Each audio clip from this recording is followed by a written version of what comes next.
I'm late. I'm late to the party, and wow, did I miss a first fight, dude? I'm looking back at the highlight right now, and that knockout was nasty. Brad Katona got stiff-lined. Okay. We are on the second fight here, and Lee and Santos are going at it, bro. Lee and Santos are going at it right now, but let me... Oh, man. Just been in a rush. Just running around like a headless chicken. Let me see if my stream's all good right now. And then I gotta pop out the chat. Pop out at your party. I'm with the chat. Alright. Cool. This is looking Gucci. Chat's looking good and Gucci.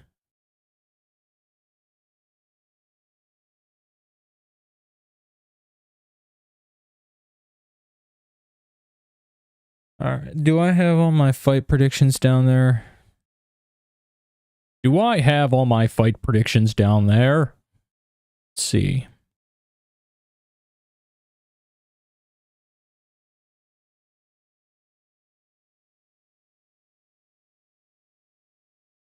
Yeah, so Bexot came in and absolutely stiff-lined Brad Katona. R.I.P. Brad Katona.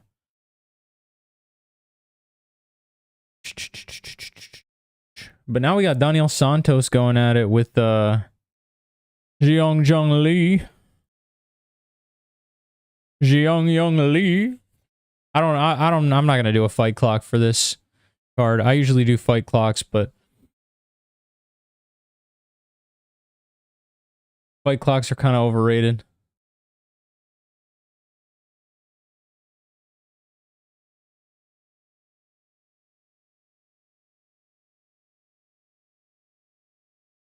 Oh, huge leg kick. 553, 52, or 450, sorry. 49, 48, 47, 46. Oh my god, and they're slinging and binging. Dude, Lee, I think Lee won the first round. Santos' game, though, for basically anything that... Oh my god. The head movement was beautiful there.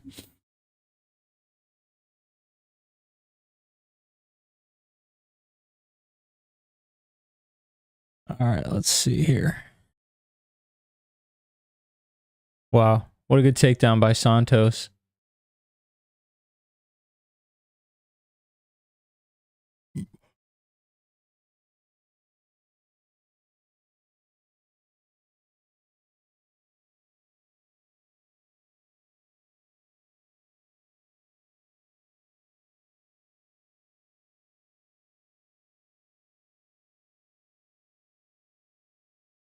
Dang, Lee is over swinging now. He's over swinging now. Lee's over swinging now. All right, let me pop out my chat. Pop out at your party.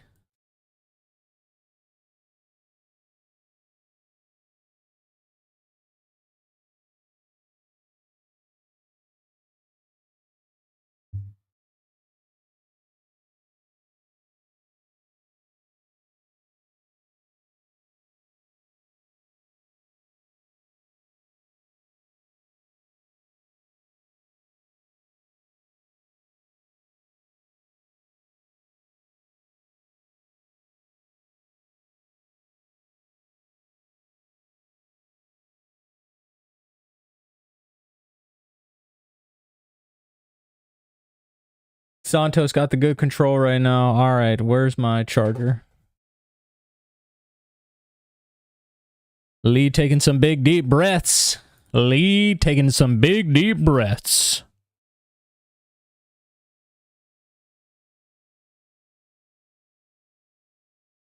All right.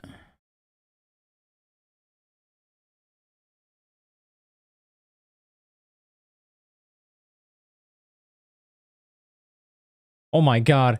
That was a nasty left hook right there the Santos landed. Oh, jumping knee.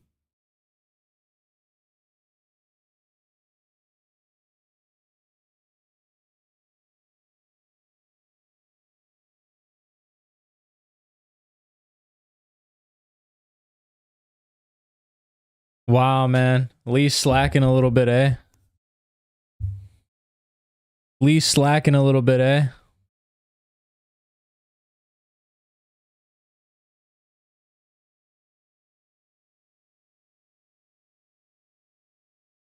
My God, Lee looks kind of gassed. I never understood it, man. I never understood.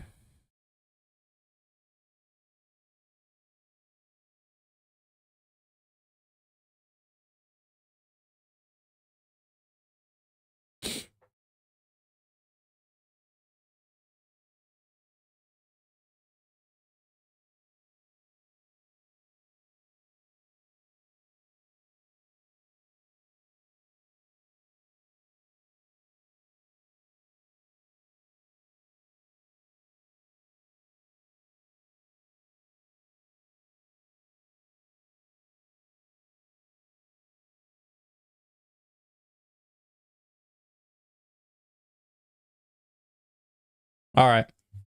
Let's lock in now. Oh my God. Lee just clipped him. Lee just clipped him with a left hand, bro. And he's right back into this fight.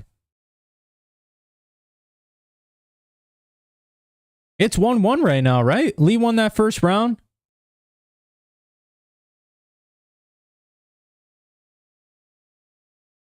Lee won that first round, I think. Now Lee's getting pieced up.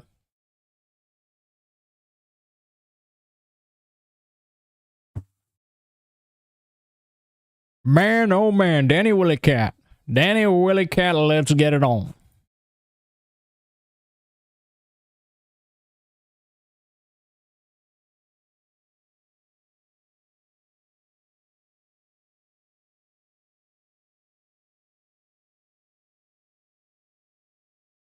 Man, oh man.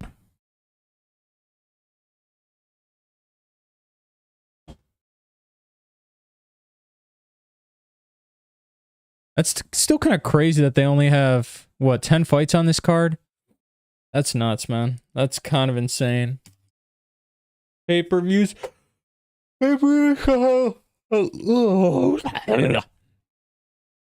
I gotta wake up, bro. I gotta wake up. I had a long day, but it's all right, man, because this card is on. I wish I would have just... I wish I was here, available, to be sitting here watching Brad Katona get chinned. Dude, that would have woke me up. Santos' left eye is kind of shutting.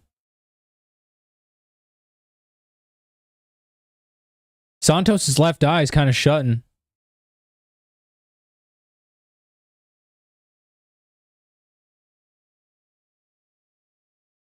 All right, round 3's on.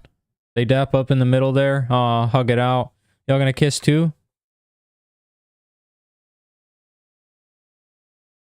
Dang, Santos with a nasty left and then a right. Ooh! And then Lee throws a knee. That's a good read by Lee, bro, because Santos keeps dipping down. Santos.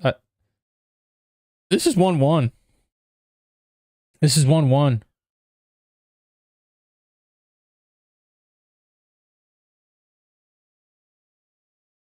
Oh my God, dude. DC, like 2 weeks. He goes crazy for absolutely no reason. Oh my God, triangle. Dog, chill out.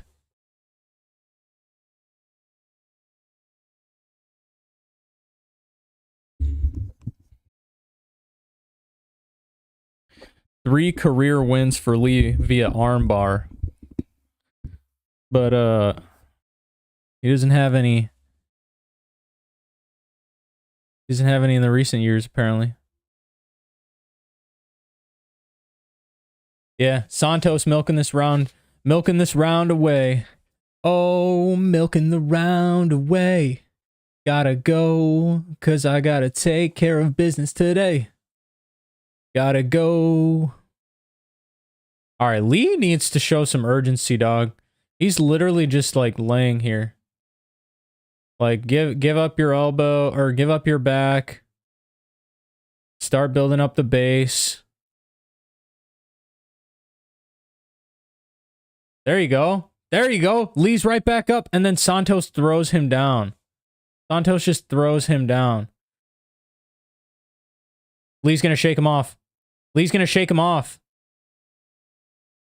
Oh, Santos stepped off. That was smart.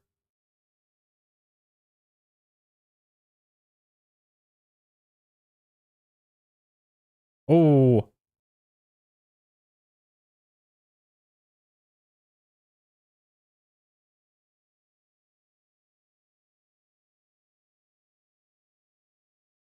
Nice. Lee is labored, bro. Lee is very labored right now.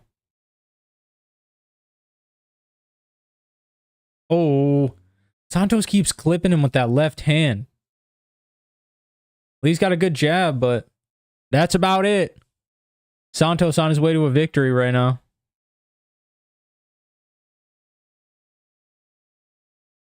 Yeah, Santos is cooking. Santos is cooking. Oh my goodness, Santos is cooking. Dude, this card is actually about to be kind of nuts. I mean, listen, I get it, okay? Pay-per-view, you got two. Oh my God, Santos with a nasty left-right. Lee, yeah, John Anik said Lee just ate it, and he's now pressing forward. Yes, sir. Yeah, he is.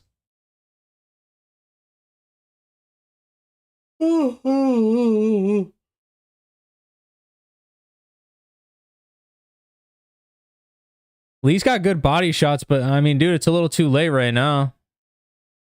Guillotine. Guillotine. Guillotine. Armin.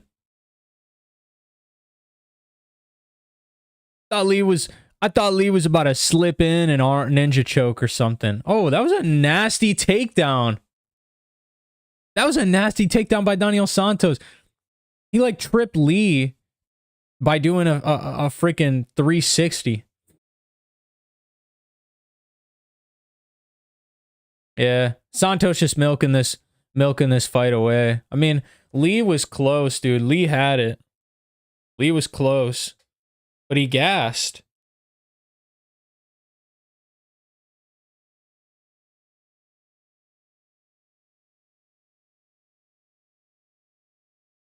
Ooh, Lee lost. Lee's got to come in and do some damage, bro.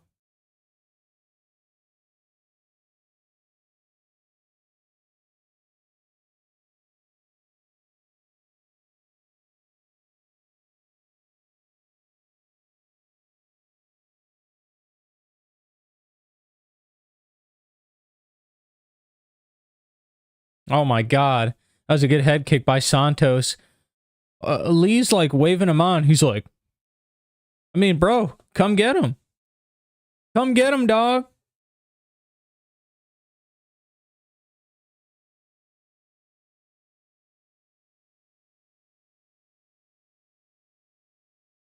Willie Cat is back, ladies and gentlemen. I gotta grab my charger.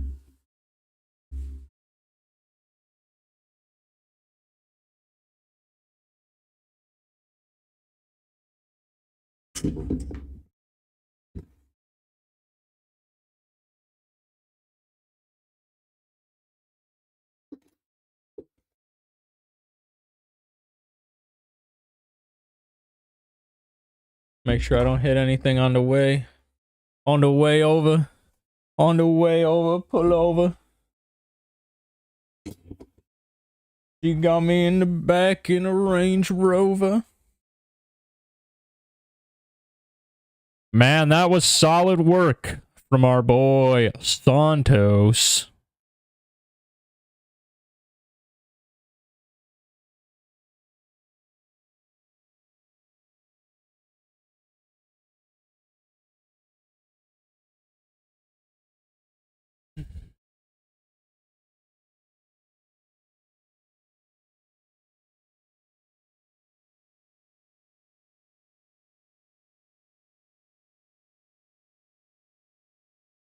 $30.27 is insane.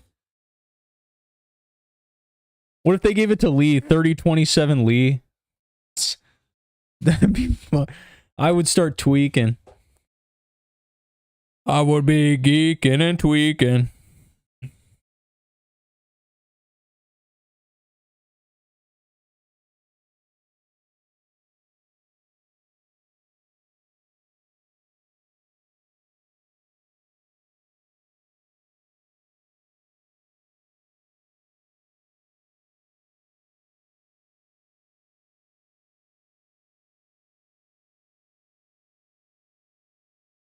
Willie Cat, baby, Willie Cat is back. Willie Cat is back, and he's got a sack and attack. All right, let me see here.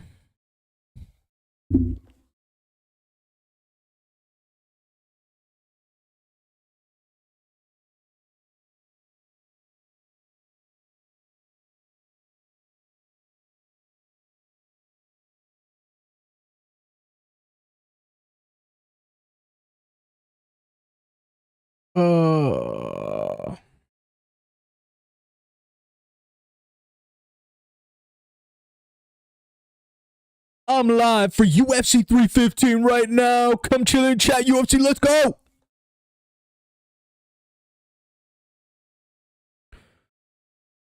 I'm live right now for UFC 315. Come chill and chat UFC. Let's go.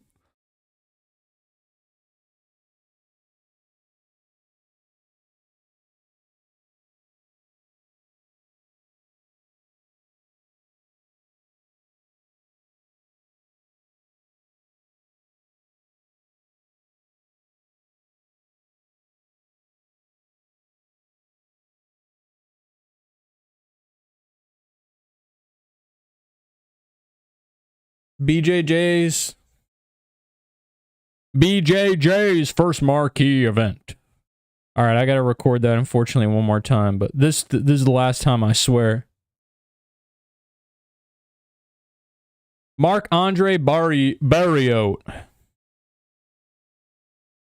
Dude, I was kind of surprised to see that that this fight was like almost a pick'em. Like, Mark is pretty favored now, but Bruno freaking is not good. Bruno Silva is like so overrated, honestly. I mean, he's not even overrated enough, but like, he's just like, he's like not that good at all. I'm live right now for UFC 315. Come chill and chat. Let's go. All right.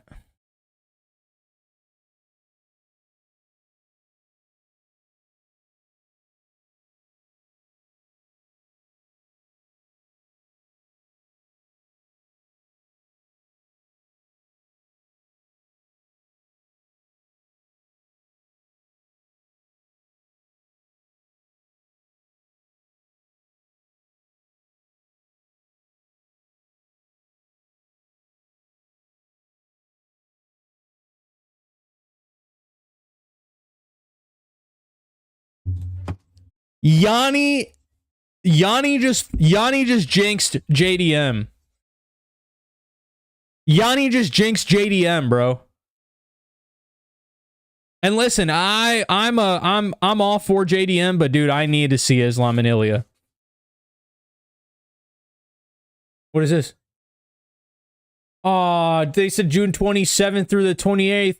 I thought this was freaking what's it called?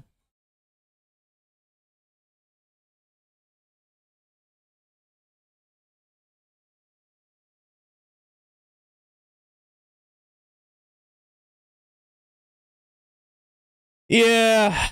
Oh man, I don't know what the UFC is gonna do, bro. All I know is Dana White kinda leaked it low key. He said, he basically answered a reporter and said that this fight has a lot, like a lot to do with the next few pay-per-views at least. And I mean, if JDM wins, 100%, I feel like the UFC is going to be like, all right, we'll just give Islam this fight. You know, he's defended against Volk twice. I mean, does he deserve it? Yeah. I mean, you could argue he deserves it, but Zap, what's good, brother? You on Belal Muhammad tonight, dog? I feel like it's a good card for betting, but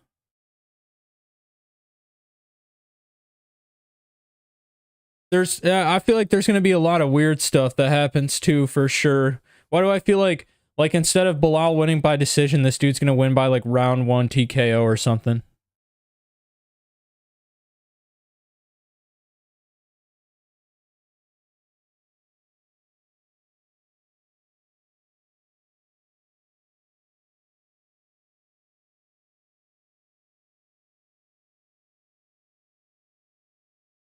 Jack Della Maddalena. But I would, dude, I'm going to be honest.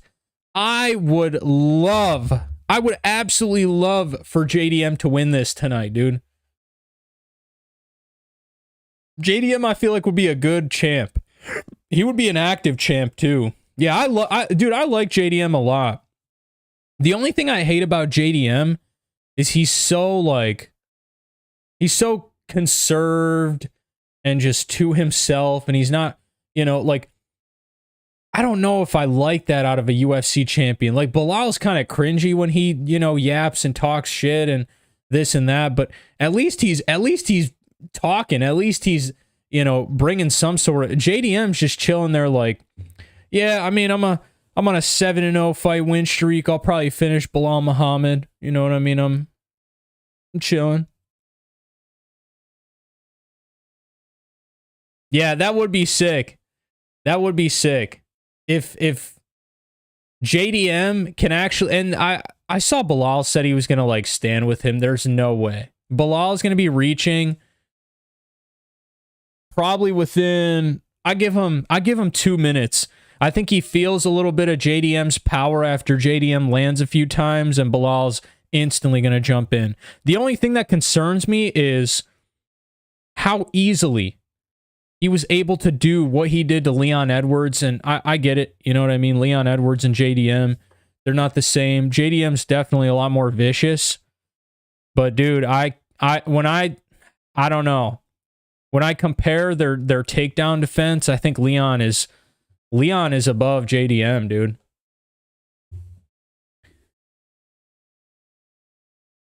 Belal, dude, he's grown on, I feel like, everyone, and this whole meme of remember that Belal is a completely different, now that he's won the championship and actually backed a lot of his talk. Yeah, Belal is definitely, but dude, JDM's fight style is just way more fun.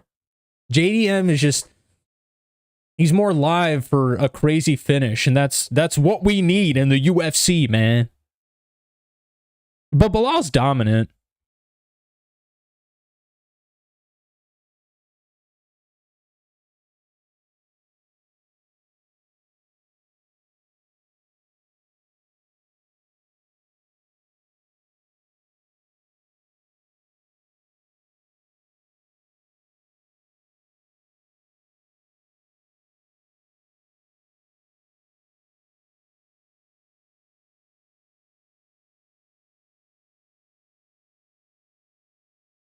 Wait, what? Belal snuck into a UFC event?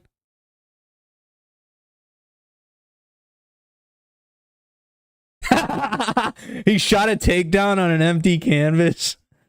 That's crazy. Belal went into the UFC octagon and shot a takedown. That's insane.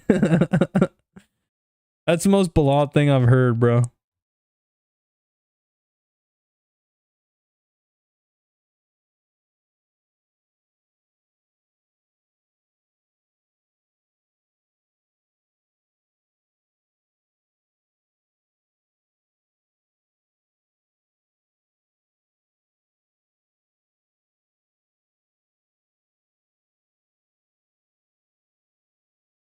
Dude, they're actually getting these fights pretty quick, getting through them pretty quickly.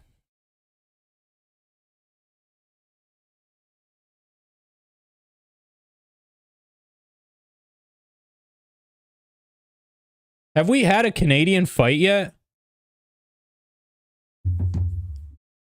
Because this is the third prelim. No, we haven't. We had Bukauskas and wait, is Katona Canadian? Is Brad Katona from Canada?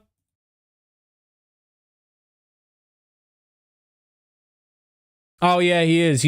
All right, so yeah. So Brad Katona, the Canadians are 0-1 right now. Yeah, I think the only one that I could see, if JDM had a little bit better takedown defense, or if he...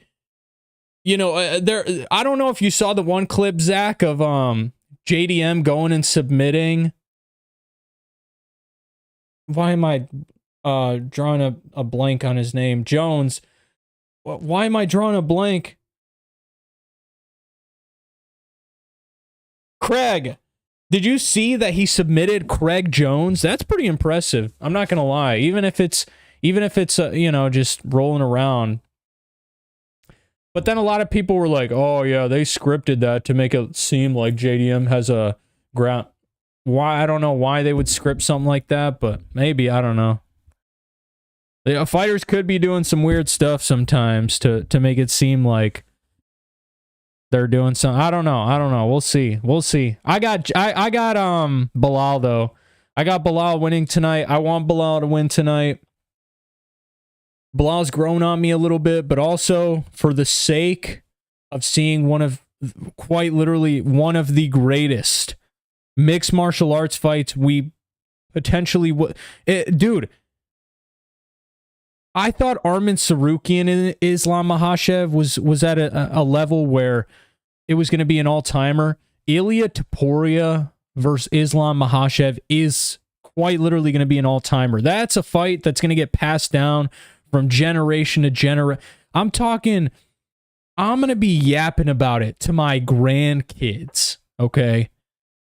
Man, I remember back in 2025 when freaking Ilia Topuria took on Islam Makhachev. I'm talking years and years of just wins and winning and nonstop this and that. I mean, dude. And the level of mixed martial arts, dude. I can't. I'm getting too excited about it already. And it hasn't even happened yet. It hasn't been confirmed. There is no... They better drop the broadcast, like... I guess they can't do it until the main event. Oh my God. I was going to say, like, they better drop it during the main event, but... I don't know, but then again, Belal said he would move up. Like, if Islam wanted to come up and fight, he'd move up. So maybe Islam fights Rakhmonov. But maybe Islam thinks he can beat JDM because the grappling. Who knows?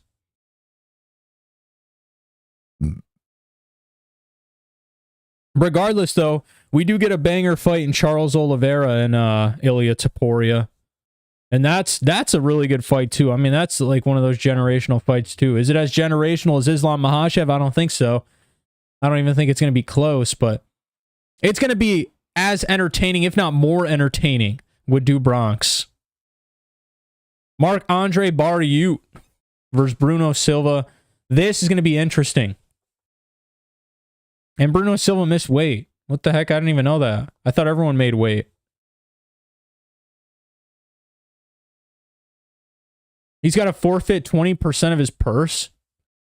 I thought it was a lot more than... For some reason, I thought it was a lot more than that. I thought it was like 30% or like 35. Like almost a third of your purse.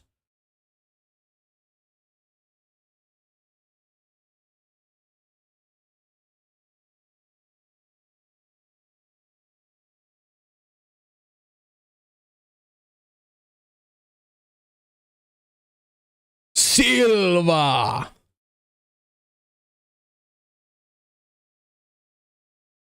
Marc-Andre Barriault should win this, bro, as long as his chin holds up. If he gets chinned by Bruno Silva, this dude is literally... He's out of the UFC. He might actually get cut, which kind of sucks because I like Marc-Andre.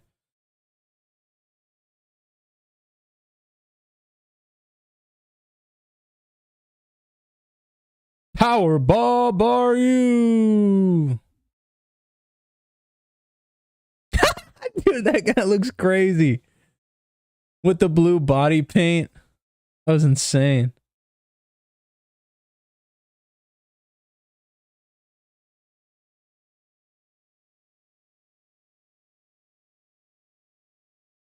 First round. Fight, are you ready? Let's get it on. 57, 56, 55, 54, 53, 52. Let's get it.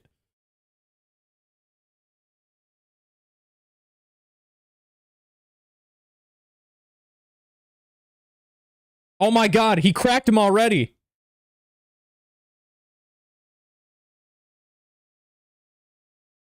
Wait, what? Bruno Silva's already hurt, I think. He's reacting so weirdly. He's also so slow right there. What was that? Barriault's about to cook him. Barriault is literally about to knock him out here within the next 2 minutes. Oh! Nasty knee, though, by Silva.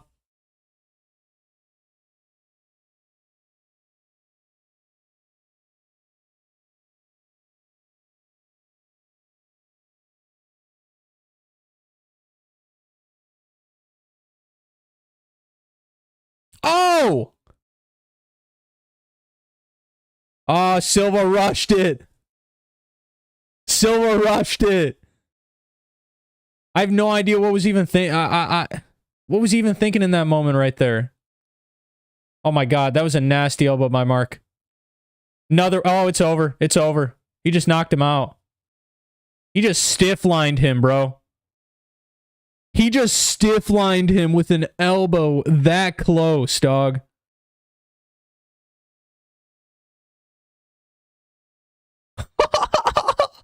Marc-Andre Barriault. Oh my god, dude. Silva's still out, dog.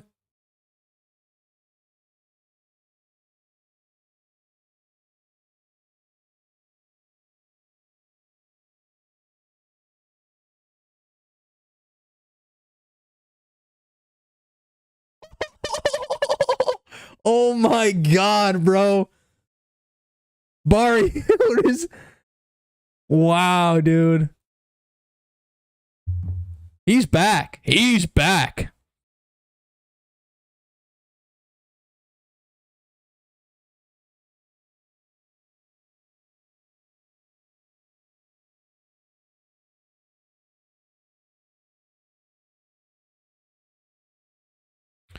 How do you spell Quebec? Quebec.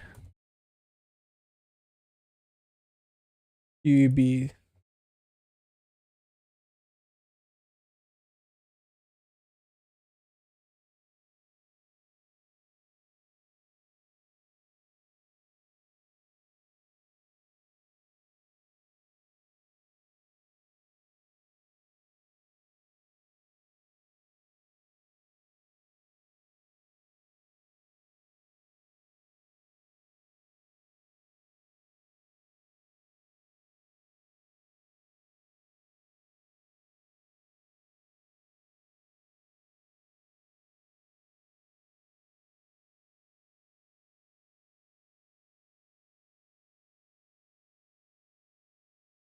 Jeez. What is...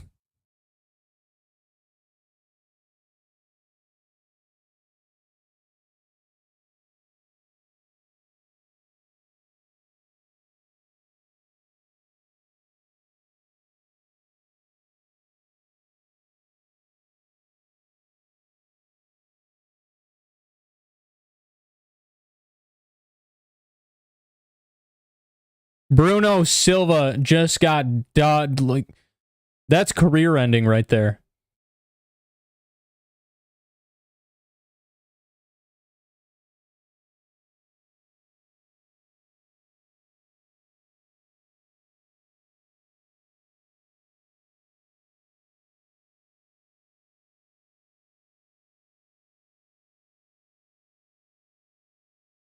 Bro, Bruno Silva's leaving on a stretcher, dog.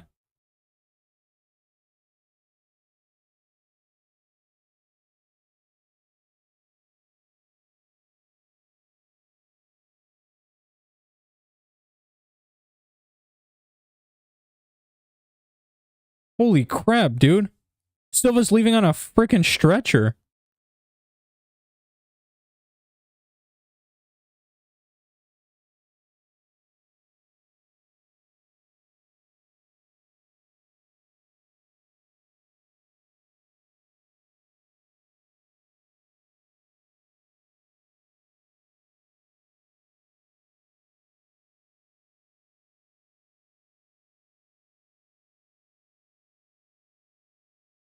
Here's Buff to make it official.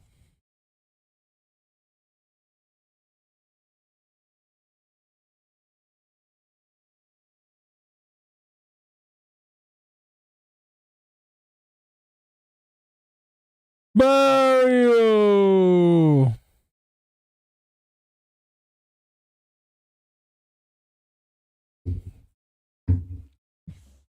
Dude, that was kind of crazy. That was a vicious knockout, dog. Powerball Marc-Andre Barriault.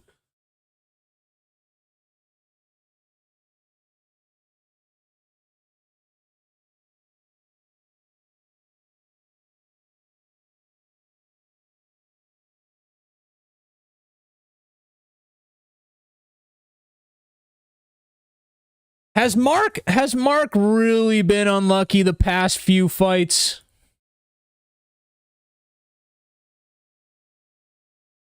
Has Mark really been unlucky the past few fights? I don't know about that. I mean, I know he got mauled by Pyfer. Yeah, Pyfer freaking destroyed him. Dustin I didn't see Dustin coming in and knocking out Marc-Andre. I'm not even gonna lie. I didn't see him coming in and knocking him out. But even the split decision loss to Chris Curtis, like, maybe he was unlucky. Yeah, that Dylan, you are not wrong. That was nasty. That I can't believe he generated that much power and force, being inches away from Silva's. That was crazy. I don't know how he did that. Are you serious? His elbow literally caved the skull in? Dog, what?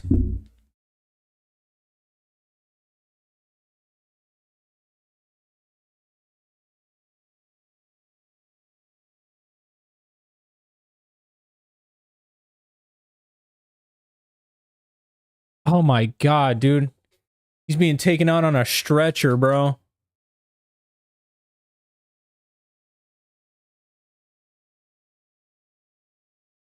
He regained alertness, which is good, but oh my god, dude.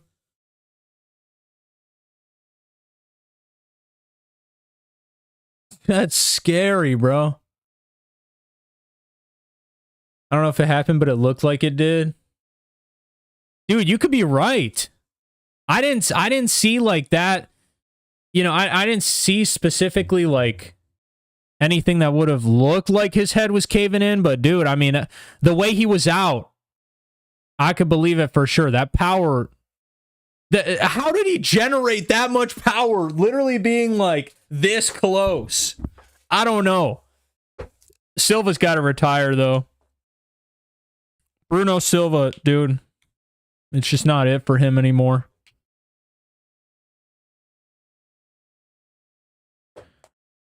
And I don't know if he hurt him like early, like not even 2 or 3 strikes into the fight, bro. Bruno looked like he was hurt. Or maybe he got poked in the eye or something. I don't know, but the second strike was in the exact same spot. Oh. Dude, I hope Bruno Silva's good, dude. If his skull is caved in, that's actually insane. That's actually crazy, dog. They're middleweights too, dude. They generate a lot of power. For a second, I was thinking they were light. Dude, these guys are middleweights. Holy crap. This has been a very good fight card so far, by the way.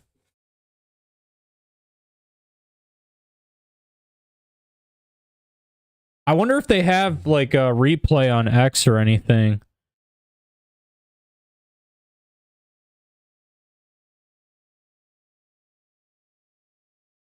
Bruno Silva's leaving on a stretcher.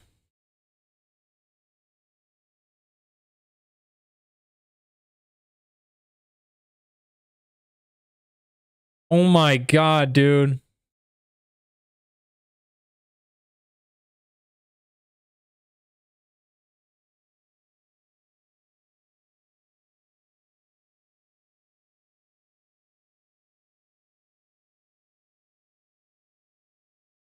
Oh my god.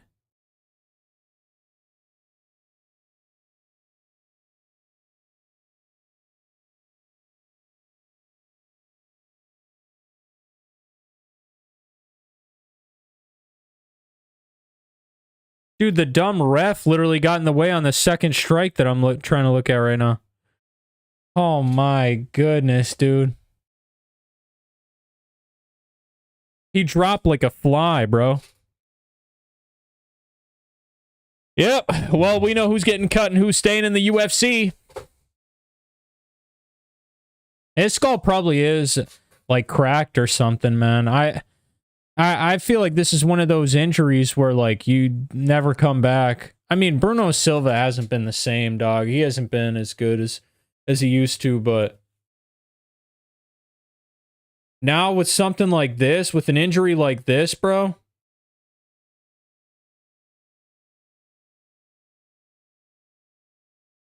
That's insane, man. Dylan, who do you got in the main event, by the way? Belal, remember the name, Muhammad. Yeah, dude, I want Jack Della Maddalena to win because he'd be a really cool and good champ. But also, I mean, if Belal Muhammad wins and it allows for a super fight between Ilia Topuria and Islam Makhachev, sign me up. Sign me up. I'm a Belal fan. In fact, I don't know why I didn't get a shirt with a print out of Belal's face with a crown on it, dude, to represent and to support. But Dana did come out yesterday. Yeah, it literally sucks having to root for Belal.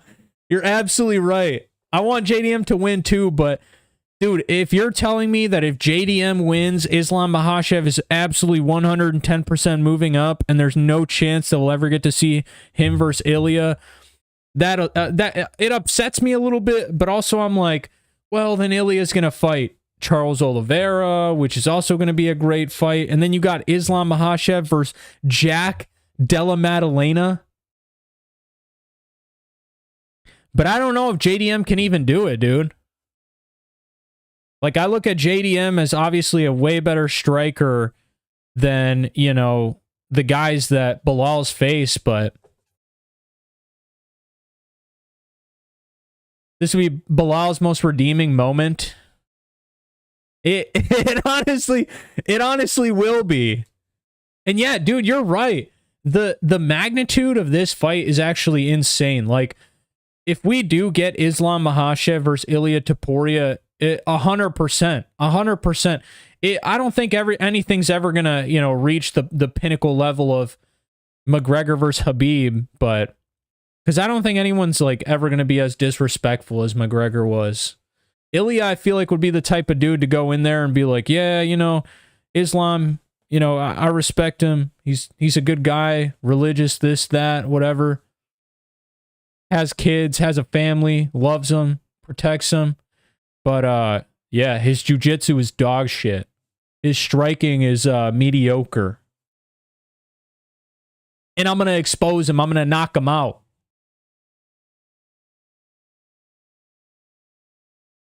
Yeah, JDM's... Well, if JDM knocks out Belal Muhammad, I would actually be surprised. Belal Muhammad obviously isn't... Like, he's not susceptible to being knocked out, but he's also, like, not invincible.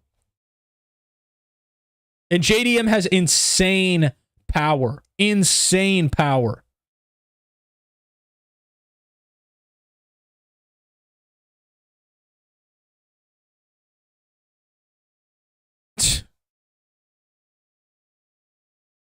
Local. It's the closest to that in terms of pay-per-view and popularity. It is. It is. Ilia Topuria is such a big name in mixed martial arts. I didn't realize how big the market was for, like, Spanish MMA.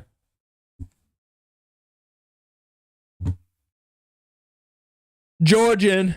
I guess it's Georgian, but I don't know. He wants to fight in Spain. So I guess it would be Spanish MMA. Yeah, man, that fight would go absolutely insane. Oh my God, I'm sitting here, I'm just thinking about it. Islam Makhachev versus Ilia Topuria. You're telling me the guy that's able to counter grapple Ilia Topuria while also being live to knock him out? And you're telling me Ilia Topuria, a guy who could absolutely chin Islam Makhachev at any moment in this fight? JDM can ragdoll and stuff everything from Belal. It'll help boost a JDM versus Belal fight. Yeah. If Ilia KO'd your favorite fighter of all time, you might as well watch him KO other favorites. Oh, man. Oh, man. Dude, I'm so glad Volkanovski didn't have to fight him again, bro. I'm so glad Alexander Volkanovski just got to fight Diego Lopez and sail off into the sunset with his 2-time belt, bro. Thank goodness. And Diego Lopez, he'll bounce back. He'll get back into the title mix for sure. For sure. Imagine Ilia winning. Oh my God, dude. I don't even want to imagine Ilia winning because I think Islam wins that fight. I think Islam Makhachev for sure wins versus Ilia Topuria. I don't know. I just like... He could absolutely chin him, though. He could knock him out. I mean, he could knock him out at any moment in the fight. Maybe like 4th, 5th round, the power will dwindle down a little bit, but... Dude, I'm telling you, bro, when he first lost, you know, it was like it's like a bittersweet moment. And then he ends up getting knocked out by Islam Makhachev, and then it's like, fudge, man. And then he gets knocked out by Ilia Topuria. Oh my God, dude. I still just like see him there, wide-eyed, just like falling on the canvas sometimes. God, dude, it's nice to see though that Volkanovski bounced back. Volk got you into the sport. That's sick, bro. I would say Volk got me into it, but I would say Izzy got me more into it because Izzy was, well, I mean, Connor got me into it a little bit, but it was mostly Izzy because I didn't really watch UFC as frequently as I do now. I mean, I watch every single card, basically every single fight for the most part. I'll miss like a few fights here and there because I'll be busy on the weekend doing something, but for the most part, I'm trying to watch every single event. But, dude, Volk is arguably top 5, top 10 for sure, all time. Top 10 for sure. Arguably top 5. Dude, and Volkanovski, I don't know if you know, but there was like a thing going around where basically UFC ex-champions or even UFC fighters in general that were fighting for the belt after the age of 35 were 0-35-1, bro. 0-35-1. And now it's 1-35-1. Alexander frickin' Volkanovski is the exception, bro. He is the exception, dog. How sick is that? Also, it always throws me off when I see Rashad Evans with, like, the long hair. I like it, though. I like the look.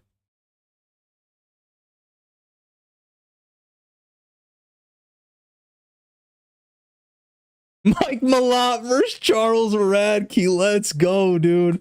That's about to be a banger.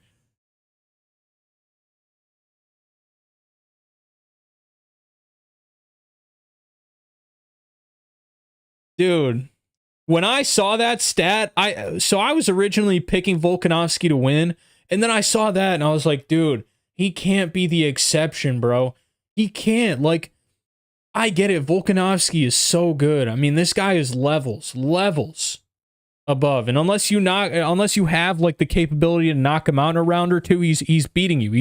He's beating you. I don't care if your background is wrestling, jiu-jitsu, boxing, taekwondo, Muay Thai, whatever it is.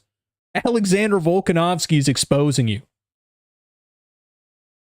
But when I saw that stat of the 0-35-1, I figured, nah, bro, he can't be the exception. He just can't. Father Time is undefeated. Mike!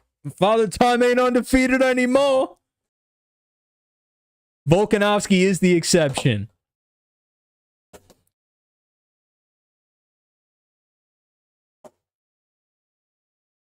You've been watching every event now, though? Yeah, man. Dude, I don't really watch, like, other sports, like basketball. I mean, I'll pay attention to the NBA finals here and there, or, you know, like, or not finals, playoffs, I mean, or NFL, or this, you know. I don't really watch NHL or baseball or any of that, but, dude, mixed martial arts, bro. There was a pretty good event earlier, too. I don't know if you've seen any of that, the PFL. Paul Hughes fought. I'm pretty sure he won. He should have won.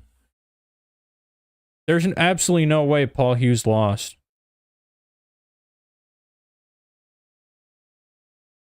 Yeah, Paul Hughes gets a TKO in 42 seconds.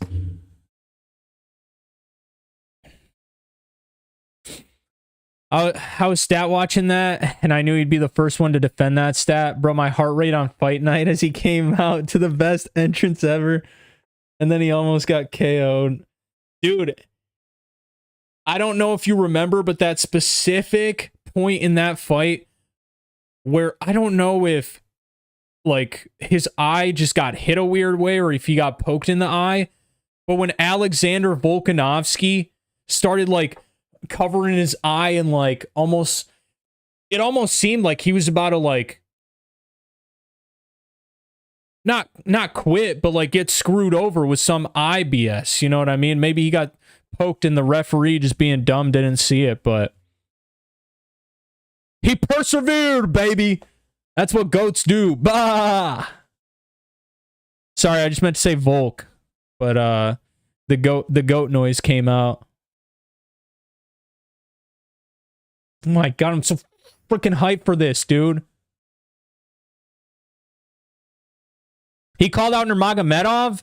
I would absolutely love to see that.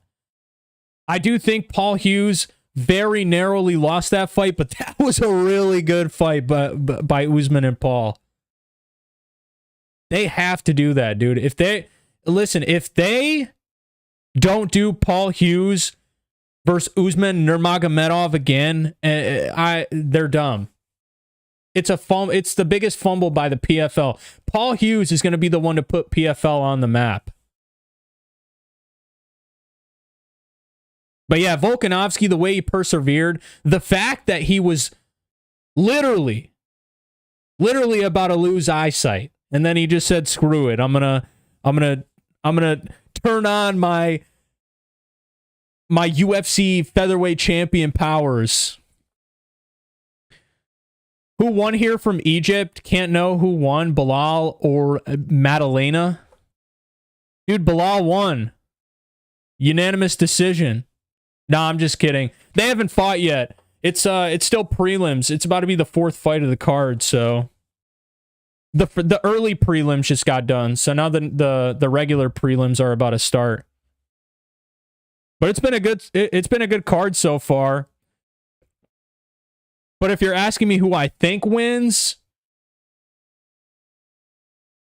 you know, I wouldn't mind either or. I think Belal wins, though. I think Belal is going to be a little too experienced for Maddalena, but Maddalena is very tough, and he's also very nasty and vicious. It was insane. Look up the call out. It's pretty sick. I'm actually about to check that out right now. I'm checking that out right now. Paul Hughes has to be one of my favorite fighters and easily my favorite fighter outside of the UFC. I can't sit here and think of any other fighter outside of the UFC. I can't really sit here and think of any fighter that I get more hyped for. Paul Hughes All out. Let's see here.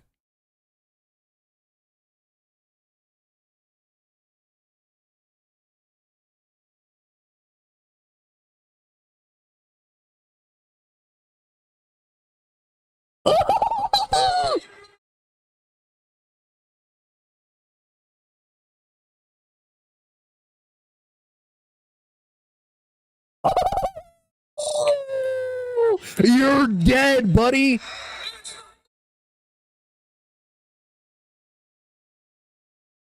Usman's about to try and avoid this fight as hard as he can, bro. Usman is literally going to avoid this fight like the plague. You're kind of excited for Bukauskas versus Aiemann Cutelaba? Aiemann Cutelaba? Usman Nurmagomedov! Oh my god. Dude, that's so hard the way he takes out his mouth guard. He's just like, Usman! I can't tell what he said after, though.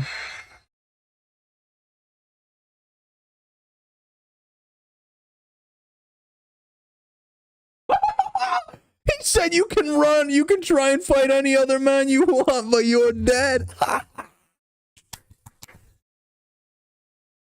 Let's go, dude. Yeah, Ahmed, you probably got another, I would say, until the Della Maddalena and Belal fight, you probably got another, like, 4 hours. Until that fight actually starts. Because that's the main event tonight. But, we got at least, I think we got at least 6 or 7 more fights until then. The Chandler OG call out when it wasn't corny. I like that, bro.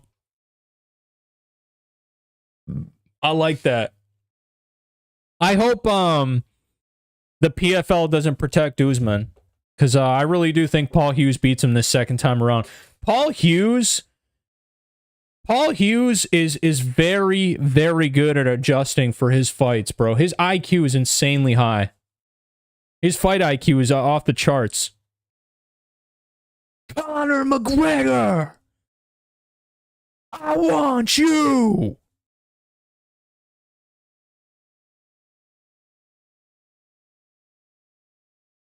I wonder if Michael Chandler, speaking of Michael Chandler, is ever going to fight again. He didn't officially come out and retire, though.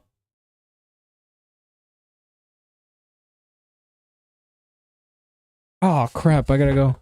I'll be right back. I gotta go do something real quick.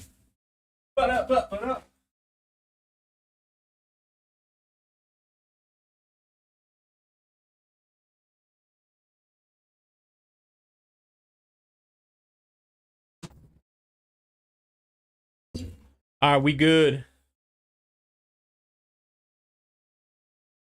I hope McGregor doesn't come back for the sake of literally just... Don't. Don't for the sake of everything. Conor coming back would just be bad for the sport, I feel. He's just been he's been out of competition for way too long. He's getting involved in all this BS outside of I don't know. It would be cool to see Conor McGregor come back and fight, but I don't even think he'll be like a quarter of what he used to be, bro.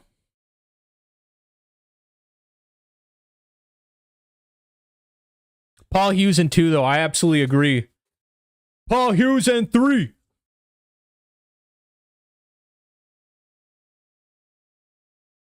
Yeah, I hope they do that fight. Hopefully, I hope they do Paul Hughes and Usman this year. I hope they don't delay that too long. PFL needs it, bro. That was like their biggest event.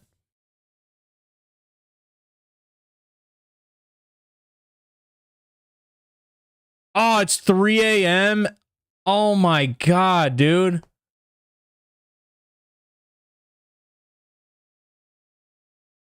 Man, bro. Yeah, so the main event probably wouldn't start for you until like 7 a.m., dog. 7 a.m.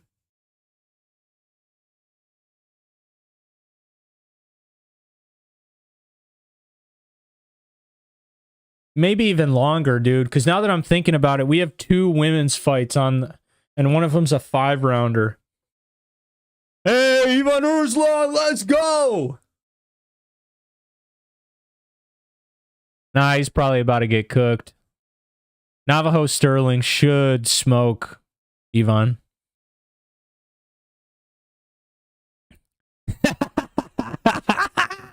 Ilya versus Conor. That's funny. That is hilarious, bro. Ilya would have cleaned Conor McGregor. Ilya probably would have... He could finish Conor probably within a minute or 2. I feel like Ilya would have went in there and just, like, tried to mop the floor with Conor. Like, really messed around, joked around. Maybe, you know, messed around with him, toyed around with him for, like, a round and a half, 2 rounds. 3rd round comes out, Ilya's like, all right, I've had enough. And he submits him. Guillotine.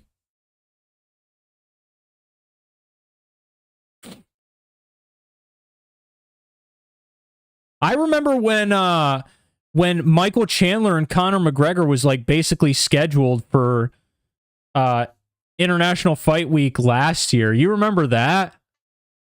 Hey, let's go, baby! Yeah, that fight was literally booked. And then it just wasn't after. I still don't understand, though, like... I would understand if McGregor was, like, consistently training, like, staying... Like Khabib, for example. Like, if McGregor was consistently training, staying in shape, getting ready, like, constantly being around mixed martial arts. Absolutely, dude, I'd be so hyped for a McGregor comeback, but he's just checked out. He's checked out. But he's so good at staying relevant. You know what I mean? By literally not doing anything except talking and yapping. Ivan's live, baby. Let's go. I hope so. He's got some power in those hands. Stirling may not have faced anyone like him.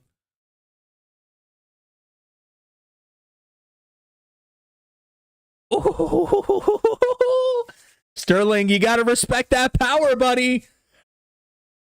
That was a good body kick though by Stirling. Does Stirling have good jiu-jitsu? Does anyone know if Stirling has good jiu-jitsu? I know he's a great, obviously, striker. I'm pretty sure kickboxing was like his background. Oh! Oh my god, dude, Ivan's cracking him. He's low-key cracking him. If Erslan somehow beats Stirling, I think that's...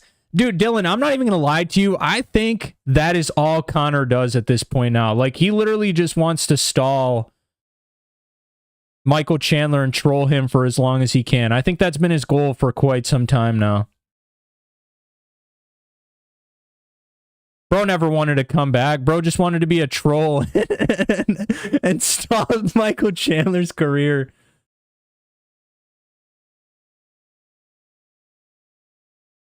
Erslan's kind of clipping him, dude. Stirling really isn't landing too much. Oh, never mind. He lands a nasty left. That was on the guard, though. That was on the guard.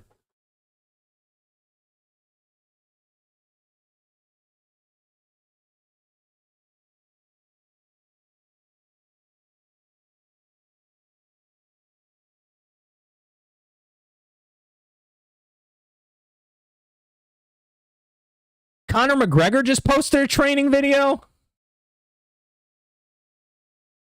Yeah, isn't he trying to be the president of Ireland? Is he actually running? Because I thought that was just a bunch of him just talking and yapping and trying to be an idiot, I guess. Oh, Stirling's cut. Stirling's cut.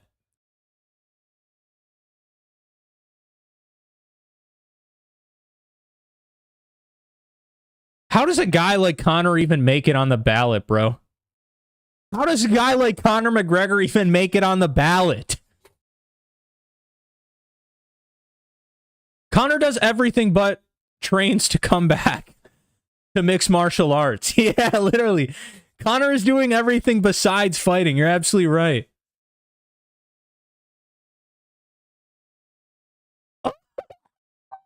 Erslan is kind of cooking Stirling right now, bro.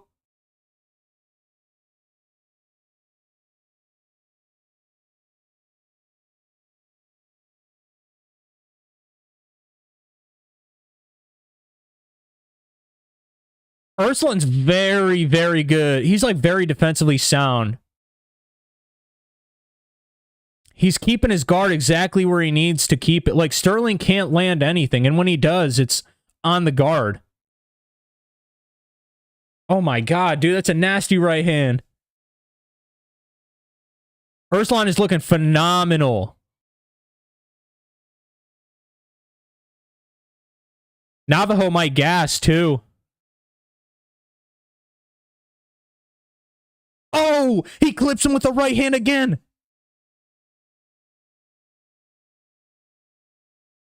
He's countering him perfectly.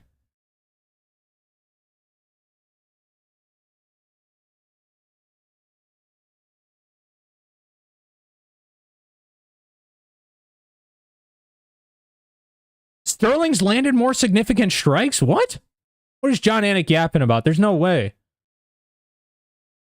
Stirling just looks like he's, oh, because the leg kicks. Woo-wee!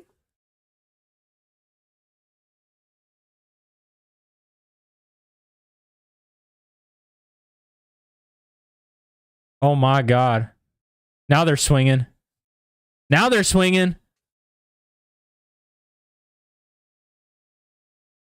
Good check from Erslan. 10 seconds. They always say fake stats. I hate it, bro. I hate it, dude.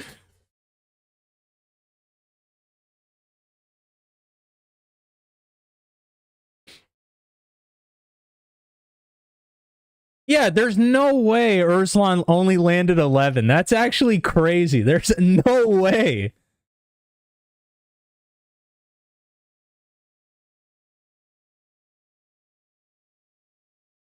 Erslan won that first round for sure. Ivan 1-0.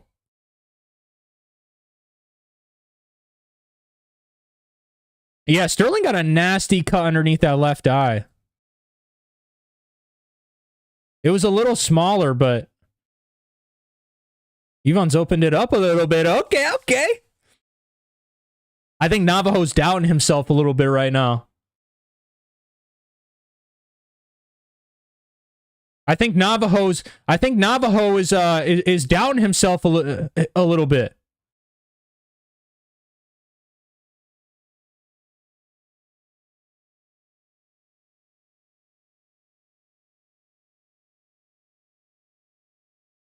Dude, yeah, Erslan is countering him perfectly. Dude, look at that big beast.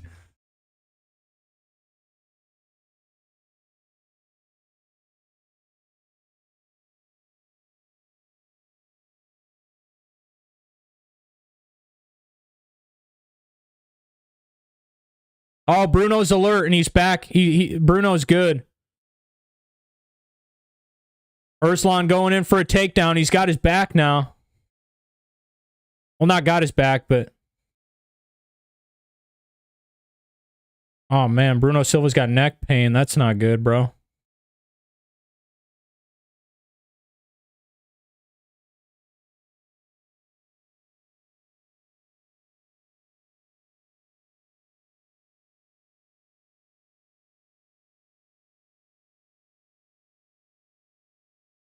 Oh, look at those nasty knees.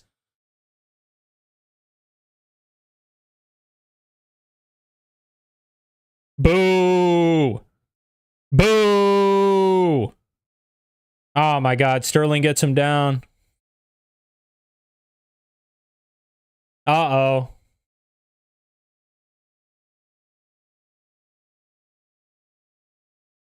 Uh-oh. Stirling.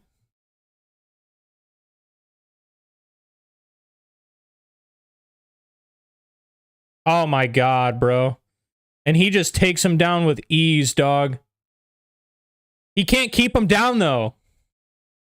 Oh, no, he's got that leg pin. That's not good. Fudge, dude. I didn't think Stirling was this. He's, like, good at grappling? I didn't think he was good at grappling. What is this?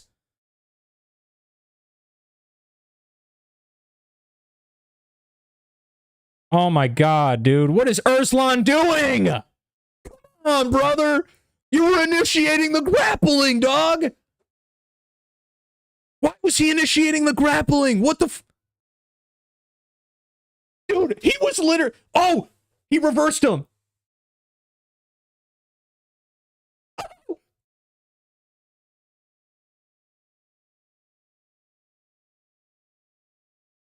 Dude, Erslan needs to go back to the boxing, dude. He was piecing him up the whole time. What is he doing?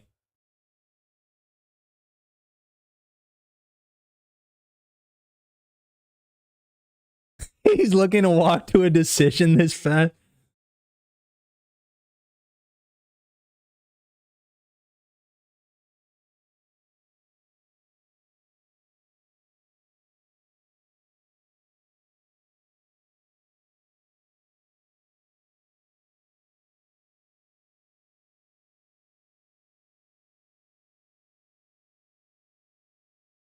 He's got a good grip, man.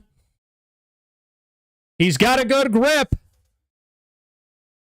Dude, Erslan is an idiot, bro. This is such a low... Yes, there we go. Erslan's gassed. I think that's why, dude. He looks tired. He looks very tired. Navajo looks good. Oh, my God. Oh, my God, dude. Those body shots are vicious.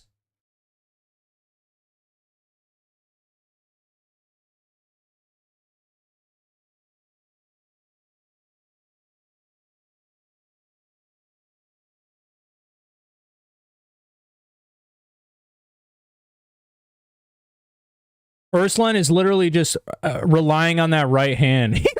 He used all his energy round one, bro. He's a round one merchant, dude. He's got 5 minutes of cardio, if that. Oh, that was a nasty right hand, though. Stirling's tired too, though. Stirling's tired too, though. And if he eats one of these bad shots...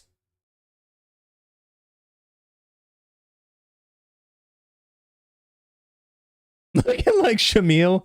Hey, Shamil broke his freaking... his hand that one fight, dog.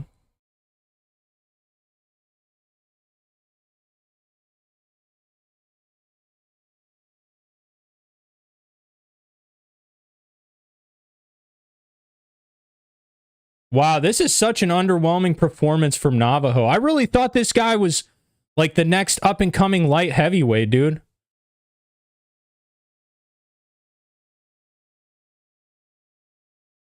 Oh, man.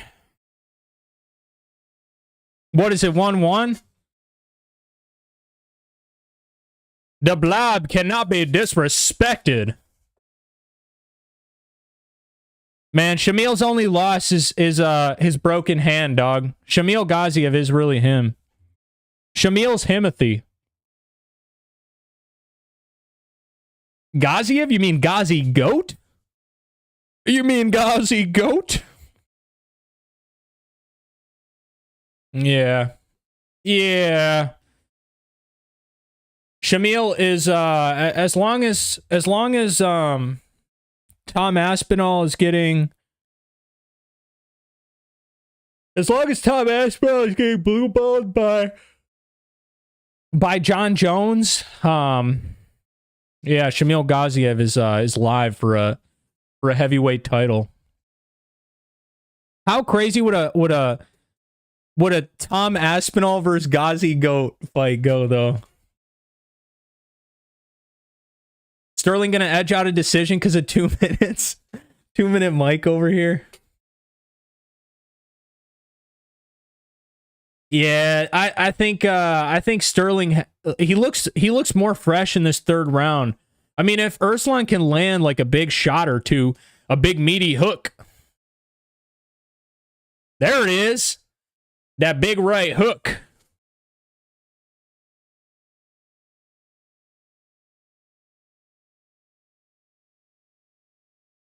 Oh, every time he kicks, every time Navajo kicks, Erslan counters him. It's so perfect. Navajo's losing this round right now, bro.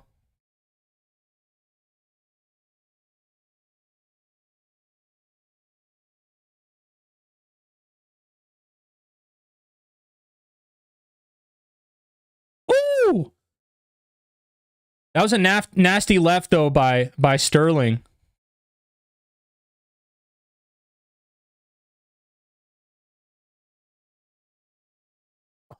Erslan's moving forward. I like that.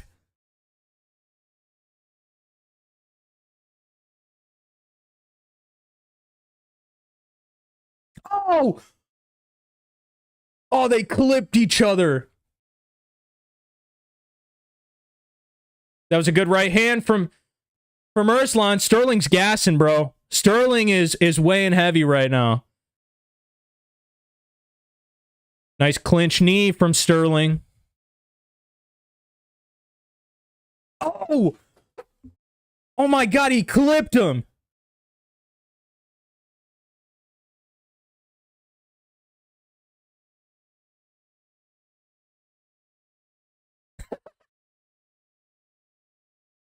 John Jones and Diaz were doing the Russian Ultimate Fighter. Another guy that's doing everything but fighting, dog.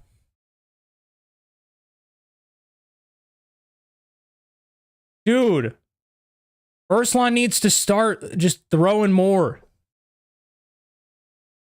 Oh, no. Navajo's got a single leg, and Erslan's defense freaking sucks.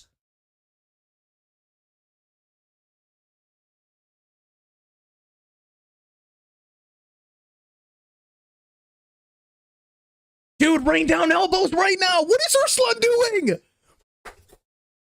What is he doing?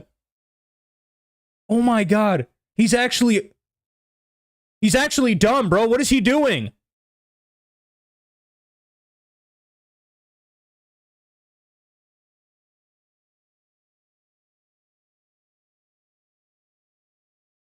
Dude, whoever's doing the stats tonight is actually dumb. Whoever's doing stats tonight is actually dumb, bro. Oh, he clipped him with the right, though. Erslan's losing this last round right now, bro. He has to step it up. I don't know what he's doing. He's backing up now. He was pressuring the whole time in the beginning, and now he's backing up. Oh, my God. Stirling clips him with a right hand. Oh, my God. It's over. Erslan's. It's over. Oh, my God. Oh, my God, dude. Yeah, it's over. Stirling won the round. Stirling won the round with that. Oh my God, it's over. It's over. Erslan gets clipped. His only chance is to clip him back. Dude, what are you putting your hands up in the air for? Throw it at his face, you idiot. Oh my God, he's trying to get knocked out. Erslan's literally trying to get knocked out. Oh my God, what's he doing?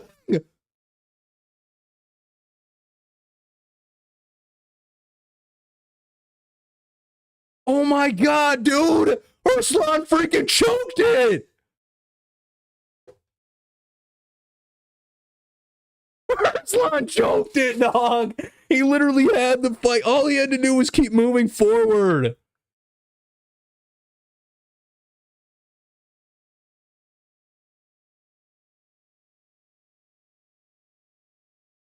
Stirling has absolutely like zero jiu-jitsu. He probably could have synced in at least 3 chokes right there. Oh my God, dude.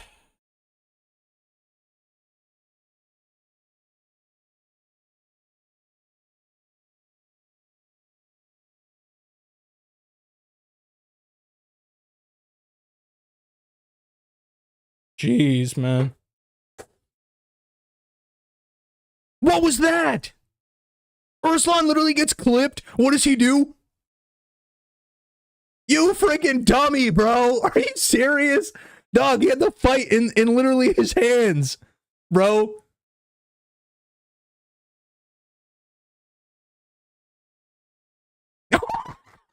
Dude, holy crap. He almost hammer fisted him right to the back of the head. Did you see that punch that missed? Dude, that was insane. That could have given him like decades of brain damage and CTE, bro, if that one hammer fist would have landed. Holy crap, bro.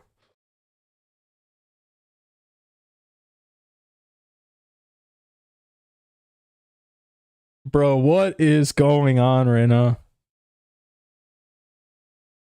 I don't understand how you're a professional athlete. You're banking on going 3 rounds and you gas within 2, 1.5. That's the one thing I never understood. I mean, like, listen, I probably wouldn't have the cardio to sit there and take punches and last for 15 minutes. But let me tell you right now, if I was a professional and my career depended on it, and if my kids were going to eat depended on it, and if my house was getting paid off depended on it, and if I was going to keep my car depended on it, you best believe that I'm going to have 50 minutes, 10 rounds of cardio, okay? That's probably easier said than done, though. You ever see those Reddit memes where it's like those like freaking big-ass dudes who, like, just look so dirty and, like, grimy, and they're like sitting behind their computer screen like yapping about professional athletes?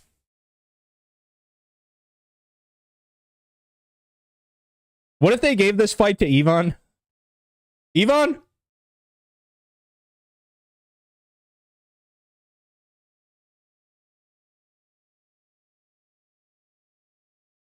$29-27. What? What? 29-27? What? Do you see that? And the referee didn't even know who the fuck was Navajo. He literally sat there with both of their hands down and was like, wait a second. Oh, I mean, this guy kind of looked like he won the fight.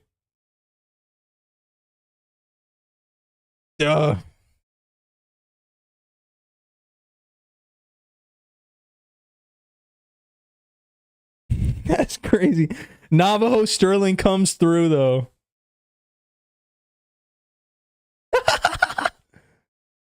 Dude, that's crazy, dog.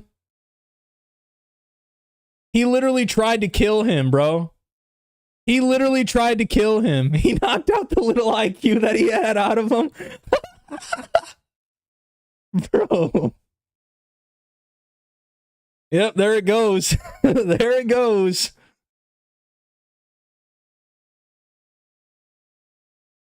I'm sure Bruno Silva got a spot in the hospital open next door or some shit. If you knew, then you knew, but if you don't, now you know. Is Guru live right now?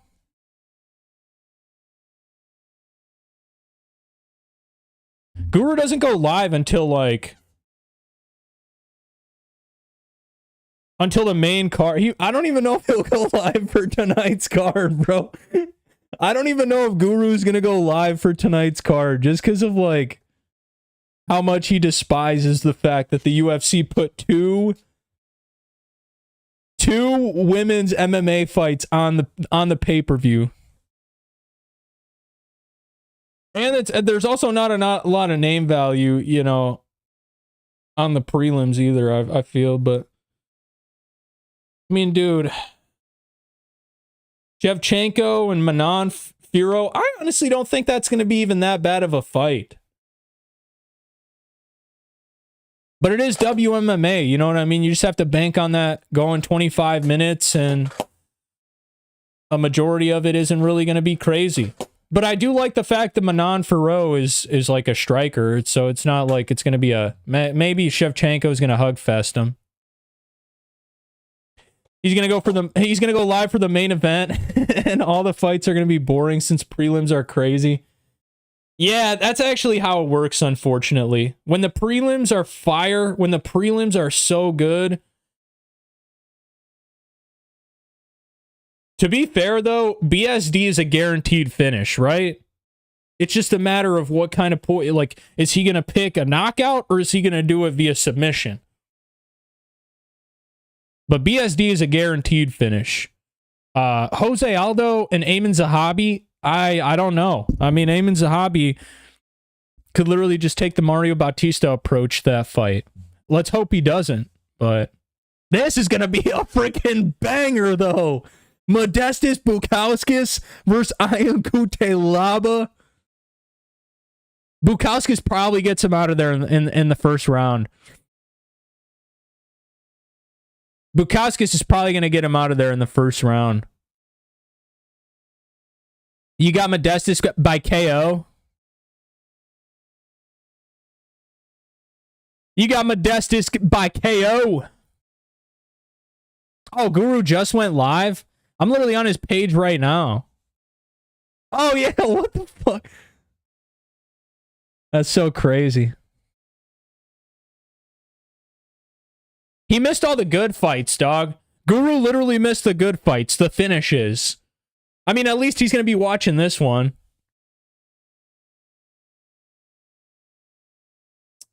Guru, MMA Guru, MMA Guru.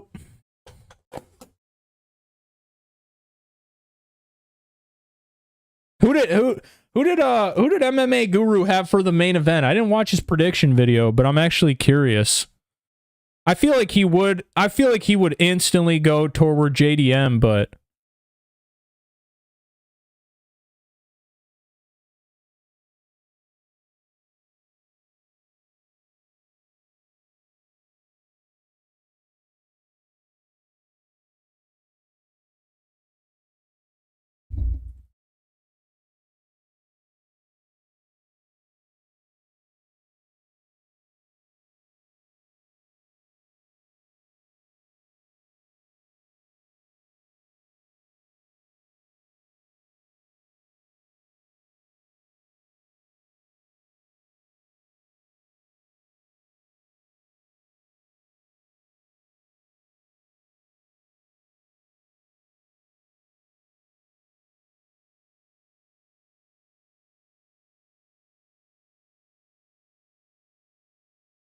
wow, Guru's got JDM, bro.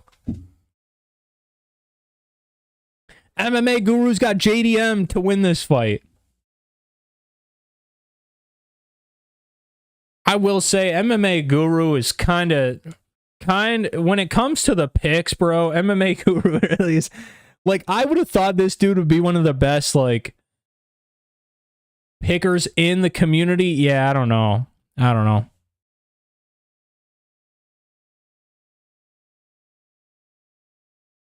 I just don't see it, man. Like, as much as I would love for Jack Della Maddalena to win this fight, even if we don't get Islam versus Ilya, okay? JDM versus Shavkat Rakhmonov, JDM versus Ian Gary, JDM versus Joaquin Buckley, JDM versus Kamaru Usman, JDM versus all these killers, Sean Brady, bro.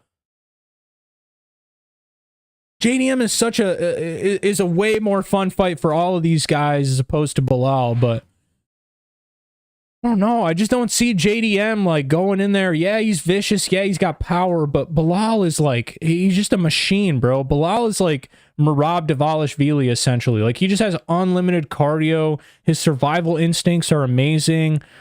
Like, he just knows how to win fights.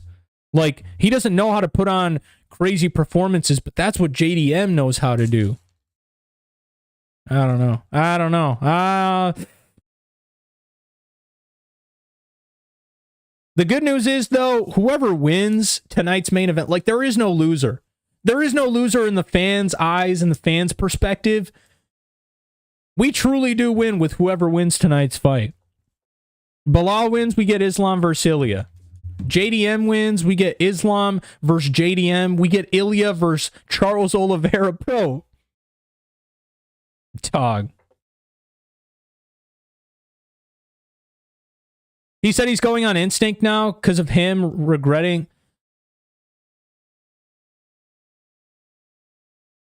Oh, really? So Guru just goes on instinct now. Interesting.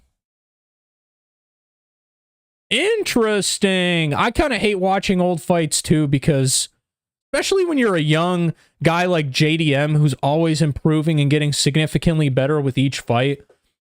I kind of hate watching old fights because it's like, who kind of fucking tape are you going to get, or any sort of studying on that, basically saying like, oh yeah, JDM's going to win because, you know, he did this against Basile Hafez or whatever the one dude's name is. I don't know, like whenever you watch old tape, I like watching old fights, but I don't really watch. I'll watch like the most recent fight, and then maybe if I need to go back 2 fights, I will. But I love Ion Cutelaba's just like stare down, dog. He looks so menacing every time.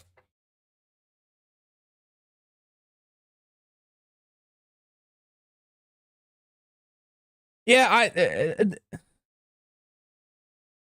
Bruce Buffer tried to stay in between them, and Ion Cutelaba just walked him down. That was hilarious. Dude, I did dog water on the last card. I think I went like 8 for 5 or something. But the card before that, Diego Lo, or not the 2 cards. I think it was 2 cards ago, UFC 314, right? Yeah, that card I did phenomenal, bro. I went 11 for 2, and the only 2 picks I lost, the main event, because I picked Diego Lopez over Alexander Volkanovski, which the only reason I actually did that was to emotionally prepare myself. If Volkanovski lost, I would be ready for a Diego Lopez win. And then I also missed on Patricio Pitbull because Yair Rodriguez. Every time I pick Yair Rodriguez, he literally does the complete opposite. I pick him to win, he loses. I pick him to lose, he wins. Fights on though, let's go. Modestas Bukauskas taking the center early.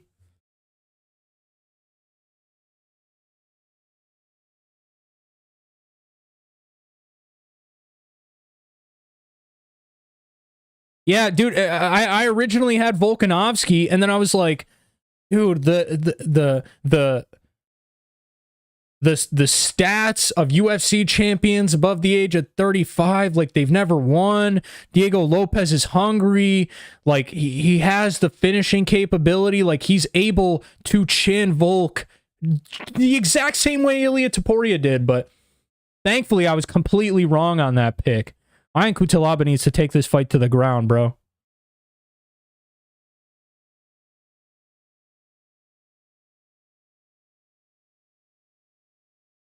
I'm surprised this fight is still going. Why is it not over yet? I'm just kidding.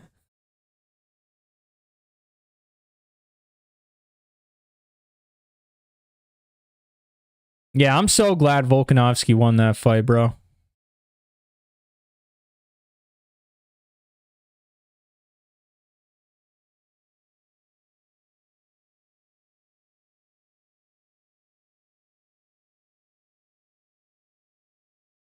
Oh my god, nasty right by Modestas.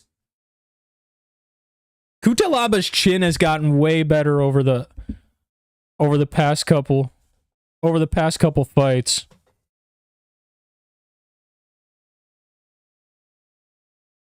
Oh, Cutelaba.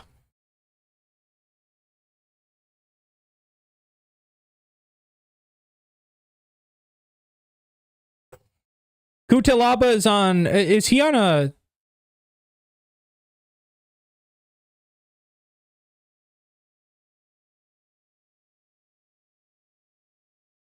Oh my god! I thought he was about to head kick him. I thought he was about to head kick KO him. On Cutelaba, dude, he's clipping Modestas. He's clipping Modestas.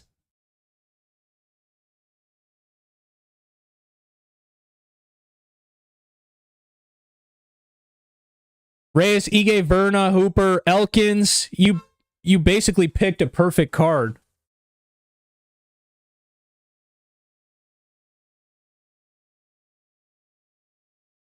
You literally picked a perfect card. Oh, wait, no, Elkins lost, right? Elkins lost. Everyone else won, though. Or did Mitch Raposo lose, too? Oh, my God. Cutelaba clips him with the left hand. Modestas has a chin, too.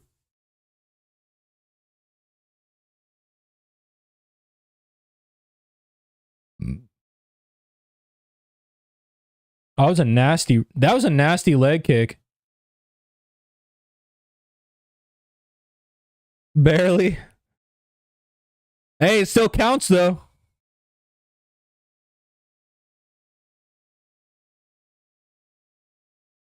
Oh my God, dude, at any second. Dude, how is Cutelaba taking these, though?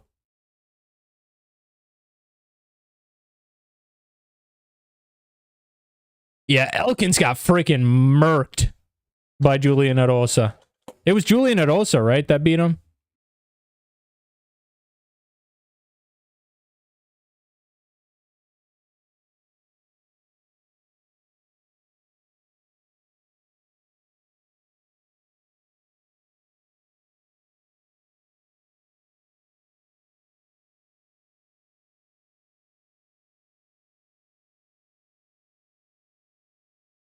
Ian throws a combo that literally misses on everything.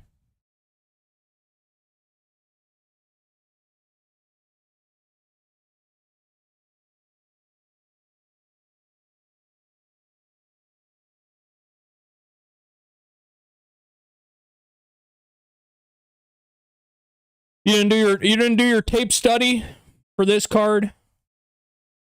Yeah, I didn't drop. I usually drop at least like a picks video and then I go live for the cards, but I had like no time this week to sit down and actually do spinning back kick by Bukauskas. But yeah, no, I usually watch like for sure their last fight. Sometimes I'll go back like 2 or 3 fights if it's like super short fights, but it gives you a pretty good idea.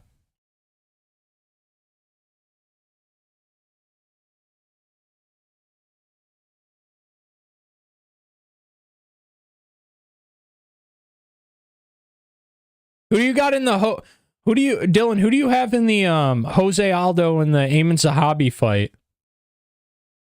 Because I want to pick Jose. My pick is Jose Aldo. Like, I want to confidently say that Jose Aldo is going to be the winner, but I almost feel like Aiemann Zahabi is going to do some weird stuff and win that fight.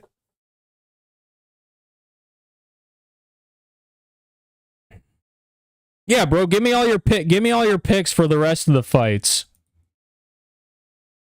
Oh, and Charles Radtke, and I was going to ask you about Malott and Charles Radtke. I totally forgot to even ask. But who do you got in Mike Malott and Charles Radtke? I've seen a lot of people on Charles Radtke. I don't know though. I like Mike Malott. I think he's live to win against Charles.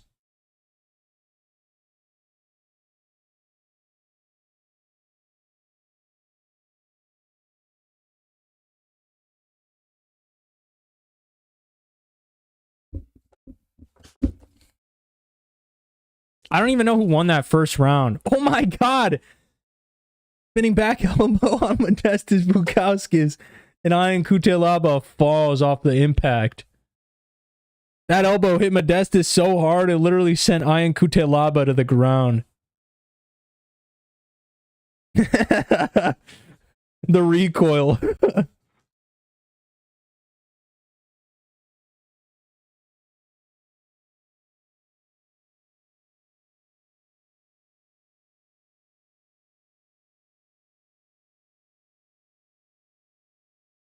Cutelaba's trying to take this fight to the ground, I think.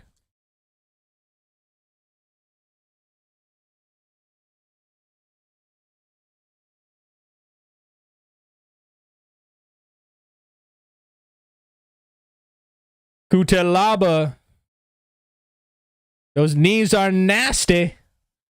You got Modestas, Jasmine, Charles. Wait, who's oh, Radtke. Okay. You got Modestas, Jasmine, Radtke, BSD, of course. Alexa Grasso. You have Alexa Grasso. Okay, that's interesting. I think Natalia Silva is actually, very good. I think she is probably going to win that, but Alexa Grasso is live for sure. The freaking former champion. The odds are crazy in this fight, though.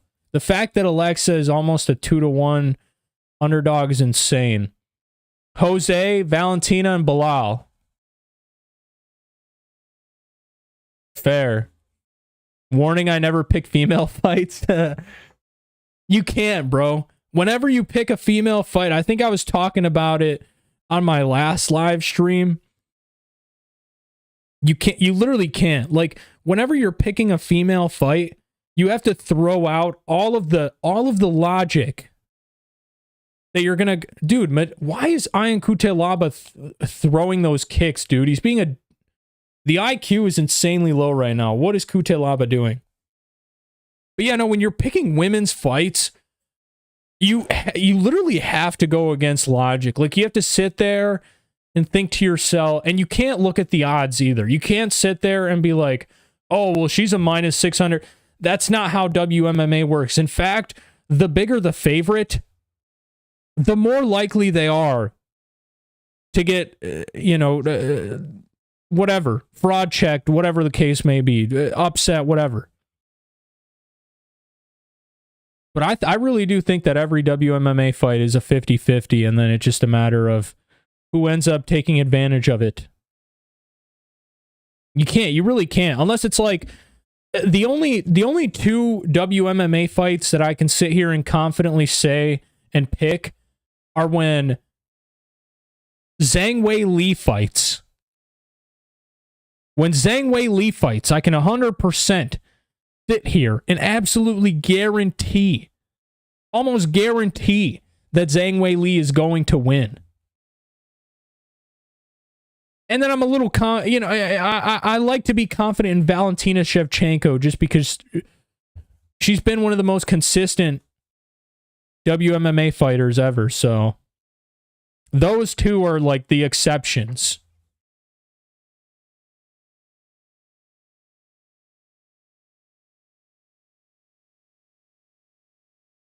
Oh my God. They're slinging now. The last 30 seconds, they're slinging.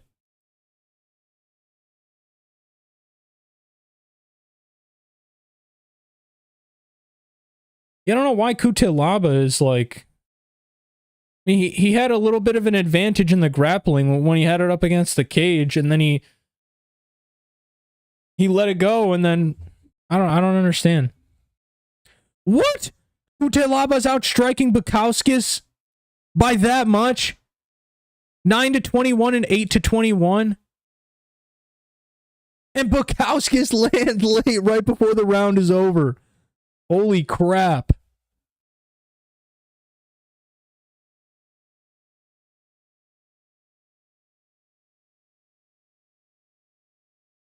I don't even know who's winning. I don't even know who's winning. That's why I picked her as odds, but yeah, I don't do much female fights. I've been correct on my female fight predictions, though, because of luck. I don't think it's luck, brother. I don't think it's luck. I think you're just skilled at it. I think you just got it. Yeah, I picked like a plus 800 on Fight Night female fight, and it hit. That's insane. I mean, that is kind of crazy. I remember there was a huge Dana White Contender Series upset. I can't remember who the woman was, but dude, it was like, I'm talking, dude, it was like the girl was like a minus 3,000. Like, it was actually insane. Like, I don't even think I've seen a line basically that guaranteed to hit. And then she ended up getting knocked out within like the first few punches thrown. I forget her name though, but it was on the Dana White Contender Series and it was last season. And the girl that got beat, she literally looked like a Kayla Harrison 2.0.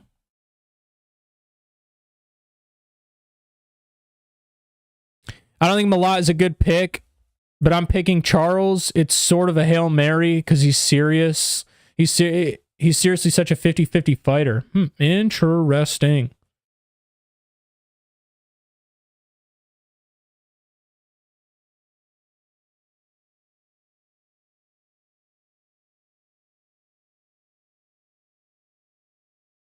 Oh, okay. You picked against a I thought for some reason I thought you said you picked a plus 800, but you picked against a minus 800. Prates and Urbina fight both ended in the same exact time. One he got KO'd, one he KO'd. Both fights ended in 4 minutes and 47 seconds round one. I don't think Mike Malott's like easy to finish though.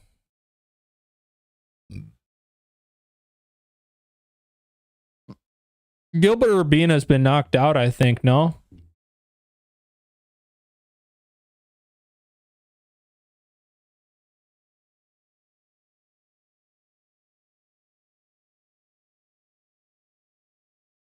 Cutelaba is fighting a perfect fight. Cutelaba is literally fighting a perfect fight.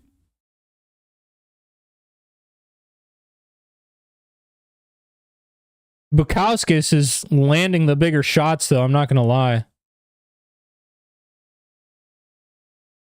Dude, Cutelaba looks pissed. He just bit down on his mouth guard. And then Bukauskas clips him again. It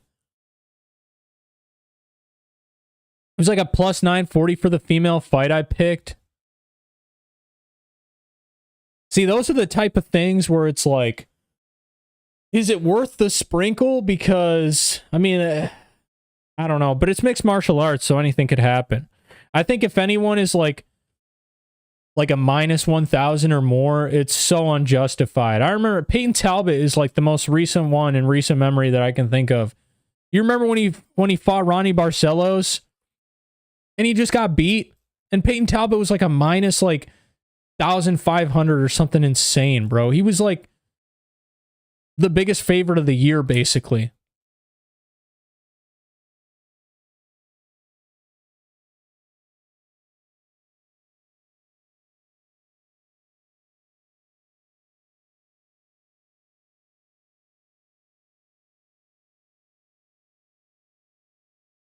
I don't even know who's winning this fight. I want to say Cutelaba. Bukauskas is winning this last round. I guess... I don't know. I have no idea.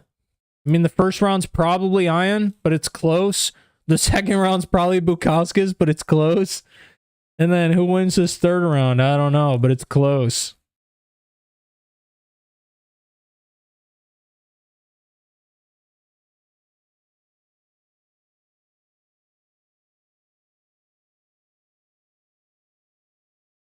Need more strikes by Budka.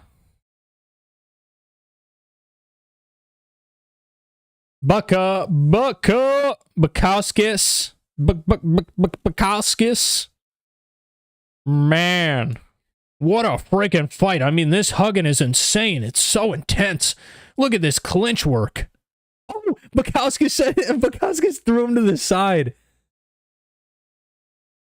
Oh, and now Cutelaba's bleeding a little bit. Bukauskas shed some blood.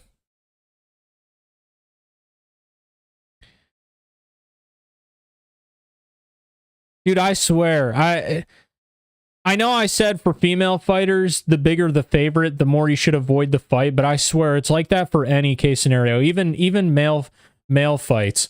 You remember Israel Adesanya and Sean Strickland?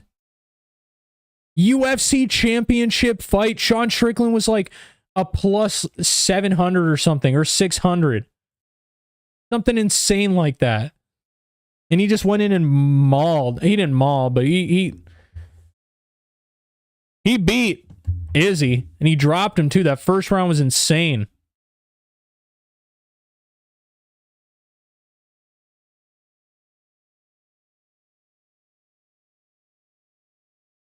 Forgetting which guy I bet on, but he was minus 500 or 600, and I parlayed it with the only one who didn't hit.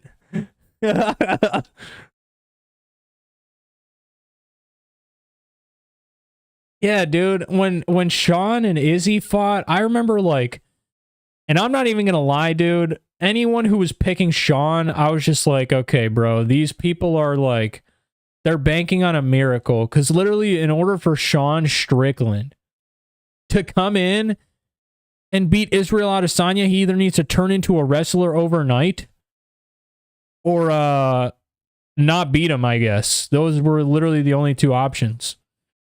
And Sean came in and dominated him in his own game, bro. He didn't really even take him down. He clinched a few times, but that was about it. It's the heavyweight prospect who recently lost. I'm trying to think.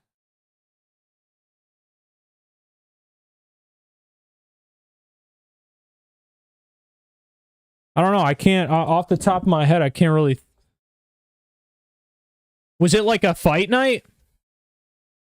Was it like a fight night, or was it pay-per-view? Oh my god, it's about to be a split decision. The judges are taking forever.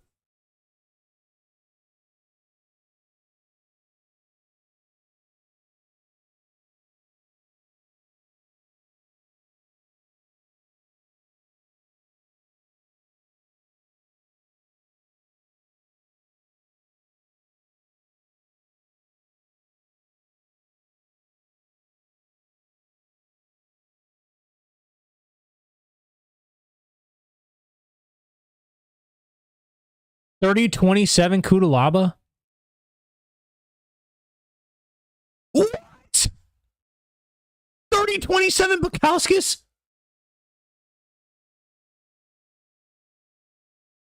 29-28, but what? How does every single judge get a different fucking scorecard, bro? How does every single judge get a different scorecard? How is there not a single judge that lined up? What? 30-27 Cutelaba, and the other judge had 30-27 Bukauskas?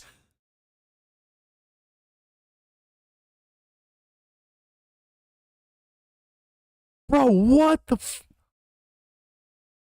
Huh?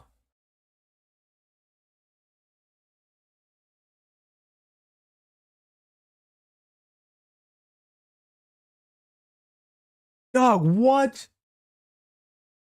What? Bro, how does that even happen? I literally don't understand how the fuck each judge got a completely different scorecard. Completely different scorecard, bro. That doesn't even make any sense.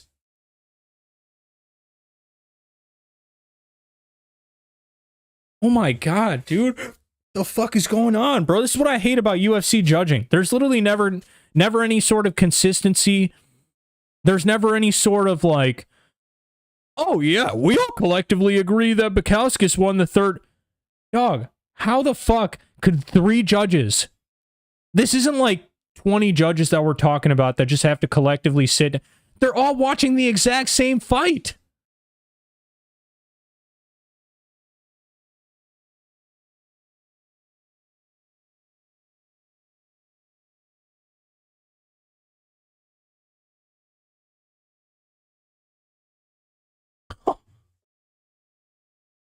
Wait, didn't this guy lose?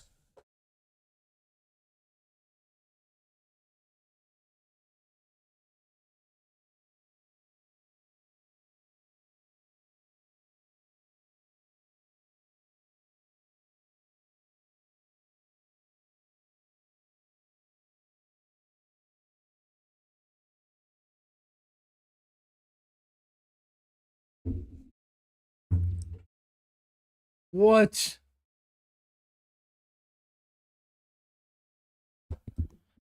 Dana White's looking for a fight. I thought they were about to promo that guy. WUFC refs as always. Dude, I seriously, like, I don't get it, bro. If there was, like, multiple, like, I would even understand if there was, like, 7 judges or even 5. 3, bro? Are you kidding me? 3? 3 and 2 of you couldn't come to an agreement on a scorecard? That's insane. And they weren't even, like, close. 30-27 Modestas and then 30-27 for Aiemann Cutelaba, bro. What? How? How does that even work?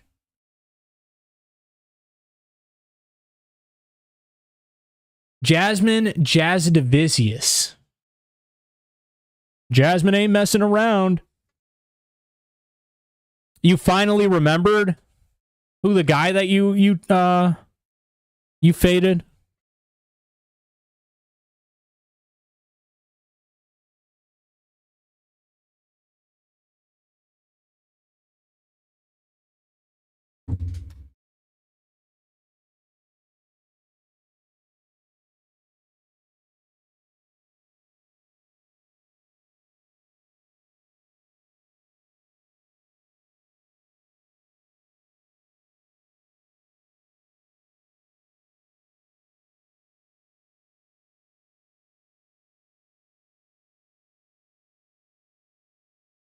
Yeah, I was actually like, that's crazy that not a single judge lined up. What is going on?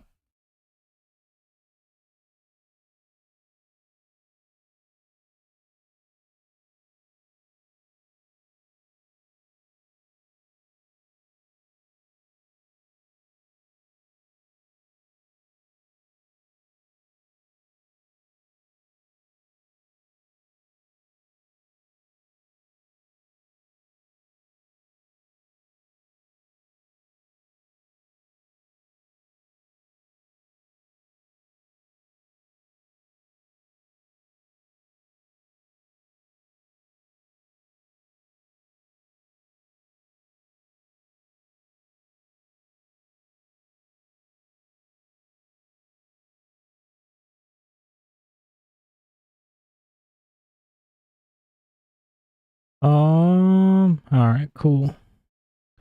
All right, cool. Oh, Rebellas to Spain. Oh my God, what a bozo, dude. I remember Rebellas to Spain. Dude's like a karate, he fights in the karate combat organization now or some shit. Because dude literally has no grappling. No grappling at all, bro.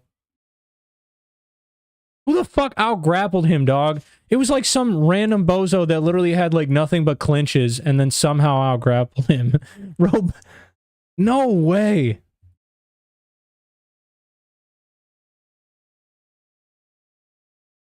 Oh my God, Rebellas frickin' to Spain, dude. Waldo Acosta Cortez beats him. But Austin Lane, that loss was disgusting. That was disgusting. Dude, he literally made Austin Lane look like Habib Nurmagomedov. That was disgusting.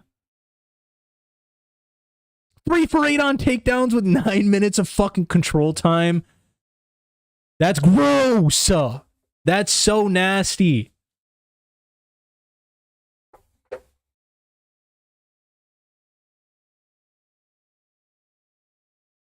Bro, I'm pretty sure I remember watching that fight and Rebellas just sitting there like on his back, like motioning to the referee to stand him up.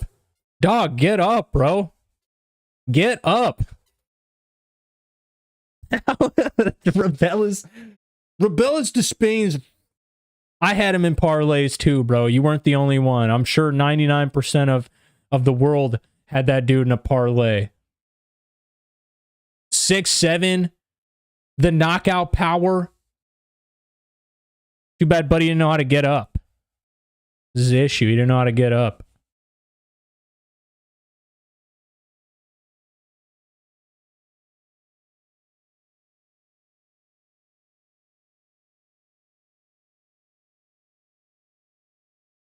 Oh my God, Jasudavicius.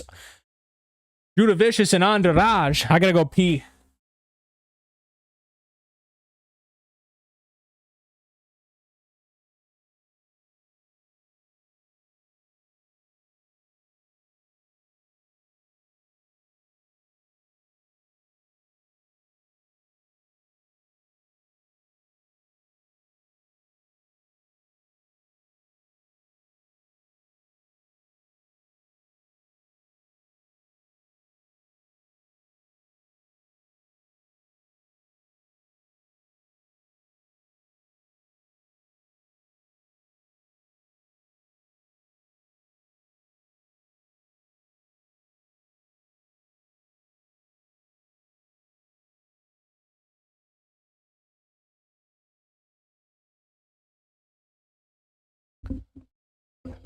Jasudavicius about to slowly churn Andrade.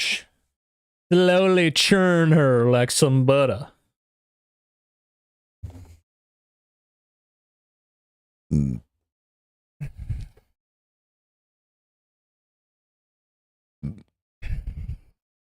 It's all right because Aspinall won me a lot around that time. I would have won like 600 if Aspinall KO'd Curtis 1 second faster. Oh, that's so annoying, dog. That is actually so annoying. You lost essentially due to a second.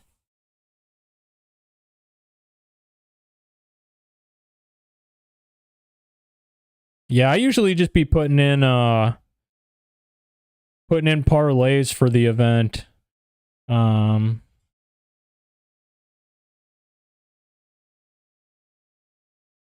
I didn't win last week, but 2 weeks ago, or maybe it was 3 weeks ago, whenever, let me see.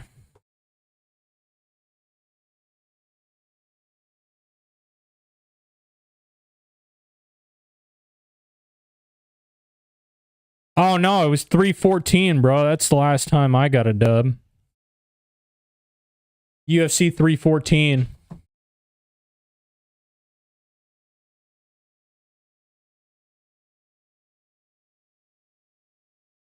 Who is this bozo, bro?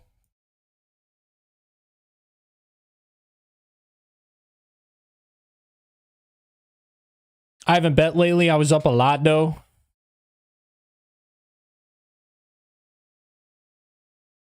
You were up heavy in baseball and UFC? Hell yeah, dog. Hell yeah.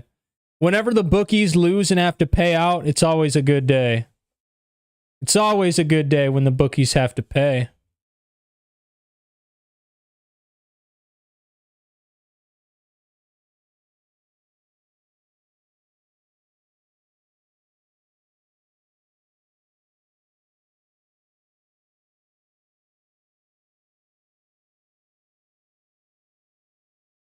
Oh my God!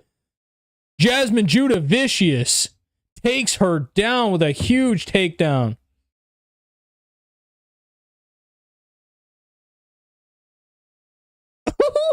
Jasudavicius. She's already in a very dominant position right now.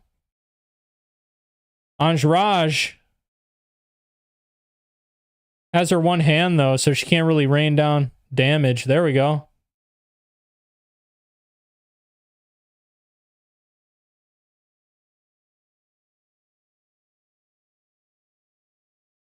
Ooh, Jez. Oh, Jasudavicius. I thought she was going to get her rear naked. Oh, this might be bad for Andrade.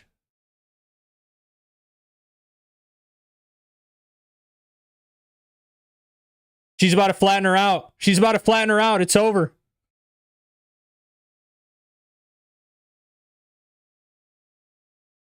Got the choke.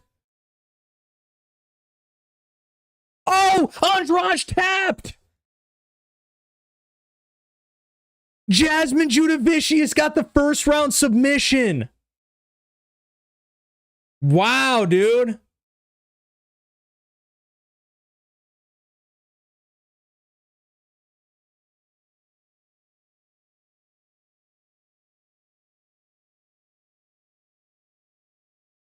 Wow. Good win. Good win for Jasmine Jasudavicius. That was killer. And she got her black belt, too.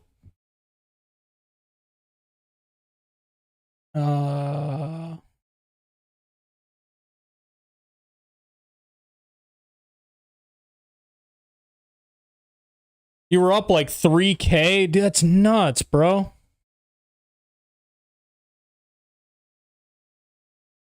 Man, what a submission, dog. That was nasty. That was nasty.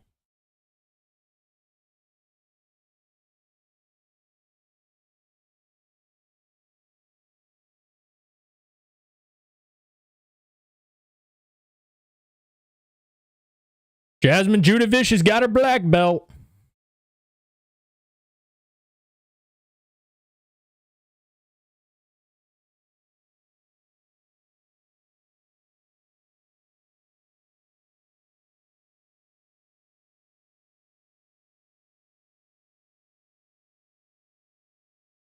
Next fight is such a tricky fight, dude. I know, bro. I know, dude. There's a lot of people. There's a lot of people all over Radtke. There really is a lot of people all over Radtke. I just don't know how much I like that.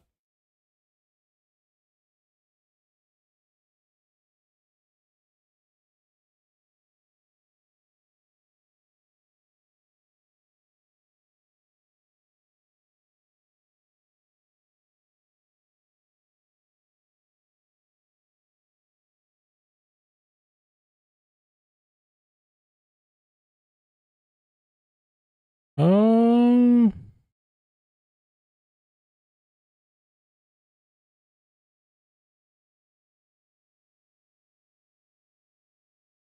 Yeah, this next fight is about to be weird. I'm not sure who's gonna win it. I really don't know.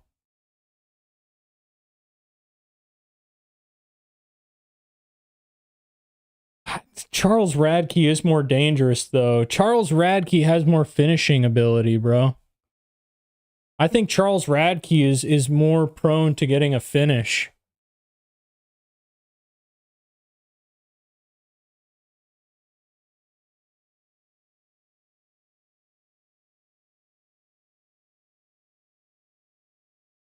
Yeah, and Magny destroyed Malott in that third round. To be fair, though, Malott was cooking up until he wasn't.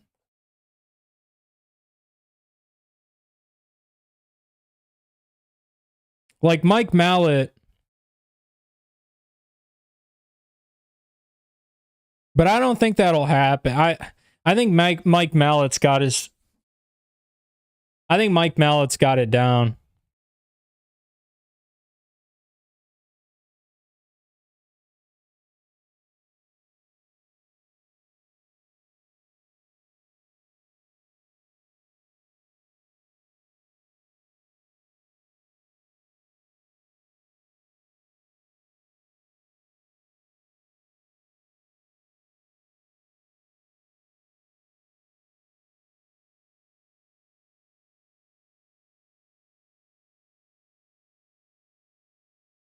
It's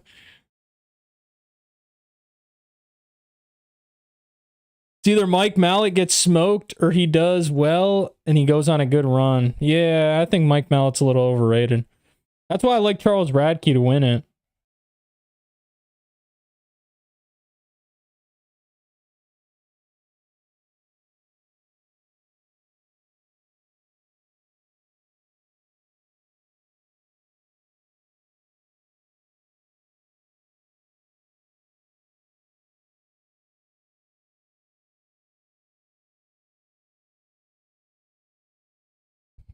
Jasudavicius might low-key be a title contender.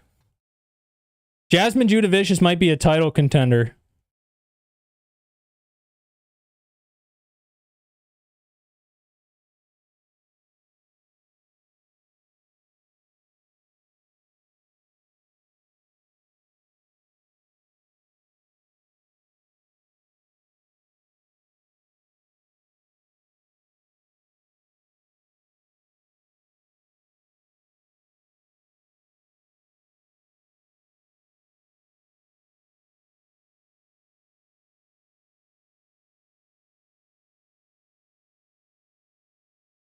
Dude, Charles Radtke might win this.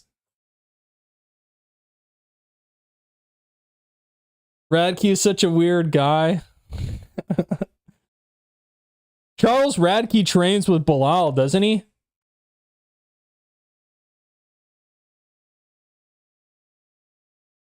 I'm pretty sure Charles Radtke trains with Belal. I guess that doesn't really change anything, but...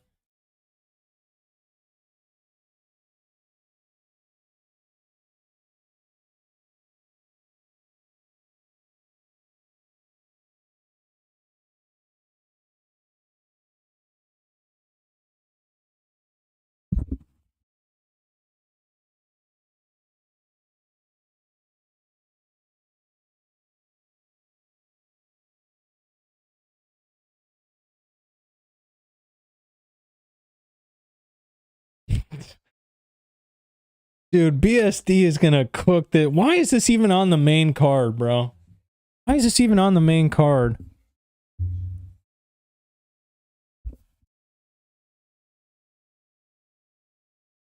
BSD is about to absolutely, like, demolish this poor guy, bro.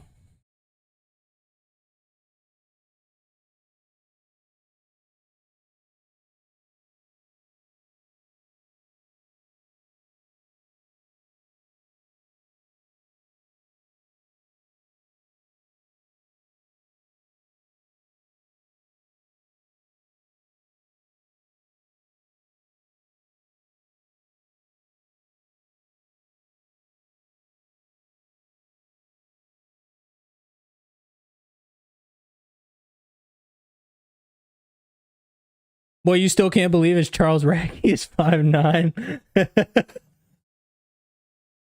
Hey, he packs a punch, though. He packs a punch. He does have a smaller frame for the weight class, though.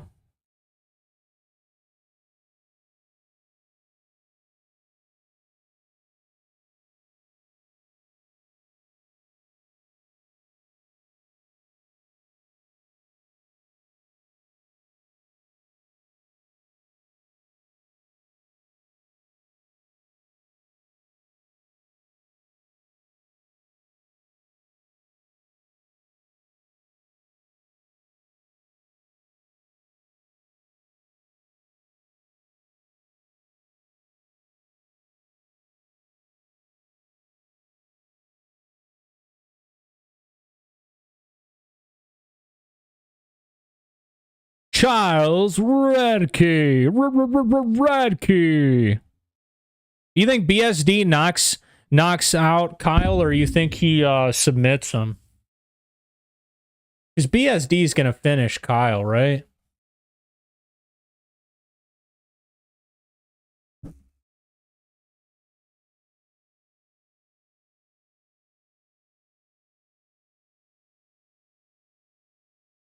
Ooh.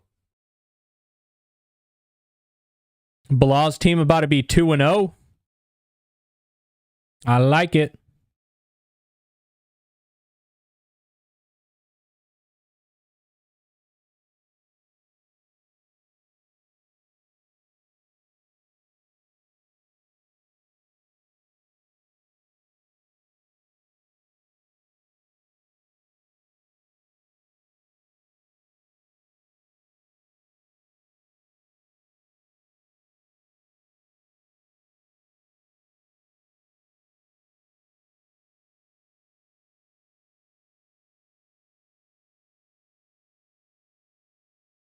You think he submits him? Interesting.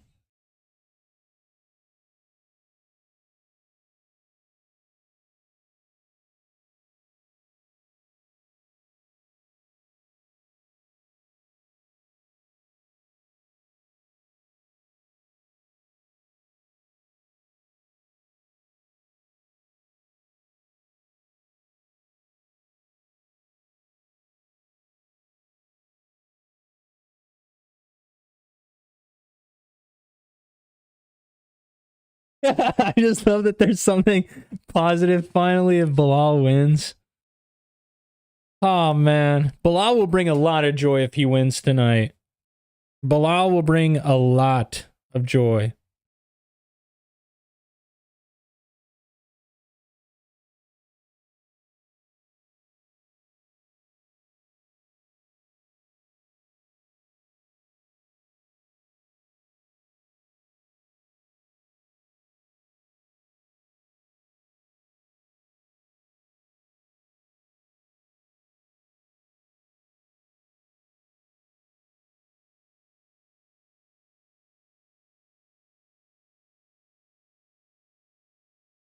What's that on Charles Radtke's nose?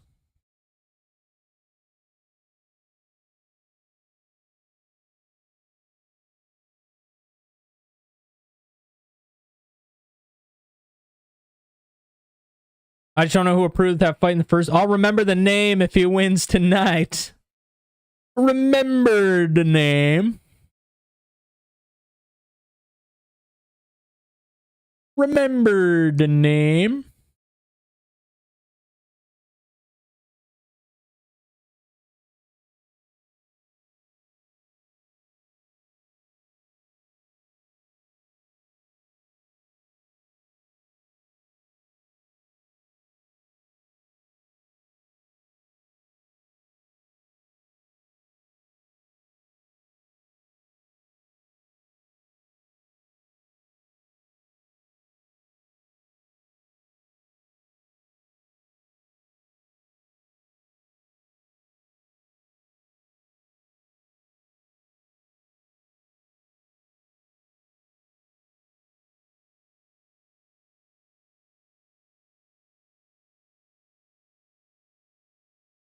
How the heck is Shevchenko a dog, bro? That just doesn't make any sense.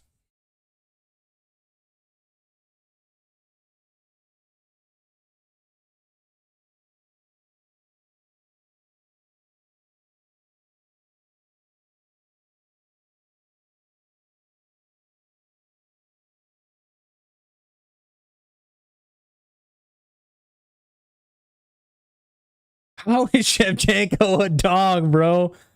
How is Shevchenko a dog? When is the last time Kyle fought like, man does not need to be in here against BSD? I feel bad for him, bro. I feel bad for,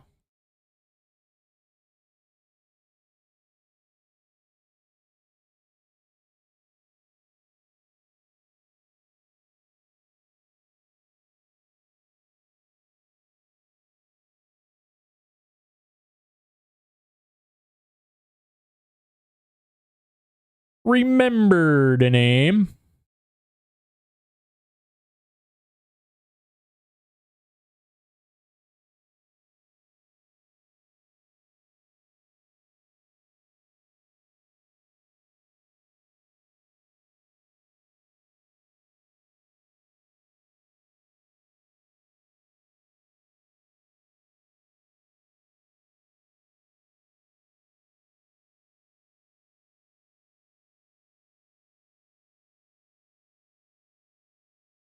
Yeah, Manon Fiorot is about to get absolutely baked by Shevchenko, bro. What?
Yeah, BSD probably going to chin him.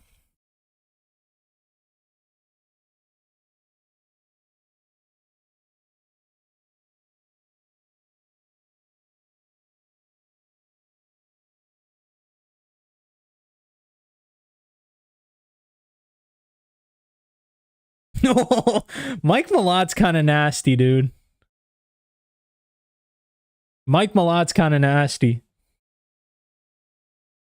Yeah, I feel bad for this guy. I feel like they probably did have a few backups in mind. But it was probably like, do these backups want to come all the way to Canada to fight and this and that? To be fair, though, Joel Alvarez got injured pretty early on. He was out with like a week and a half, maybe 2 weeks of time before the card even started. Or before the card was gonna start.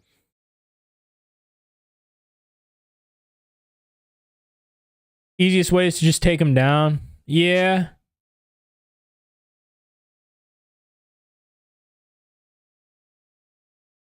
Yeah, he'll probably take him down. Yeah, I guess he could submit him that way, huh? Or TKO him. I don't know. We'll see. BSD should cook this guy, though. If BSD finds a way to lose...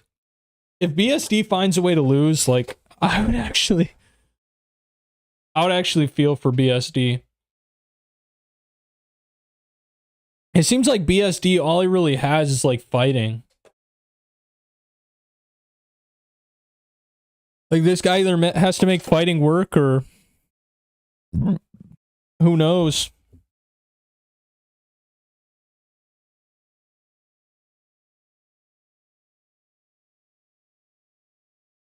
I don't. But here's the thing: like, if this guy doesn't, I don't even know if this guy has like striking. Okay, and even if it is UFC level, BSD is like, even though he's coming off of 2 losses, 1 to Dustin Poirier and 2 to Renato Moicano, I still rate BSD pretty high. Hopefully he bounces back, bro. I love watching him, but man, come on. You're being given the recycled can.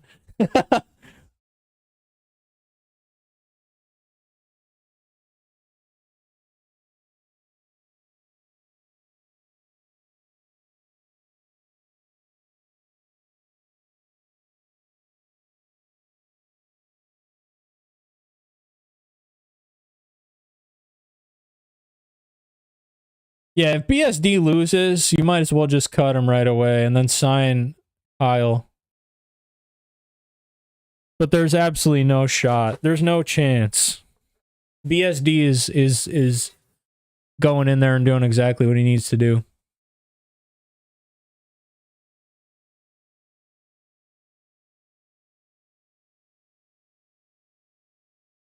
Ooh.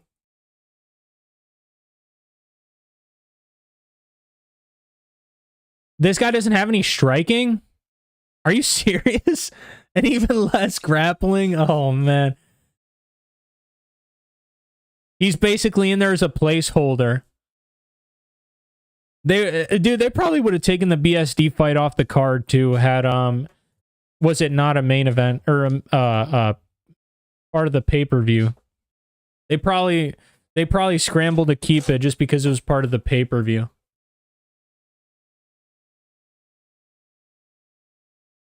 But like, who would they have put on the pay-per-view then? Radtke and Malott?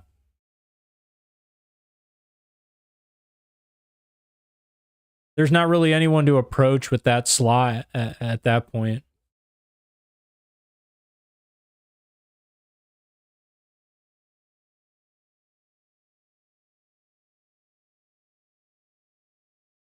And here's something to put into perspective. His last fight, which was 11 months ago, was against a 25-30 fighter. 25-30, bro. That is disgusting.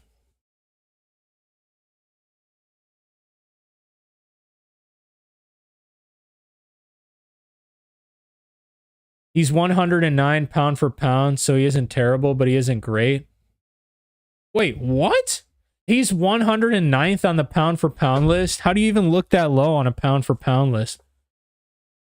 Is that like Canadian mixed martial arts? He's 109th.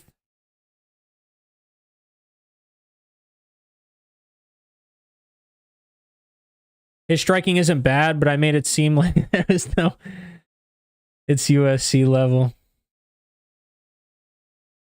His last fight was in BTC Tapology.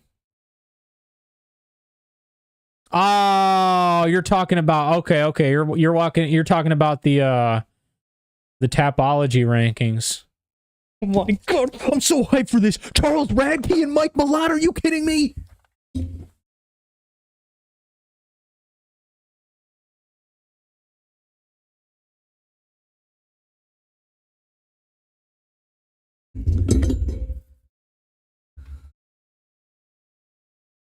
Fighting out of the red corner.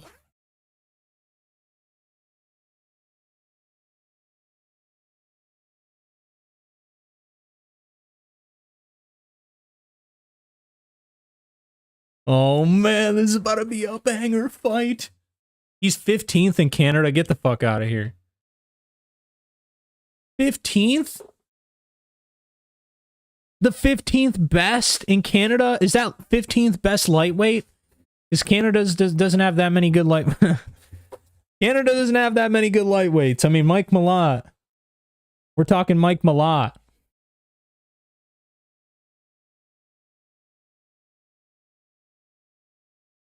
Bruno Silva's getting released tonight. Fights on. Fights on. Let's go. This is about to be a banger, dude. Featured prelim of the night.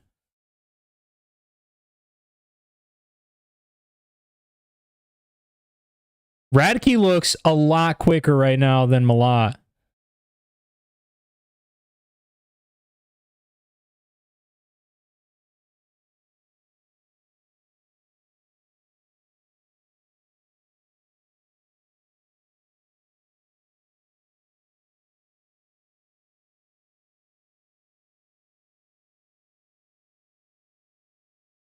Oh, yeah.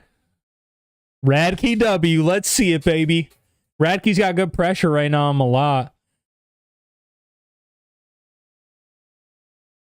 Radtke got stung a little bit there.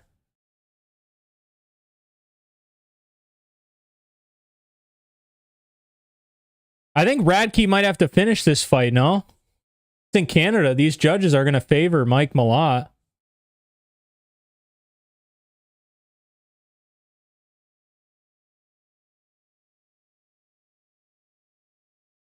Nice jab there by Malott.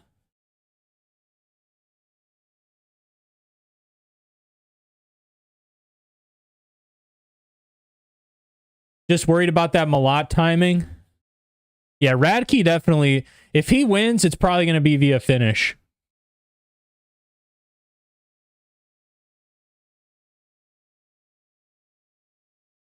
Nice 1-2 by Radtke. That was a good body kick. Malott's got some good kicks, bro.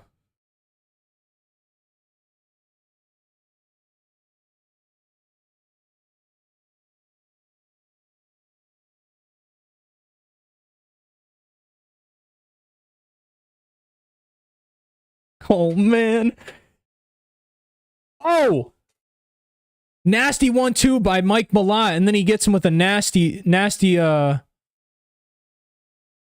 right hook.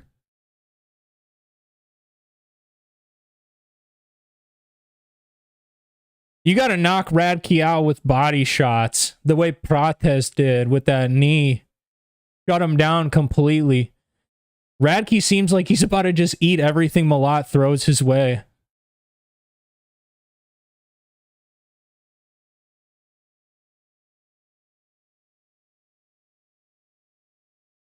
Ooh, nice right hand by Malott. Dude. Mike Mallott's piecing him up right now. He's touching him up. He's winning this round.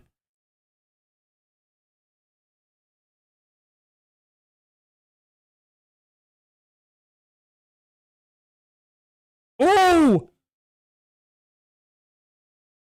Radtke with the left. And he's walking him down. I just checked something. Take a guess at BSD's opponent's age. Probably like, I don't know, I'd say like 30 maybe. Up and coming guy, primed a little bit, eh?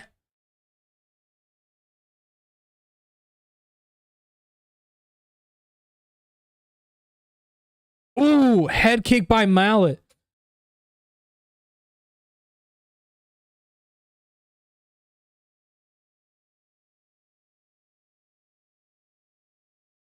Oh, Radtke lands a nasty right hand.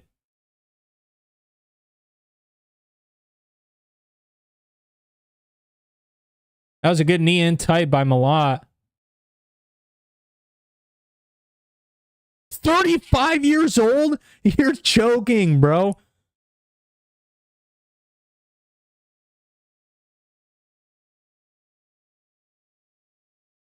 Yeah, Mike Malott is winning this first round. He's dominating this first round, honestly. Radtke's landing here and there, but...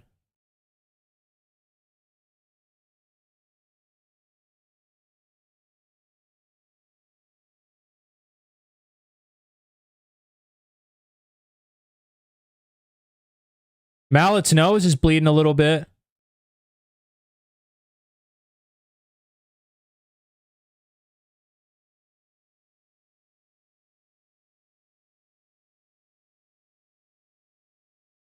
Yeah, Mike Malott round one for sure. Radtke needs more. Yeah, dude. Radtke needs to move and do something, bruh.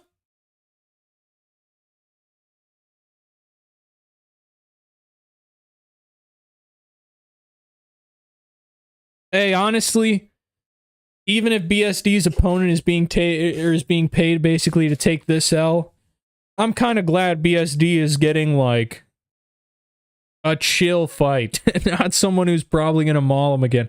Joel Alvarez, bro. You know what Joel Alvarez would have done to oh my goodness, to BSD? That would have been a bad night. That would have been a bad night for BSD and for me.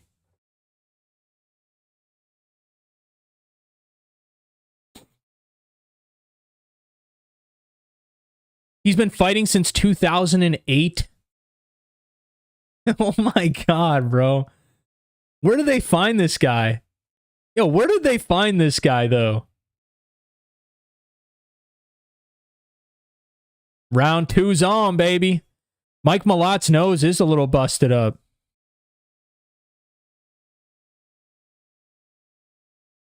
Yeah, BSD's a lock, bro. BSD is probably going to finish that fight in a minute.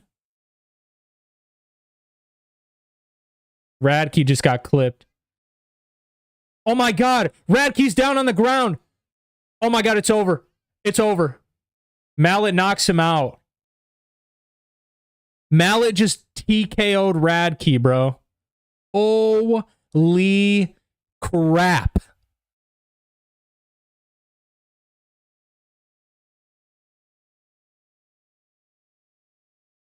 Oh my god, dude.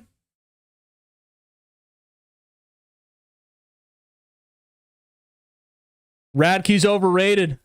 Radtke's overrated, bro. Radtke is literally overrated. He's just a talker.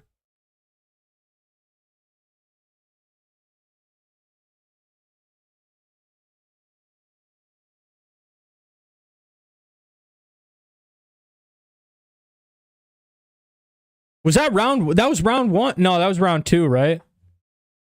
Wait, was that round one or two? No, it was round two. I'm an idiot. Wow. Wow. Wow.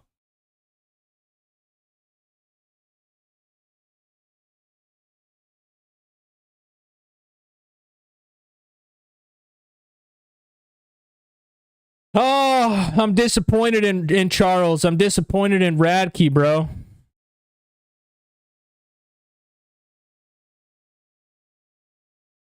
I really don't like Mike Malott, but I guess if he has to win, whatever. Oh my god, dude, he knocked his mouthpiece out of his freaking mouth. Holy crap, dog.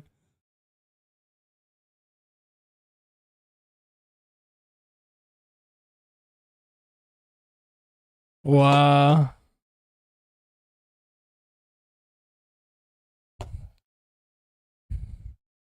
Can't wait to see the nearly 36-year-old with no experience fight BSD. Oh.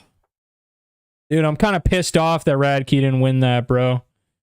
I'm kind of pissed that Mike Malott won that.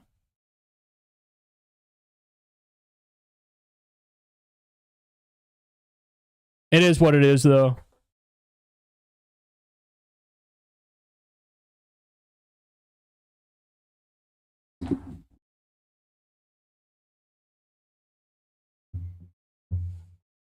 Mark Goddard, you stopped that too soon, bud. Or too early, sorry.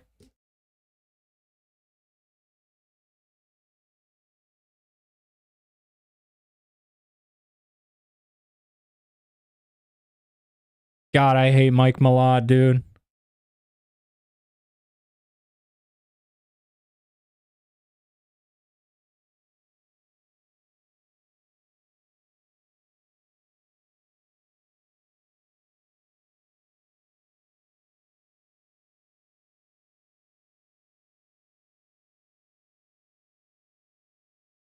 I'm just a small kid from Ontario, Canada.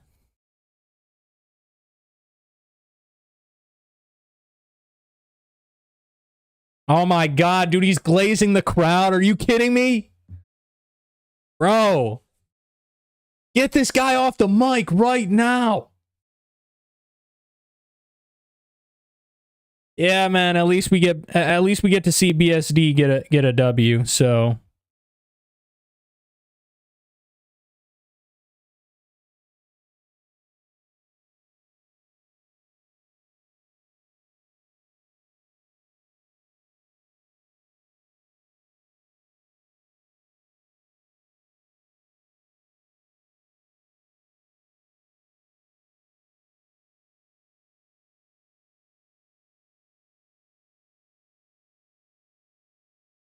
what is going on with Mike Mallott's interview, bro?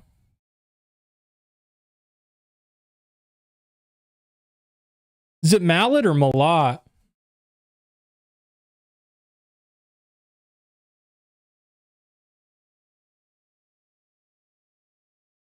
So much BSD talk scrambled my brain.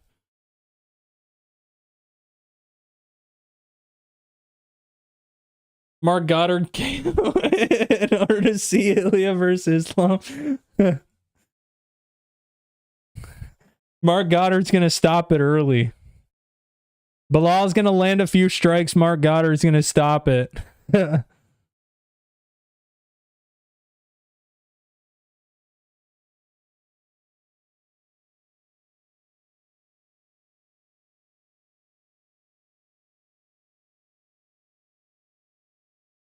Who does Mike Malott even fight next? Coming off a win against Charles Radtke. I don't even know. We'll see, though. I mean, hopefully he keeps fighting like this. Whenever Mike Malott, like, sits there and hugs and...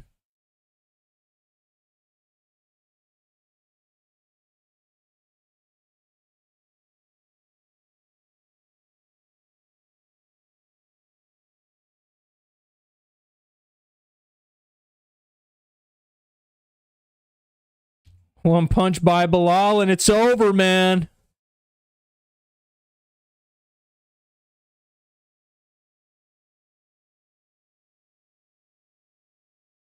They don't know, man.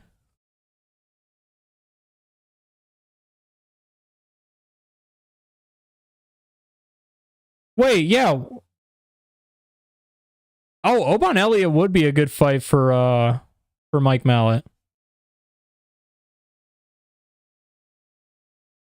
Oban Elliott would actually be a really good fight, dude. That'd be epic. I would love to see that.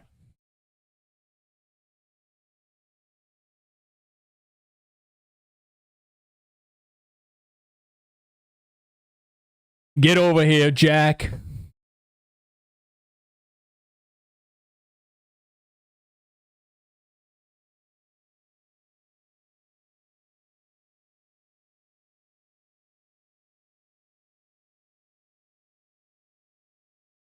Oh my god, JDM is going to get churned and cooked.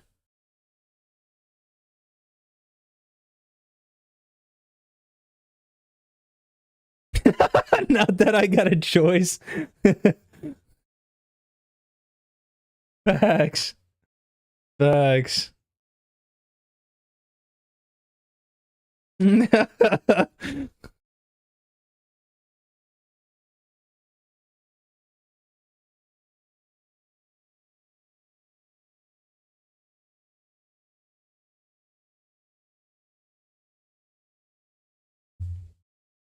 I refuse to believe that JDM is going to win tonight. I just...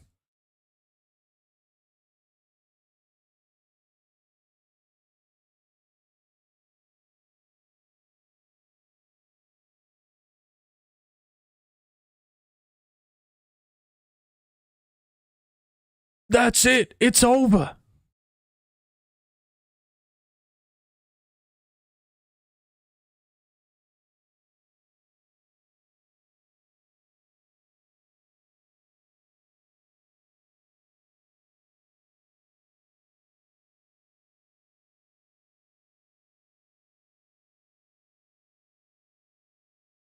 Am I underestimating JDM's cardio? Am I underestimating JDM's cardio right now?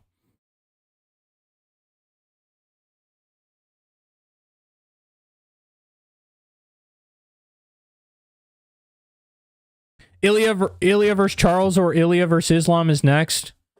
Can't believe Belal is the deciding factor. Oh my god.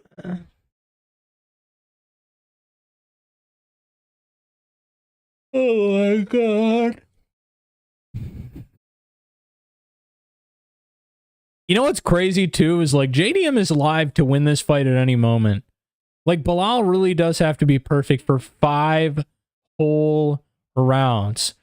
If JDM gets an opportunity like Leon Edwards did, where he could have just rained down elbows and finished that fight, JDM is finishing the fight.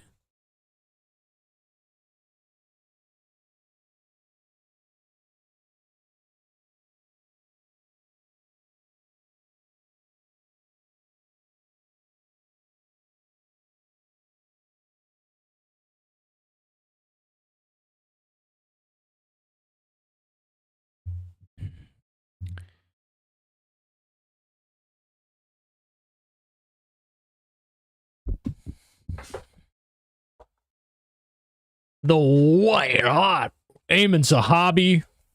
Can Aiemann Zahabi actually beat Jose Aldo? Like, can Aiemann Zahabi really actually beat Jose Aldo? It'd be a cool win, but can he? But Aiemann Zahabi did get a good win against one of the Bonfim brothers, right? Or not one of the Bonfim brothers, the Bashara brothers. The Bashara bros. The Bashara bros. I mean, we're the Bashara bros, man.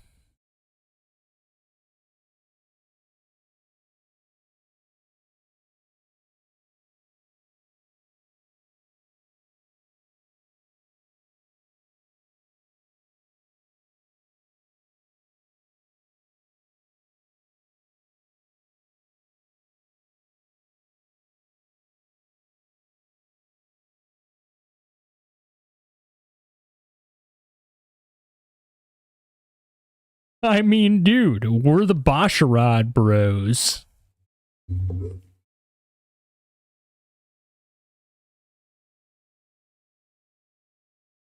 Yeah, Aiemann Zahabi beat Javid Basharat. Dude, he could low-key beat Jose Aldo.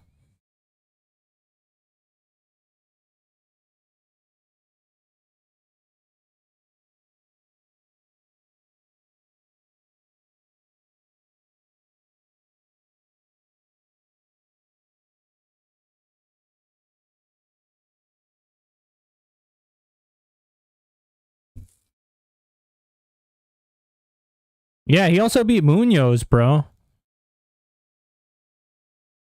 Which is a pretty good win. Dude, is Aiemann Zahabi live? He's 37, though? What? Aiemann Zahabi's 37, dog?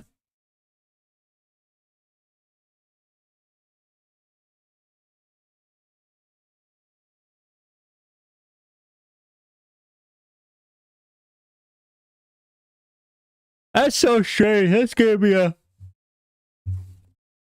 be a close fight for sure.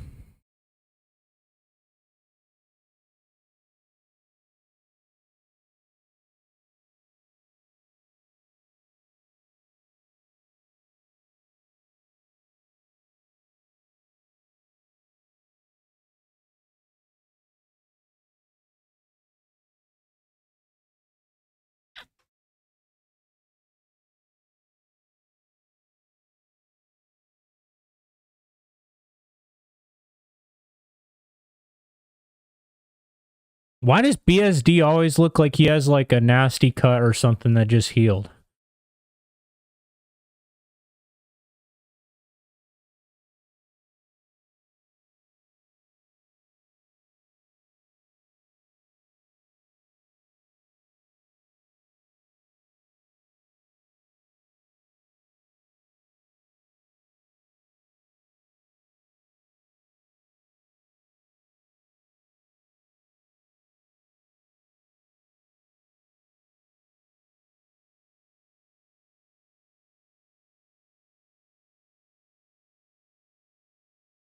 Everyone's counting Grasso out.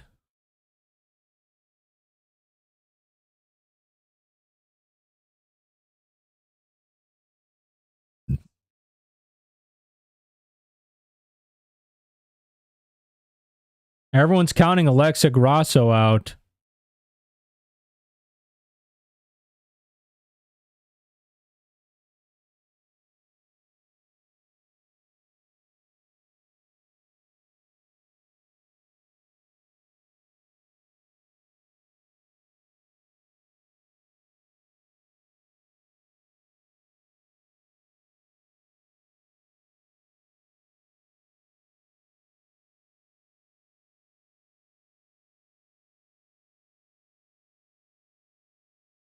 Wait a second. Hold on. Wait, was Jose Aldo and Aiemann Zahabi, was that supposed to be a bantamweight?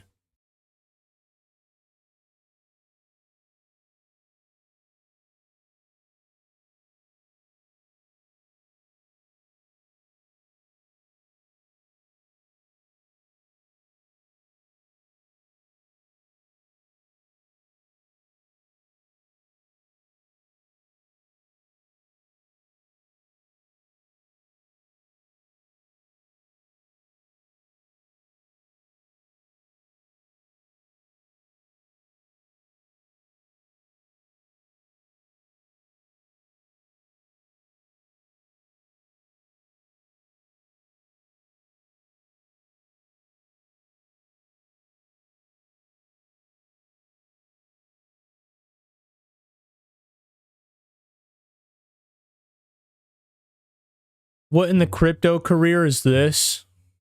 Wait. He goes from Favola to Poirier to Moicano. They're doing a catch weight. Oh, interesting. I didn't even know that. Did one of them, was one of them like missing weight and then they were like, yeah, let's just do a catch weight for Aldo and Zahabi?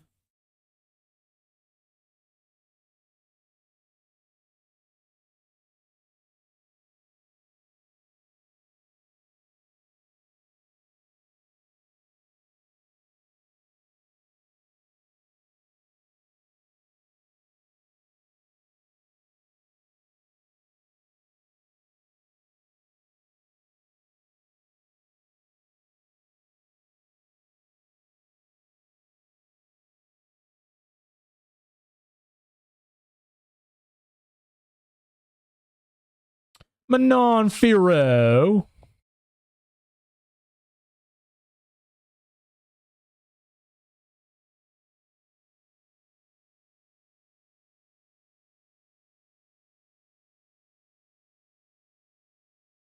Probably Zahabi.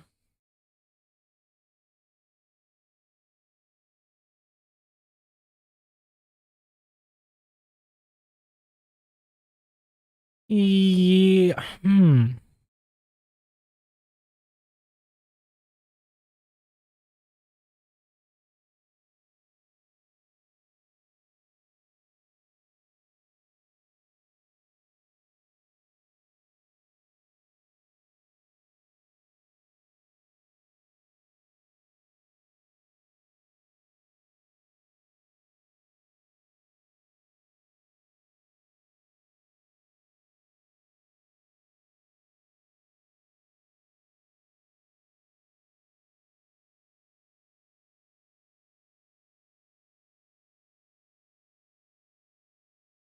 Yeah, I got Twitter. It's the same as my channel, Teo Talks MMA. Spinning back fist posted.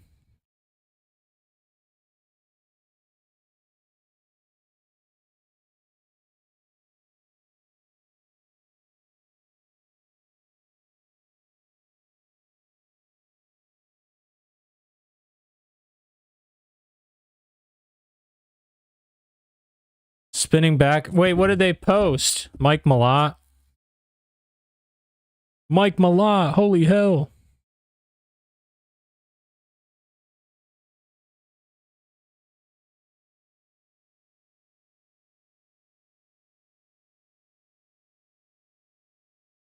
Are the judges watching the same fight? 30-27. Average Cutelaba fight.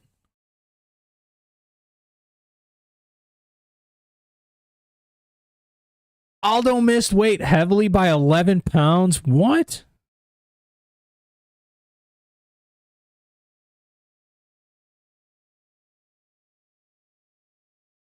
Hair transplant. Sterling is undefeated.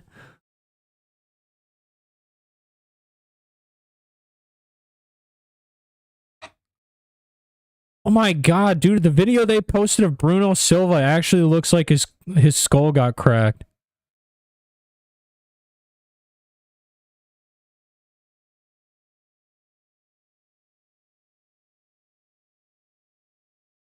Dude, that's insane. I'm glad Bruno Silva's good, bro. That was kind of crazy.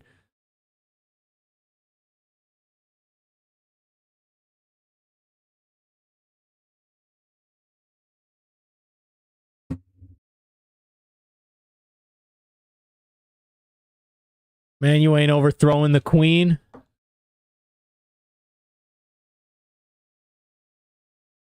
Average Cutelaba fight. That was funny, bro. Wait, I was gonna say, what's your ex, dog? I'll follow you.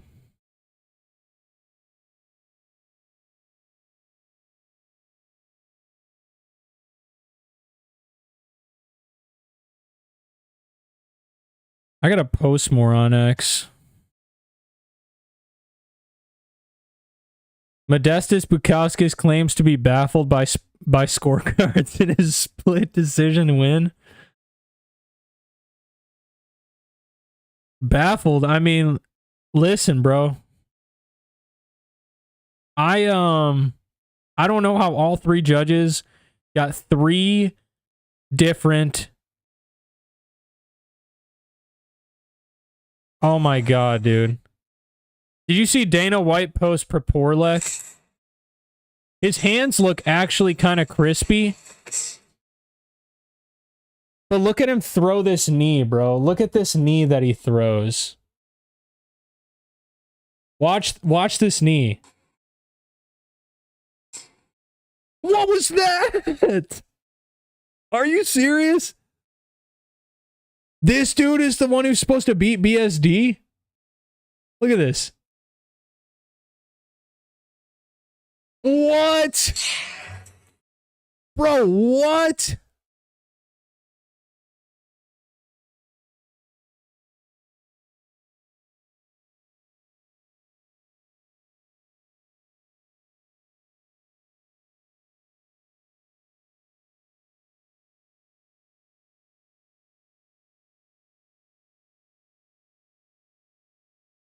The Cutelaba is hilarious. How did they even get an angle like that? How does Cutelaba even...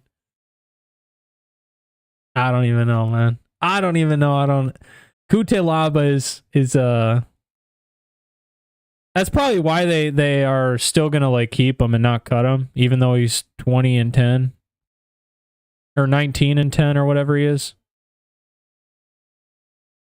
UK fans trying to convince themselves to stay up and watch a Belal pay-per-view.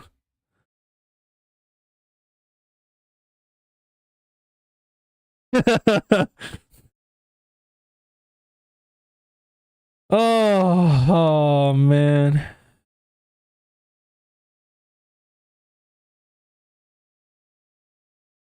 Main card time, let's get it. Come on, man. I need to see BSD crush it.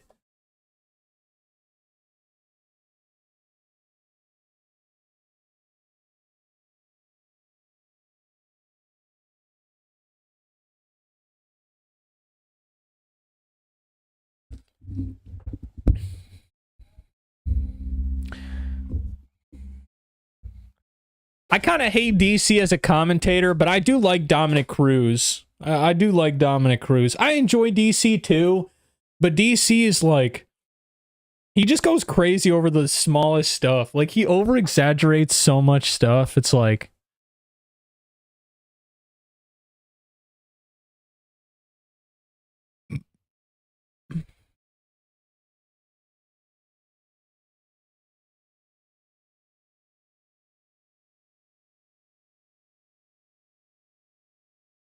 Remember the name. Another killer, by the way, who trains with Belal Muhammad, Ignacio Bahamondes, dude. Ignacio Bahamondes is a monster.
Yo. Yo.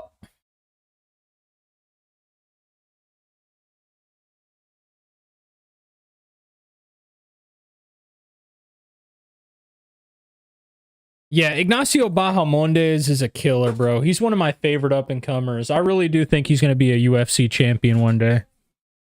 I was not aware that he had that nasty of a ground game. I literally thought Ignacio Bahamondes was simply just a striker, okay? I thought he was I thought he had the hands. I thought he was capable of just chinning basically anyone bro, goes and submits Jalen Turner. Unbelievable. Unbelievable.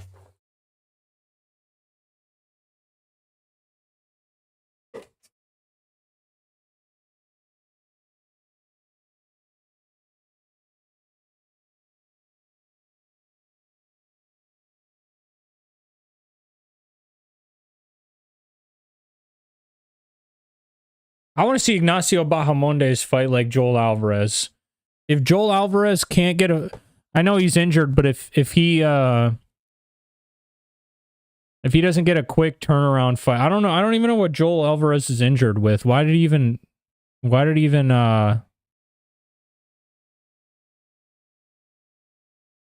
drop out of the fight? To be fair, though, Jalen Turner, like... Dude, Jalen Turner, he doesn't have his head in it, bro. Like, he even came out and said, basically, his head has been out of mixed martial arts for quite a while now.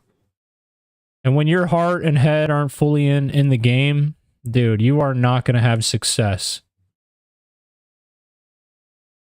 We got to pray Kyle doesn't turn out like Silva. Well, if BSD submits him, he'll be fine.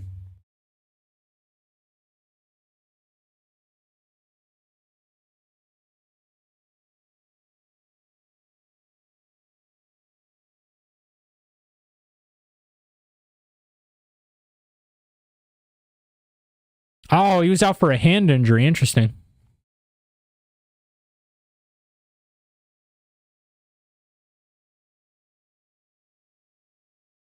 Yeah, man. Dude, I can't believe he... It's so weird because Jalen Turner, like, he could have actually been a killer. And the fact that he was 6'3" with the reach that he had in a lightweight division... Unbelievable, bro. Kyle Killshot, get ready to get kill-shotted, buddy. Get ready to get kill-shotted, buddy.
BSD's so ready.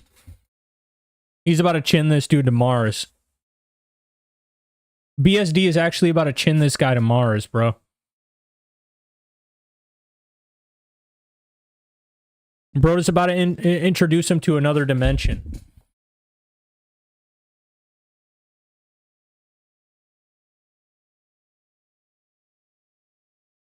Ew, dude. Creating highlight reels in freaking Australia FC 185. League 185.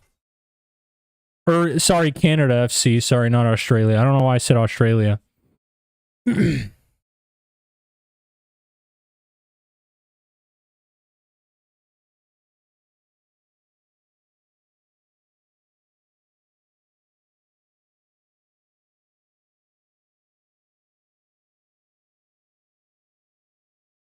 Wait, you said Kyle was in the UFC 6 years ago, right?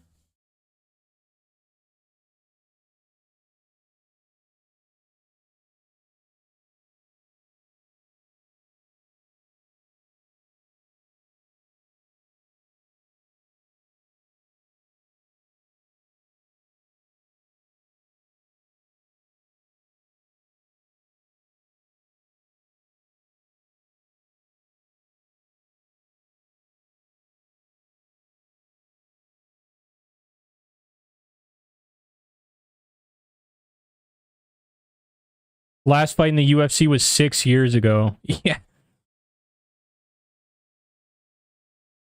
Did he just get cut from the UFC, I'm assuming, then?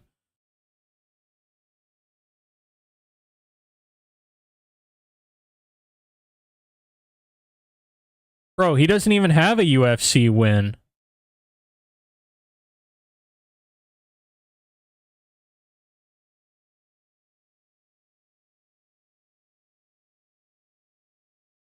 He doesn't even have a UFC win, bro. This guy lost to Austin Hubbard.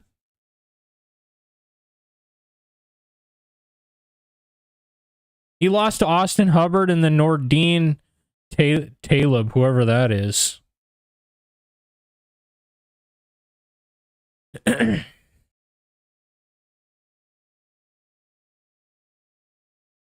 Fought since 08, about to be 36. Last fighter's record. 22 and 36 is crazy. Now BSD is walking out. This guy looks like a killer, but what's up with his right eye? Is that just how his eye normally is? His right eye are left if you're looking straight at him.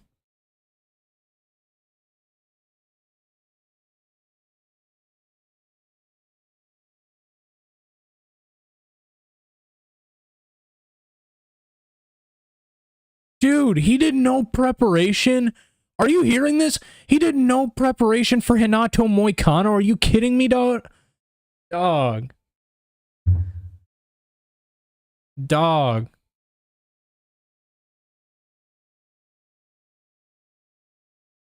Yeah, BSD is super young, bro. BSD is like... Also, the amount of damage that he took against Renato Moicano, I don't know if you remember that fight. That was a mauling, okay? Dustin Poirier, at least he had Dustin Poirier's back for a little bit. And, you know, obviously he got knocked out pretty bad. But it wasn't like a... Dude, Renato Moicano literally reconstructed BSD's face, bro. Look at his eye. His right eye isn't even opening up fully. And that's all because of that fight. And I swear, those scars underneath his eyes, those are from that fight. He had staph during the Dustin Poirier fight. I know that was confirmed for sure. I'm not entirely sure if he had anything against Renato Moicano. And if he had staph a second time and decided not to pull out against Renato Moicano, after already seeing what happened the first time, dude, I don't know what to tell you. I know the UFC would be kind of pissed, but if I was BSD, I'd literally ask for a fight right after, and I'd be like, all right, I'll fight lower in the rankings. I know my ability. I can literally knock out whoever is underneath me. Which I think that would have been better for BSD. He fights lower in the rankings. He gets a little bit more experience. He knocks someone out. Boom. Then he gets another ranked matchup, and then we're talking a completely different BSD. A BSD back on the... BSD...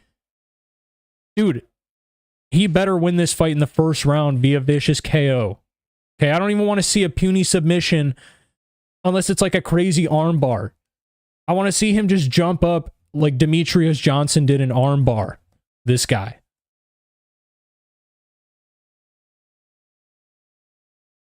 Dude, yeah, I don't know if his eyes ever looked like that. I don't remember his eye looking like that before. I mean, he's like opening it up a little bit more now, but... Oh my god, dude! Prepolec versus BSD.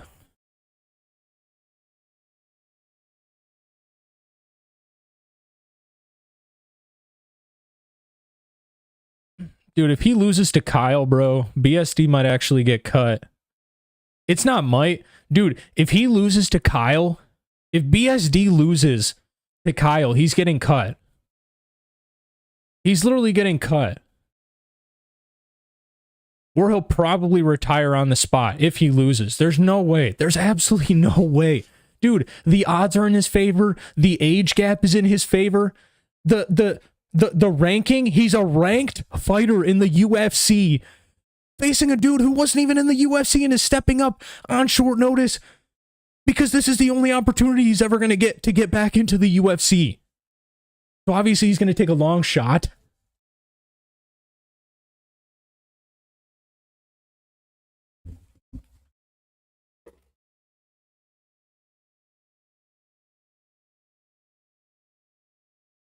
Yeah, I have my window open, but I think my neighbors are outside, so I don't know if I'll probably just keep that closed for now.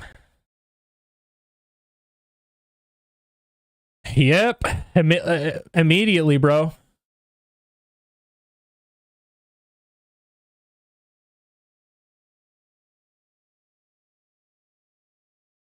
We'll see what he can do with it, though. Uh-oh.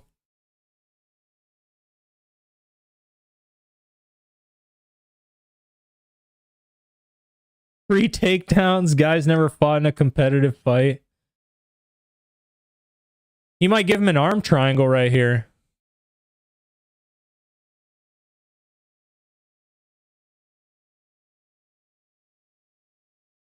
Oh, he's snagging his back so easily, bro.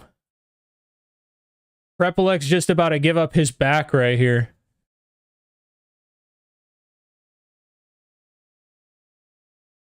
I don't get why BSD doesn't strike here, no? He's just conserving that energy. He's going straight for that sub.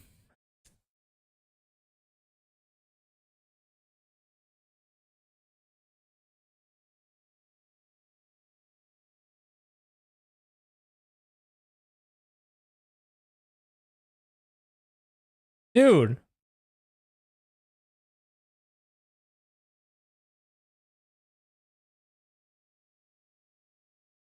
BSD is going to ride him out? No way. He's going to get the submission.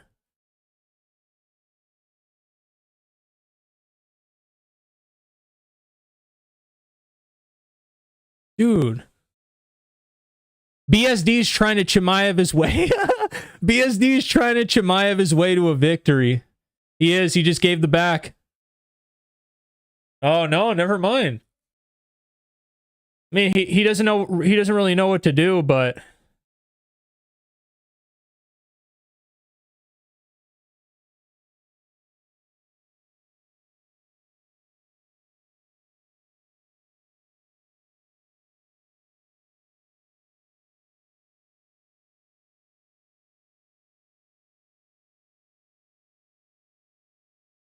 Why doesn't BSD just jump over?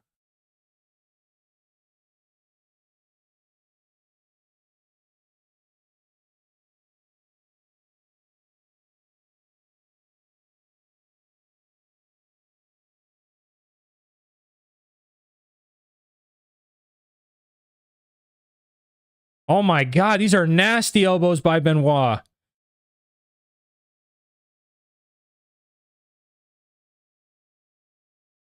Oh, it's over. BSD's got... Nope.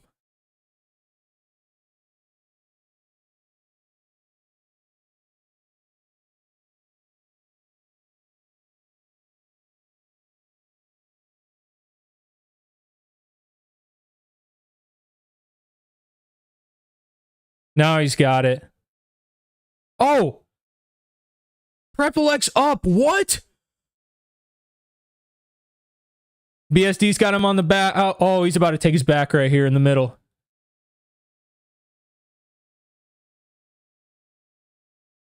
Oh, what a back take.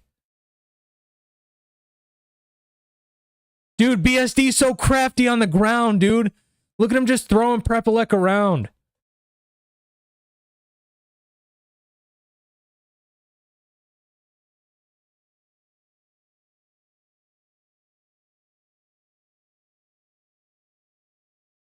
Oh, BSD's so close, bro.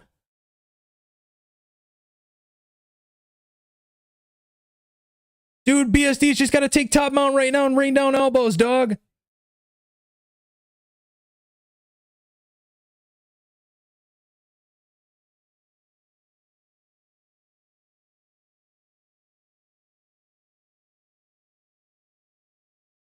Wow, Prepolec's defense is phenomenal right now, dude.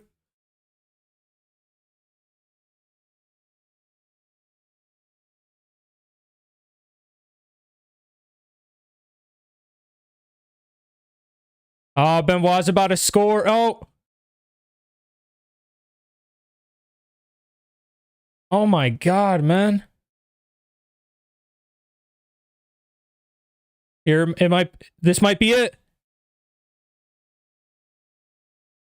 Nah, it's on the chin. Prepolec's fine, but that squeeze is tight, bro. You know Benoît's crushing his jaw right now. Oh my God, dude. Wow, Prepolec wants to survive this fight, eh? I was about to say, Prepolec wants to win this fight. Yeah, I don't know how badly he wants to win it right now because he is really only surviving, but...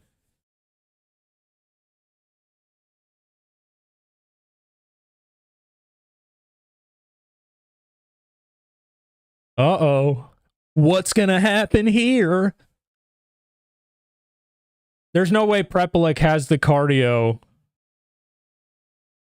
There's no way Prepolec has the cardio in round 2, right?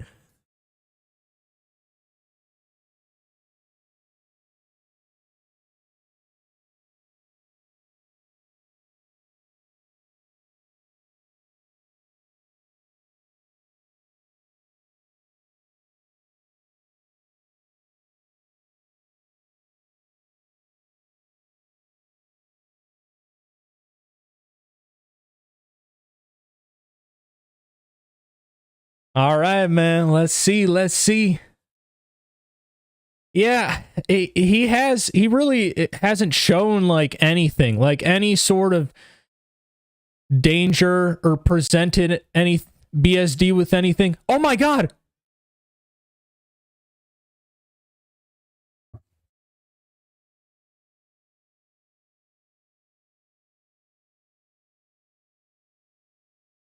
Oh my God, Saint Denis.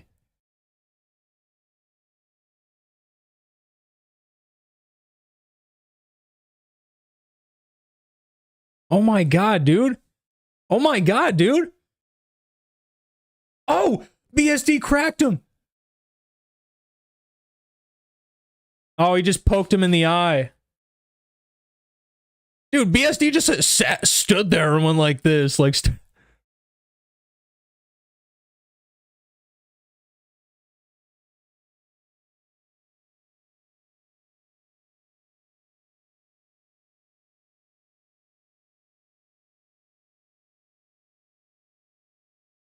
that was a bad eye poke, but... Oh! BSD cracked him! Good leg kick by BSD. His corner wants him to wrestle, dog. BSD's corner wants him to wrestle. Oh my God.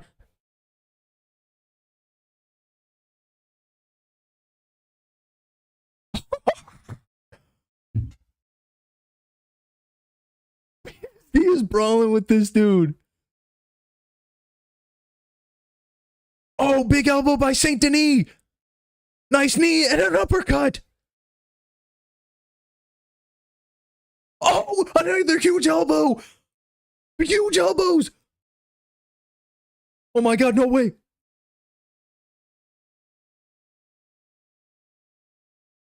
Oh my God, BSD cracks him again. Oh, it's over. Oh my God, BSD's about to knock him out. Huge elbow again. Oh my God. Elbow, knee. Oh my God, how is Prepolec standing? Oh my God, another huge elbow. What is going on? What is Prepolec made of? Oh my God. Dude, he's eating these elbows like they're nothing.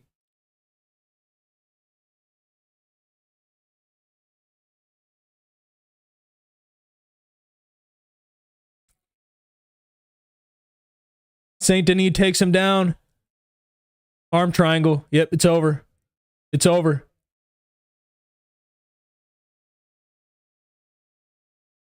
Yep. BSD by submission.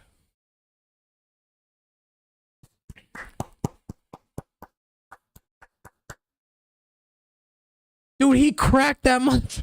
He cracked him like 16 times in that round, bro. No over-exaggeration. This dude has a chin, bro. BSD hits hard. Dude, I'm so glad Benoît faced this dude. And oh my God. His face looks like it took so much damage, dog. Not from this fight, from his past few fights.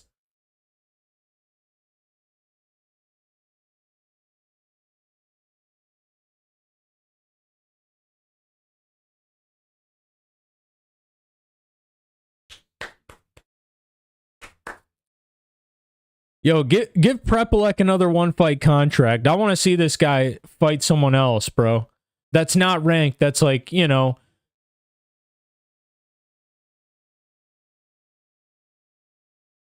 Yeah, I want to see him like fight someone not ranked, preferably. Preferably not like a crazy killer.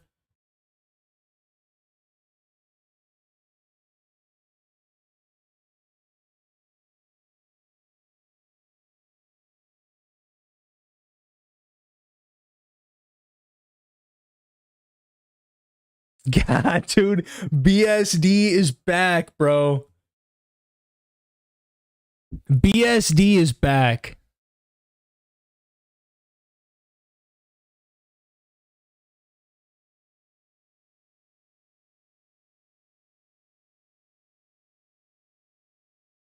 By submission due to an arm triangle. Oh, I love to hear it, man. I love to hear it, dude. That warms my heart.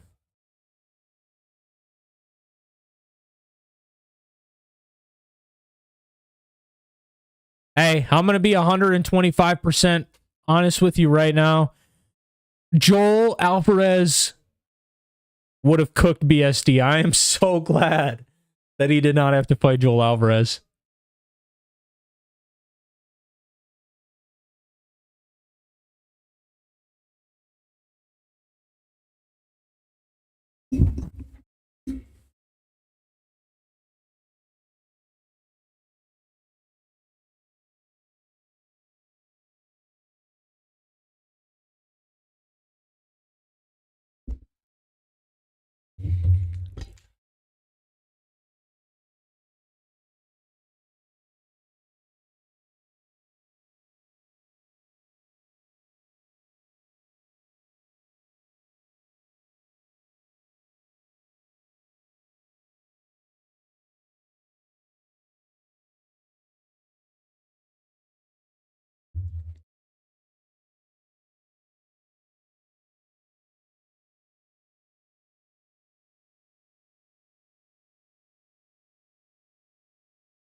You know what?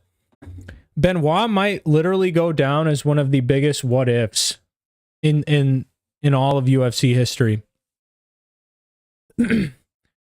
Like, obviously the Prepolec fight, he was bound to win, but Prepolec made that look a little bit harder than it needed to be for a little bit.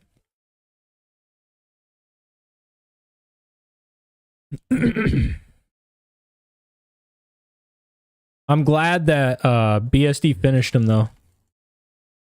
If BSD would have went to a decision, then I would have been like, all right, what's going on here, bro?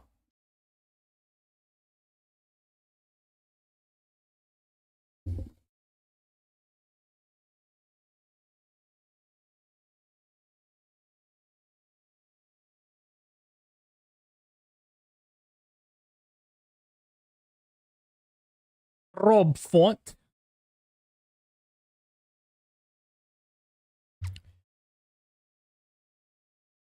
And Jourdain. Wait, so what do we got? 4 more fights? Oh, man. 4 more fights and 2 of them are WMMA. I'm hoping Alexa Grasso goes in and just submits Natalia Silva round 1.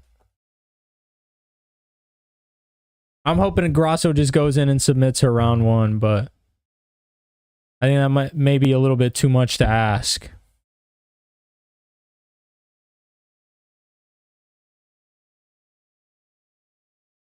Who would you have BSD fight next?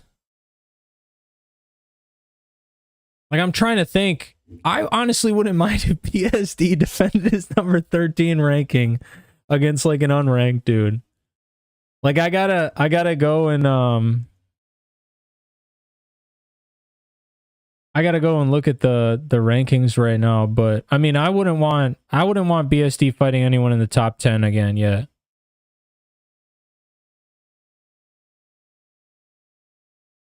BSD versus Faraz Ziam. Dude, that would be a good fight, bro.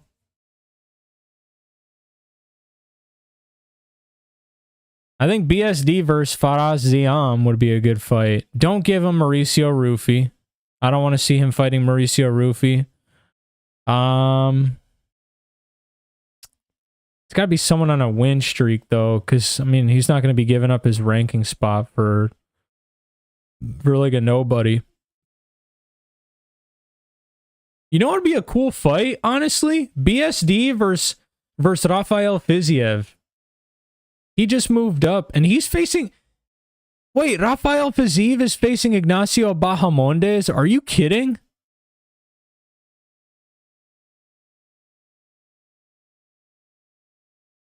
June 21st. June 21st. Dude, I don't even know who I have for that fight. Are you kidding?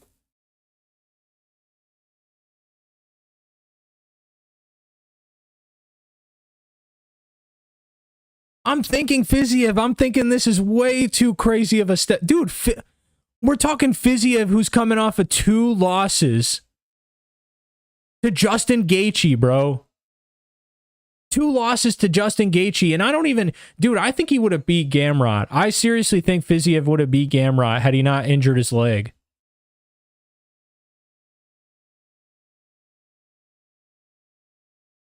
Dude, I don't even know. I didn't even know. What in the world is...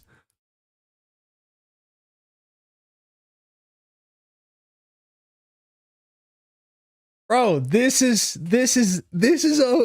a beautiful match, by the way. This is an absolutely beautiful match, and this is an absolutely perfect fight, bro.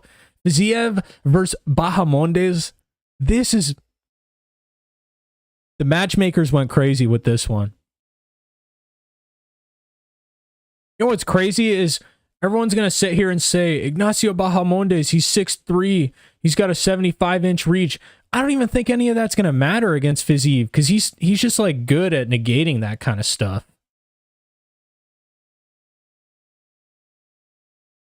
It's just Justin Gaethje, bro. Justin Gaethje is...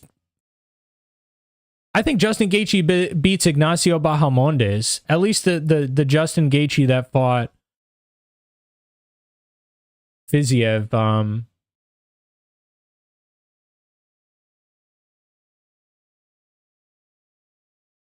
Natalia, Silva.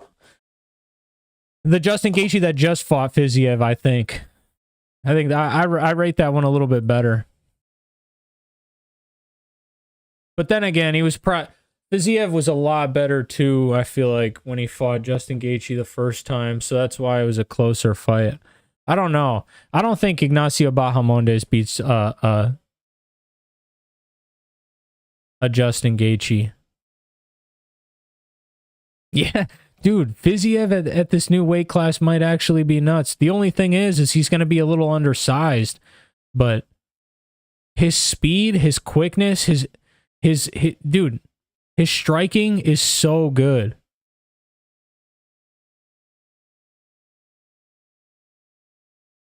I just don't know how the strength is going to translate over in terms of like his takedown defense, and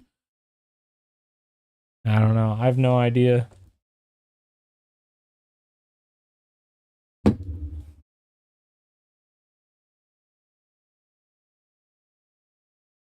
All right.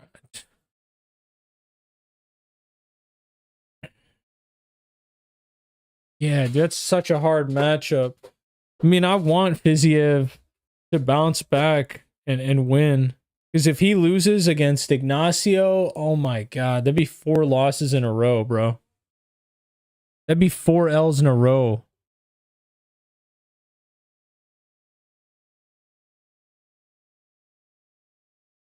Ignacio sub, Fiziev KO, or a close decision. It's about accurate.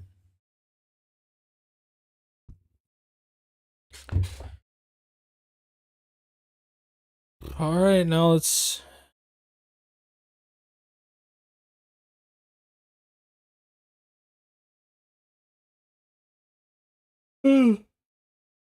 Oh man, sucks that we gotta have a loser in this fight, you know? Alexa Grasso looks locked in, bro.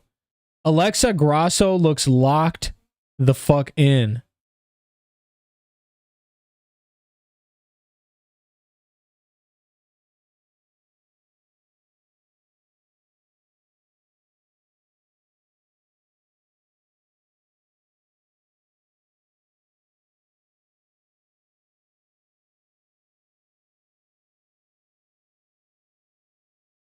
Dude, she's locked in.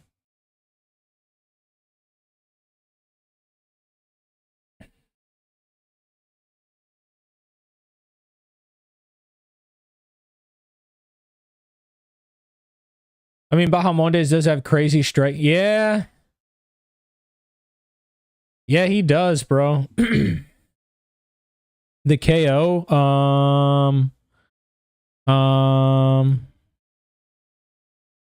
I don't know, man, but the turning point for me with Ignacio Bahamondes, I don't know which fight you're referring to specifically. Are you talking about the head kick with?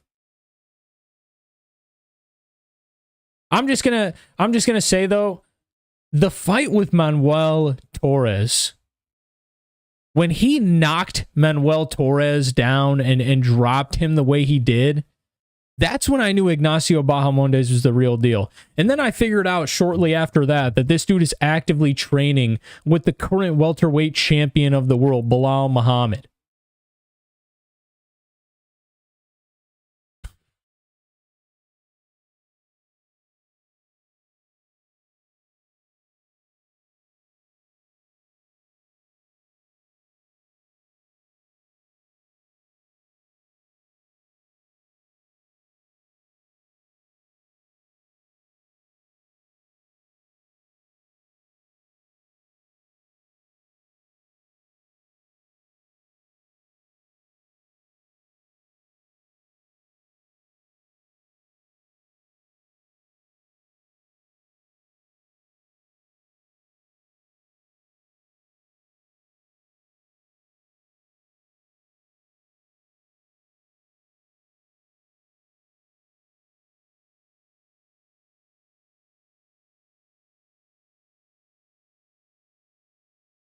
I think Fiziev at a new weight could be a problem. But Fiziev looked terrible round one. Fiziev is like a oddly slow starter, but I think that was just because he was fighting Justin Gaethje.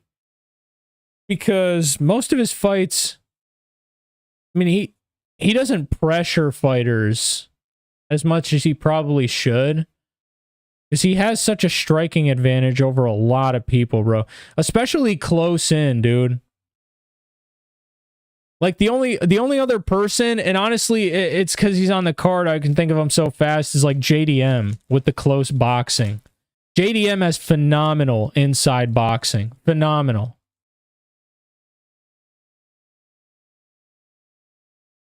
Natalia Silva.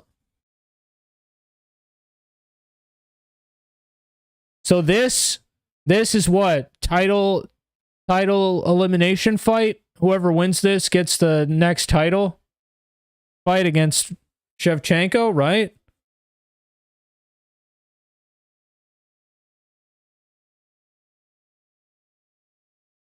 Oh my god. Grasso with a nice little double jab. One of the craziest KO kicks, but it wasn't popular because it was COVID time. Let me look it up real quick because I don't remember that. But also, I wasn't watching a lot of UFC. I think at that point I was just watching like pay-per-view cards. Now I'm just like the past like 3 years, I want to say, or 4. Nah, probably closer to like 3. I've basically watched every event. There was one event like earlier in the year that I missed, but for the most part, I've been watching every event. Alexa Grasso. Alexa Grasso has a really good tight guard. Silva picking her apart though, regardless.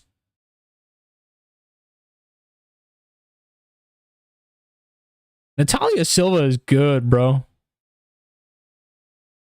A fight between her and Shevchenko would kind of go crazy. I'm not gonna lie. Or Manon, Fiorot, Silva versus Manon. I would honestly watch that. I wouldn't mind that. Well, I'm gonna watch any fight regardless, or every fight regardless, but.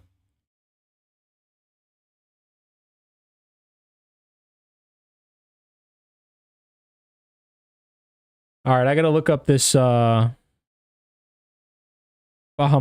KO over Roosevelt Roberts, right?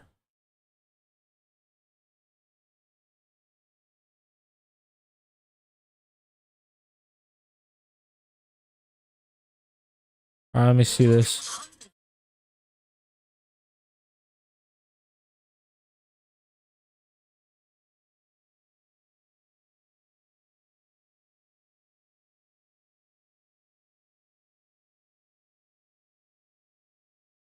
Oh my god, bro.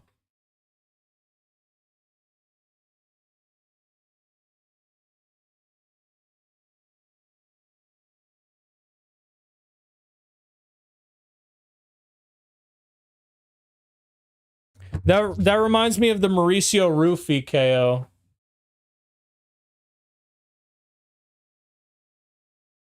Who did Mauricio Rufy just knock out with that spinning back kick? That was Bobby Green, right? Or King Green, sorry. Not Bobby. King Green?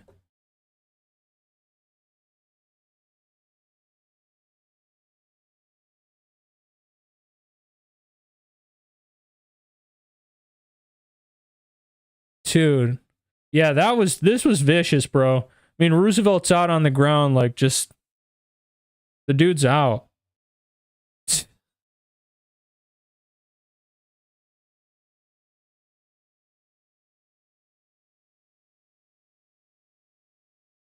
Bro, that is insane. That is actually crazy, dog.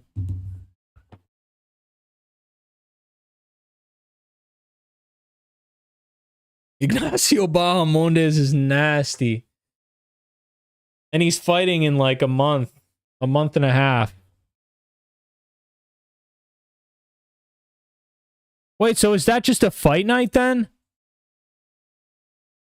Is that a fight night or is that going to be a pay-per-view?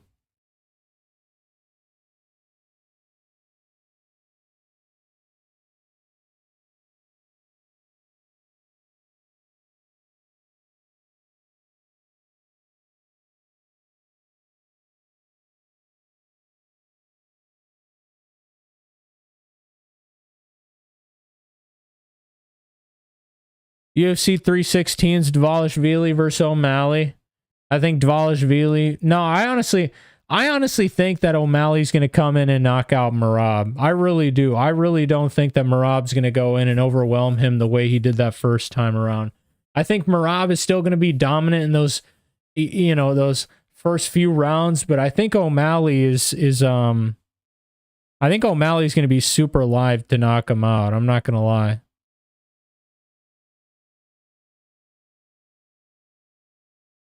This is a weak pay-per-view card too, dog. Juliana Pena and Kayla Harrison.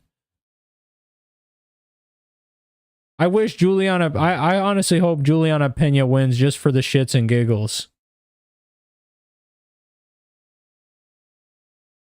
I would love an O'Malley win, because I would love to see O'Malley fight like a Corey Sandhagen, Umar Nurmagomedov, but Umar would probably destroy him just like Merab did with the wrestling. We'll see though. I mean, if he can defend a few of Merab's takedowns and show that he has a little bit of cardio, then yeah, cool.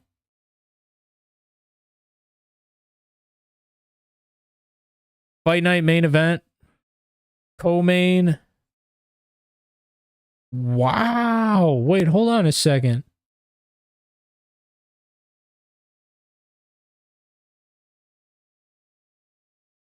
June 7th. UFC 3. Okay. I see it right here. June 21st. Yes, sir. You are absolutely correct. Jamal Hill and Khalil Roundtree. Why they got Jamal Hill looking like the champion, bro? Why they got Jamal Hill looking like the champion with the belt? This is gonna be a freaking. This is a good event right here. If there is no injuries, Tagir's on the main card too. Who in the? Wait, I had to scroll up just to make sure and check that it was the main card. Alexeva? In Saigula? What? Who in the world? Hamdi Abdel Wahab is back also. All right, very top heavy. Very top heavy. But these top 3 fights might make it worth it, bro. Horiguchi is coming back.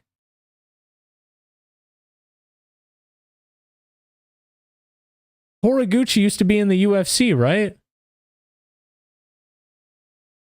Yeah, the Demetrius Johnson. Oh my god, dog. Dude, that is so crazy. Horiguchi is coming back and he's fighting Tagir Ulanbekov. Who, by the way, you could argue is like very close to being next in line as a flyweight title contender. If Horiguchi could beat him, dude. Yo, what?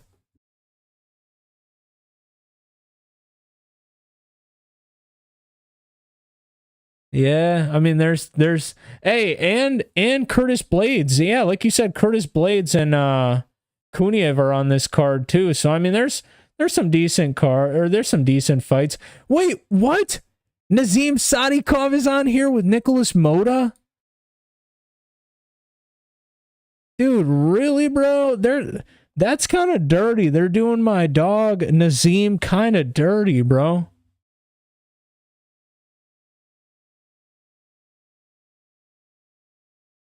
I guess Nicholas Moda would be a good win to add underneath the belt, but yeah, dude, I mean this card, I'm not gonna lie. I mean there's you know, there's some randoms on here. There's some randoms for sure, but for the most part, it's not bad. And I think they gotta add a few more fights because there's no way. What is this? 3. What is going on right here? Hold on. 5, 7. Wow, 9 fights? Really? They better add a few fights onto that. Kamaru Usman, Joaquin Buckley.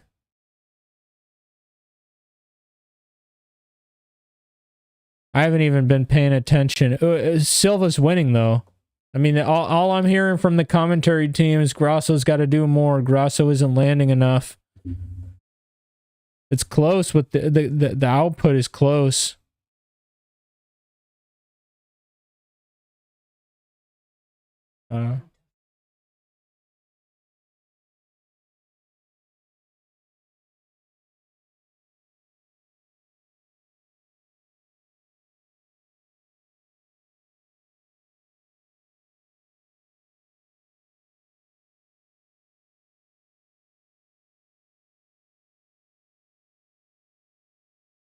Yeah, Natalia Silva just seems like she's picking her apart.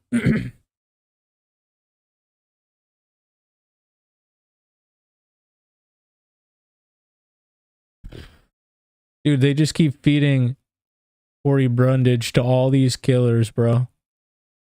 Mansour Abdul Malik, dog, are you serious? Who do I got for 318? Oh, what just happened?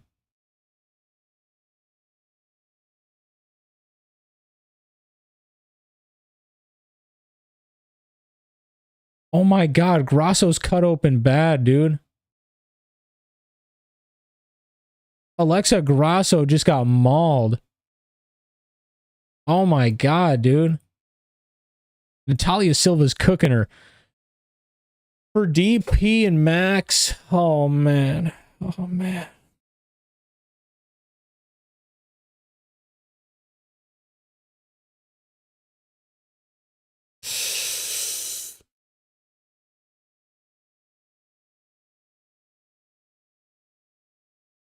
I got DP.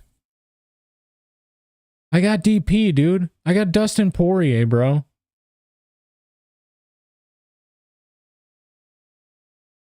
Max's chin finally got cracked. Dustin Poirier has the power to crack him again, I think.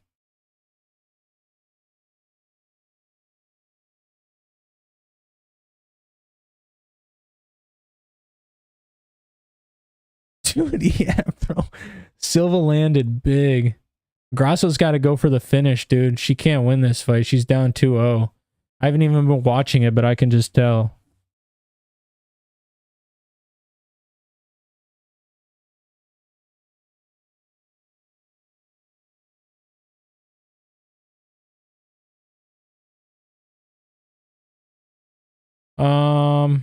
Yeah, for 318 though, I'm gonna say DP. I'm gonna stick with DP. I think Dustin Poirier is gonna win, bro. Max Holloway's live, but dude, his chin's been cracked now. Dustin Poirier has the power.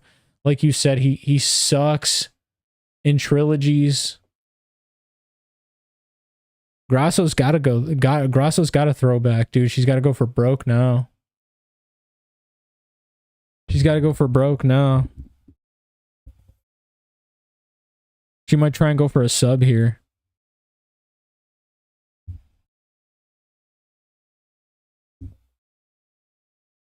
And she's about to give up the position.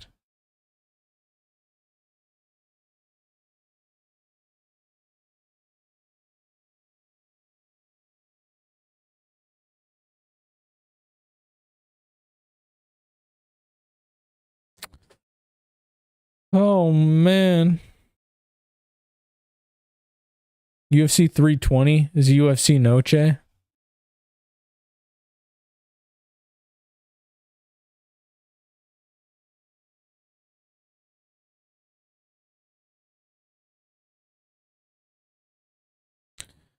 Robert Whitaker versus Reiner de Ritter. Who do you got in that fight?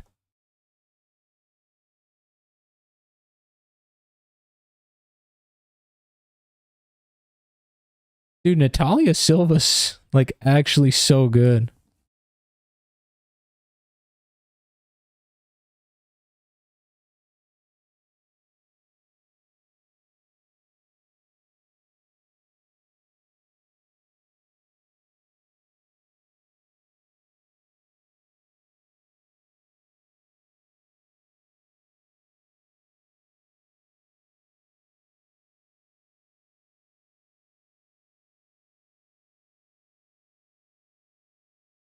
Dude, Reiner de Ritter has to be one of the most underrated dudes in the UFC. Seriously. I keep thinking about it. I'm like, dude, he just made Bo Nickel like he made Bo Nickel wilt. Which, like, I get it. If he would have beat Bo Nickel, you know, taking dominant positions, raining down elbows, beating him via decision, I get it. Okay, that makes a little bit more sense. Maybe he takes him to the ground and he puts him in dangerous spots, and then Bo Nickel just slips up, makes a little mistake, and Reiner sinks in a rear naked. Okay, I get it. Dude. To just shut Bo Nickel's body down. To shut Bo Nickel's body down was insane, bro. Yeah, he literally just bodied him. Yeah. He jeans. Oh my God. That was a good head kick from Natalia Silva.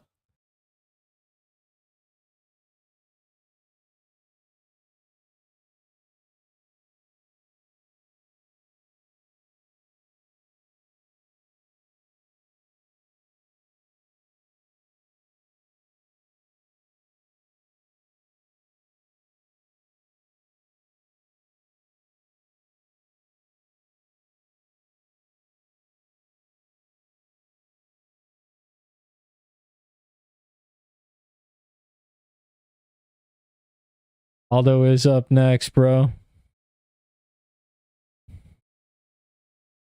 Natalia Silva was a very free win. She dominated Grasso. Look at her laughing too.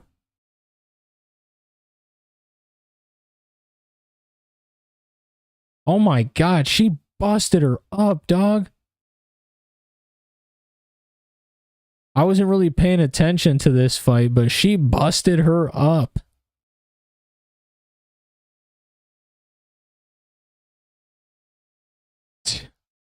Dang, man. Grasso couldn't land anything.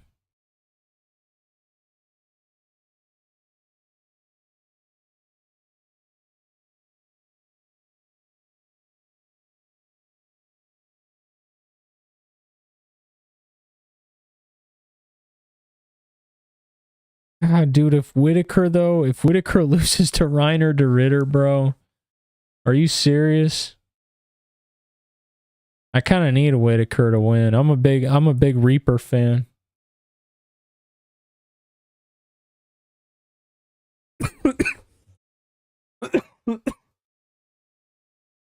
I'm a big Reaper fan.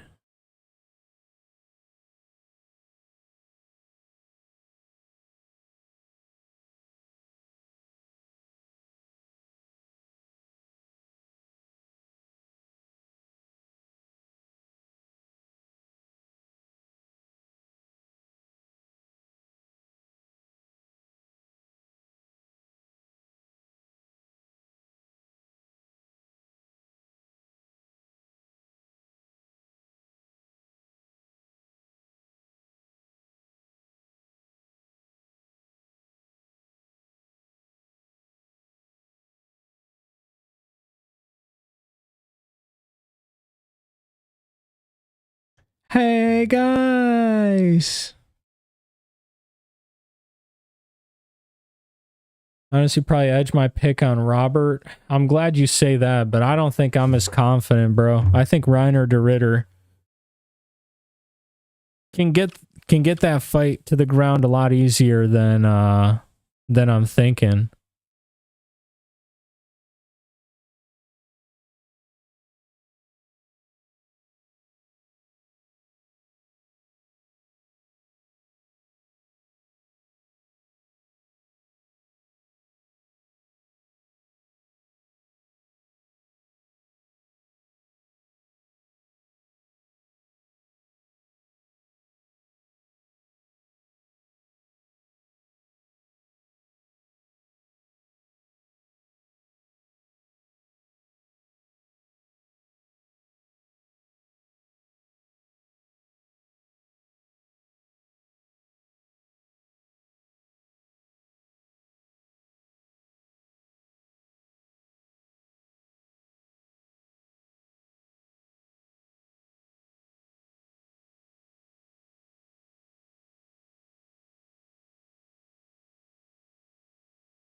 Reiner is super underrated, but Rob has good wins and he also has good skills. Yeah, bro. I mean, his losses are to the current middleweight champion of the world, Dricus du Plessis, and arguably the scariest man on planet Earth aside from John Jones and maybe Tom Aspinall, Hamzat Chimaev.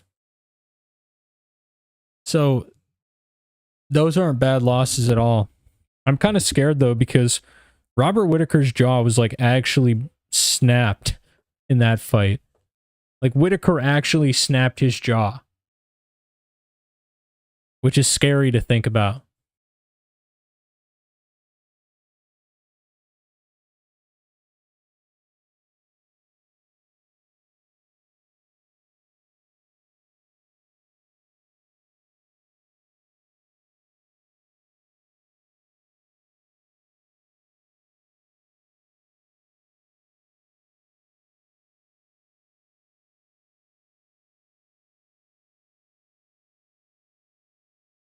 Dude, that was crazy. That was crazy.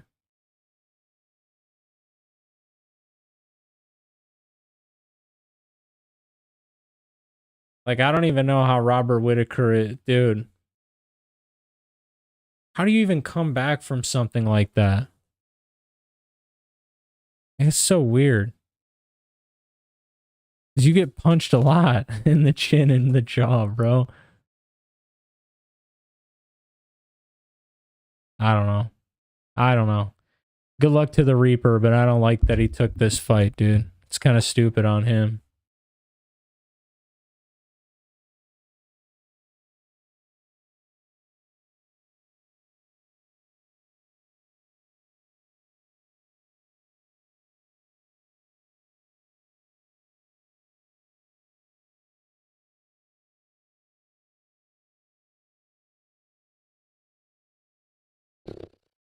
I guess it could have been worse. I guess he could have been facing Kyle. I guess he could have been facing Anthony Hernandez. Guess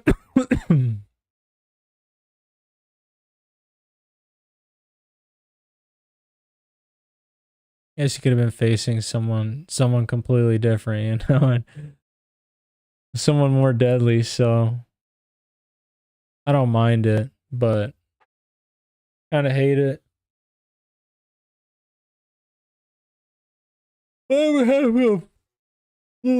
Whatever happened to Paulo Costa, man? I mean, what is Paulo Costa doing? Why doesn't he come back and fight Robert Whittaker?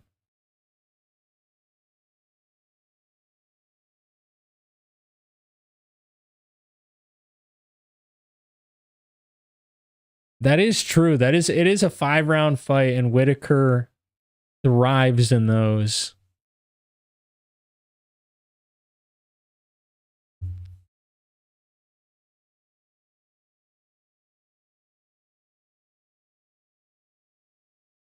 I don't know though. Reiner's so underrated, bro. Like every time the first 2 fights, I remember when he first came into the UFC, and I was sitting here thinking like, I remember my prediction like it was yesterday.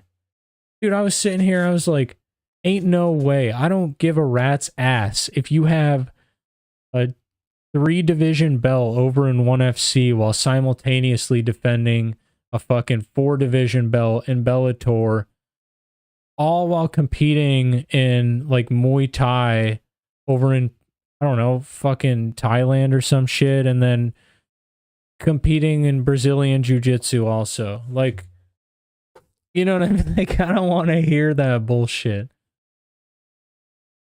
I just told myself, like, there was no way, dude. There was no way that Kevin Holland was about to lose. I don't care how many belts this guy has. And then Kevin Holland just... he gets smoked.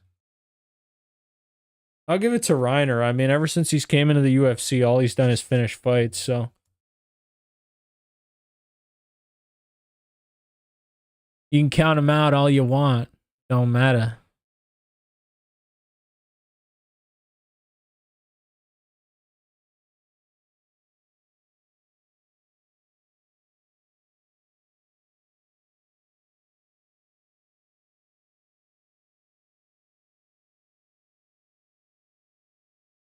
That's crazy, man. Reiner was literally like a 3-1 underdog. That's insane.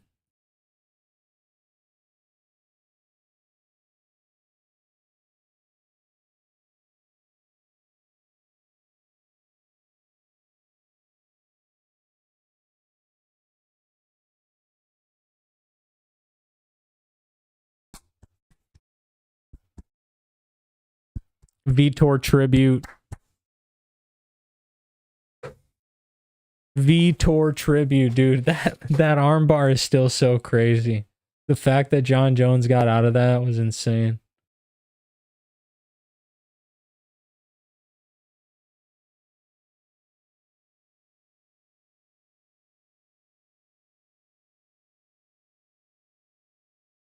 I'm going to say Whittaker. But I'm not going to confidently say Whittaker because I'm not sure. I'm not entirely sure.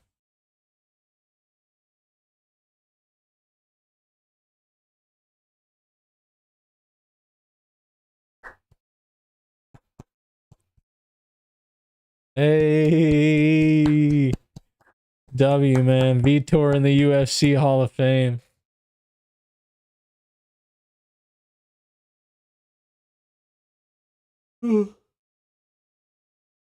That's so sick to be able to like see these guys going into the Hall of Fame now, you know what I mean?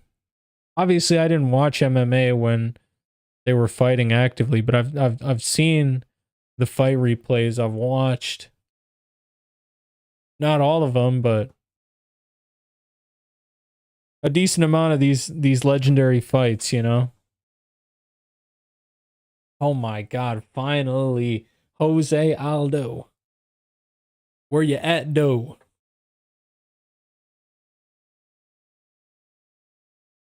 Signed for a bantamweight bout.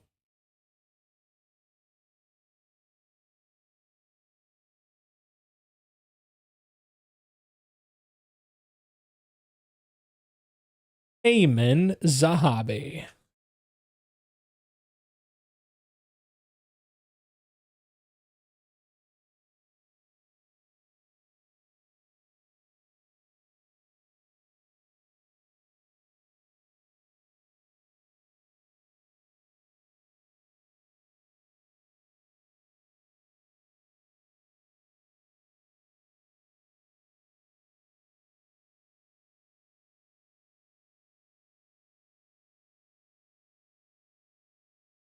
Jose Aldo made his debut in Canada.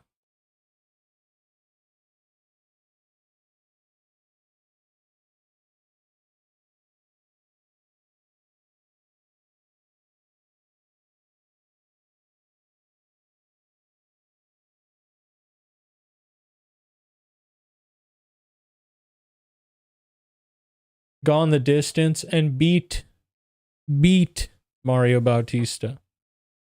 Not according to the judges, unfortunately, that night, but let's be honest. I still hate Mario Bautista for that, bro.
Dude, I would have been sitting here parched for the next, like, 15 minutes.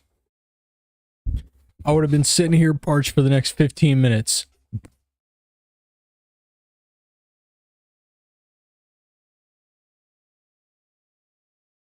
You loved when Guru put a hit on Mario?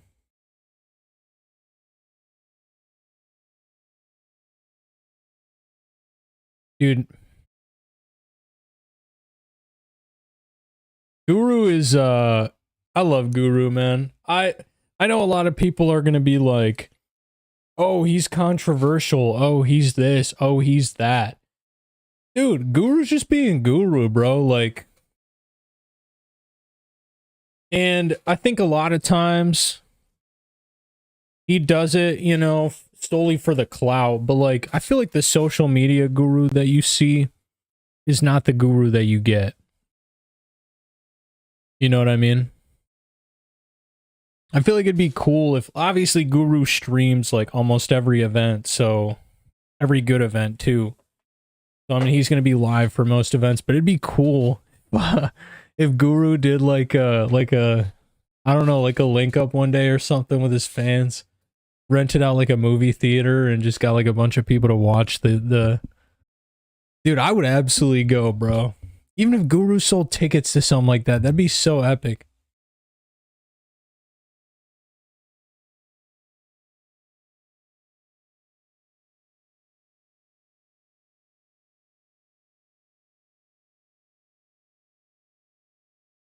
Guru has no filter. That's it. Like, Guru is like, what you see is what you get, Guru.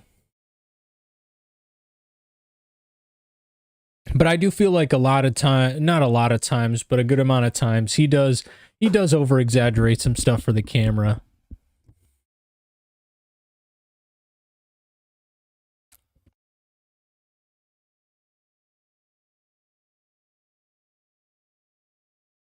Yeah, well, that's his fault because Guru's a troll. Guru's a troll too.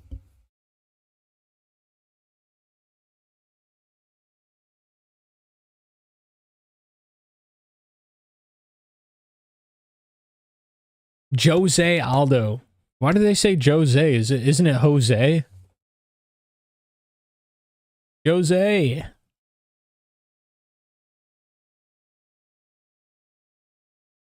33 and 9 looks a lot better than 32 and 10.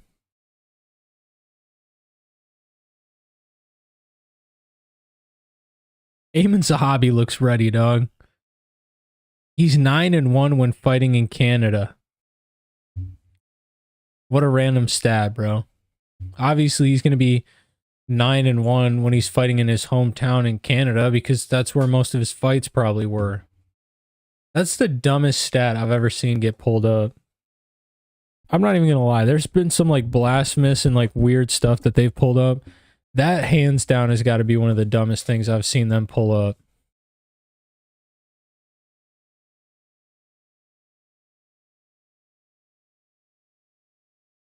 GSP and Zahi... What? I didn't even notice. I wasn't even looking. GSP's actually in his corner?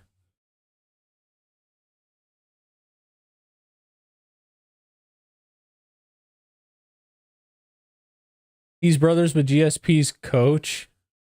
What?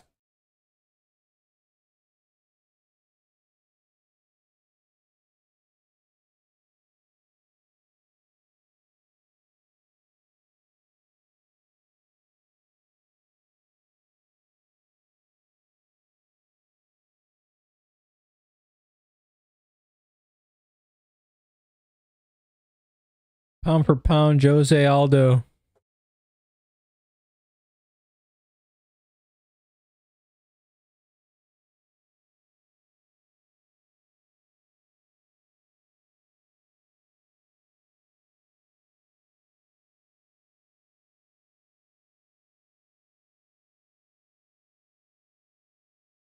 Aldo's getting me a little nervous, bro. He looks old. And Aiemann, Zahabi and him are the same age, bro. But like in terms of fight years, Jose literally has like 3x the amount of fights.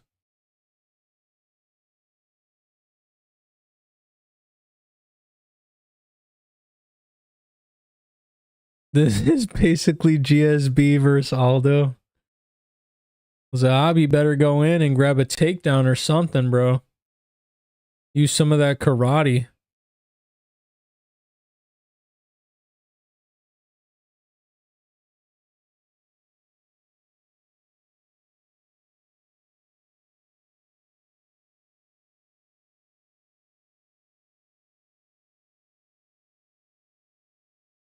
Zahabi looks so much younger, dude. He looks quicker and everything.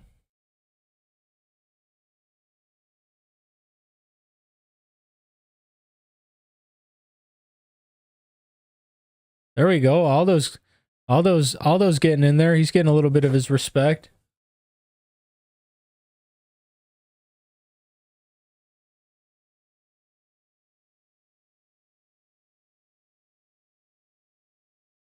Zahabi. That's so weird.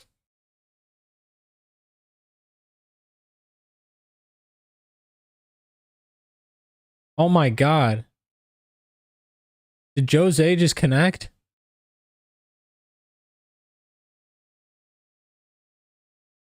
Dude, Jose is honestly walking him down right now, and he's dropping him big shots.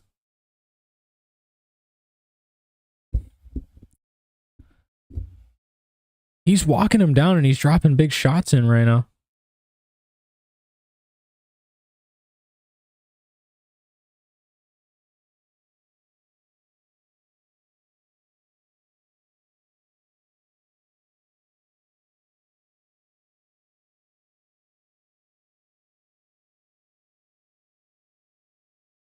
Dude. Aldo's picking him apart.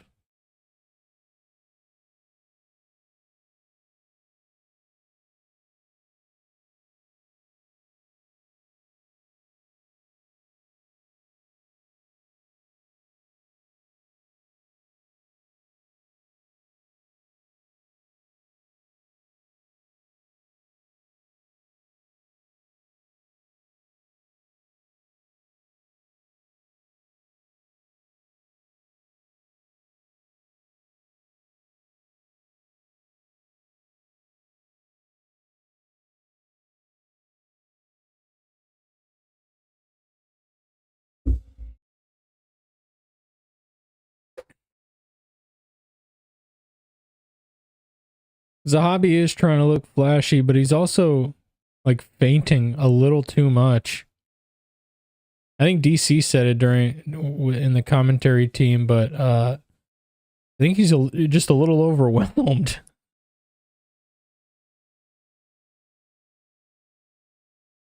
Yeah, he's grinning at him.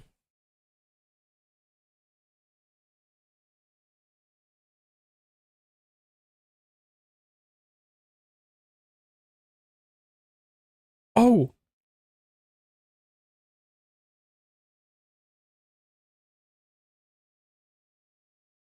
Oh my god, dude. They're going now. Oh my god, dude. Aldo's like inches away from landing that knee.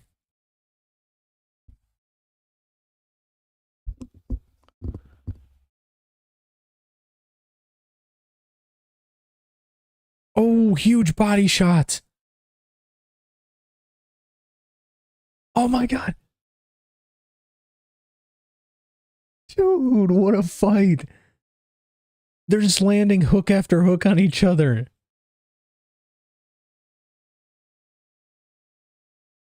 Oh my god. Dude, Aldo's looking amazing right now. Hopefully he doesn't gas though. That's my only concern. Aldo kind of slows down a little bit later on.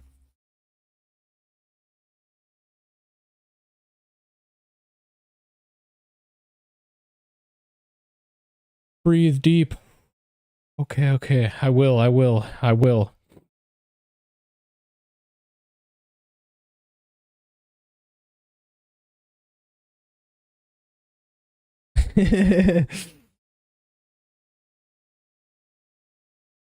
Aldo was looking crispy.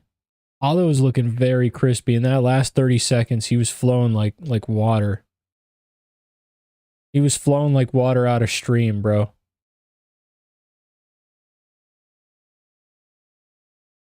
Oh, but Aldo clipped him, dude.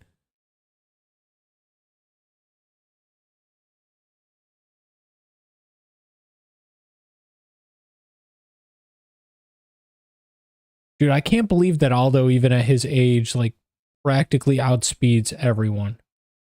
Like, the only way you're beating Aldo is if you have unlimited cardio and you just, like, push him up against the fence. Like, Merab has shown us.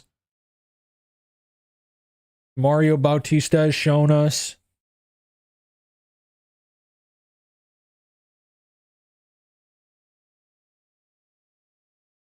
You can't just strike with this guy.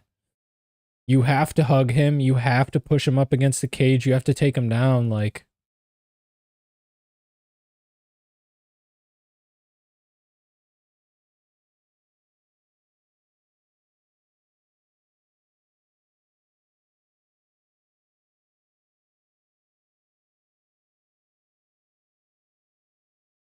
Yeah, dude, Aldo cuts a lot of weight. And at his age, it probably sucks.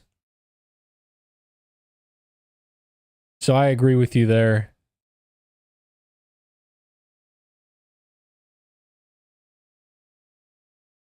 Aldo just looks quick everywhere, bro. Aldo looks quick everywhere. That jab isn't... That left hand is insanely quick.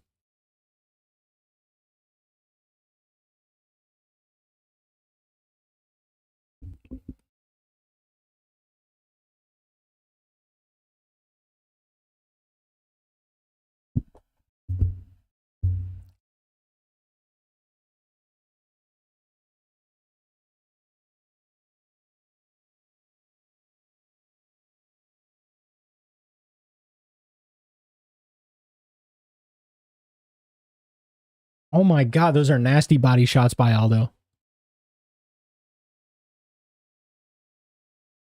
Aldo lands twice as many as Zahabi does. But he's also slowing down a little bit right now. I saw him take a deep breath. Zahabi is about to... Oh my god, dude. These body shots are vicious. Those body shots are going to slow Zahabi down eventually. Those are going to wear on Zahabi a lot.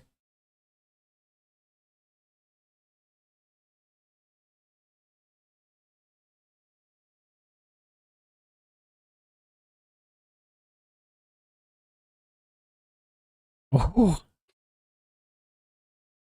Aldo looks clean. He looks crispy. It's so weird how Aldo operates.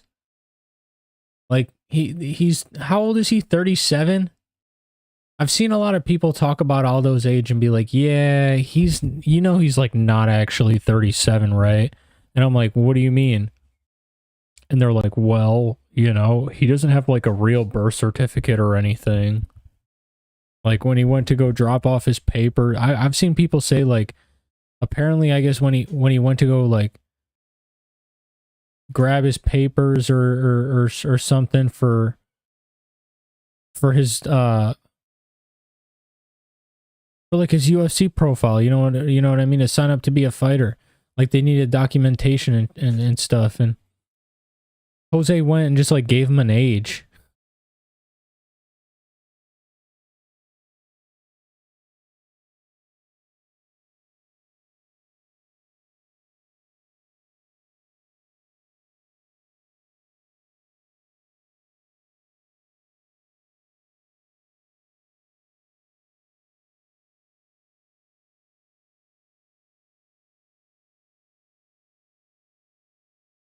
Aldo's 38. Well, at least that's what the UFC says, right? That's what the UFC says, right?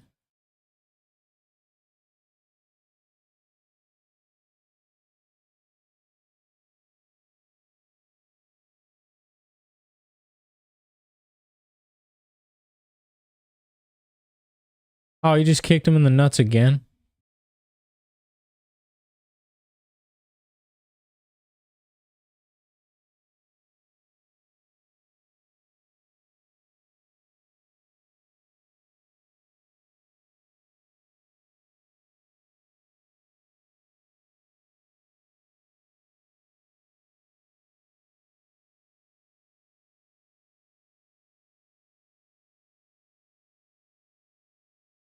Aldo's winning this. Aldo's up 2-0 right now.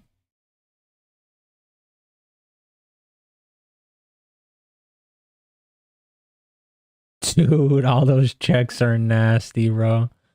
He's so good at checking leg kicks.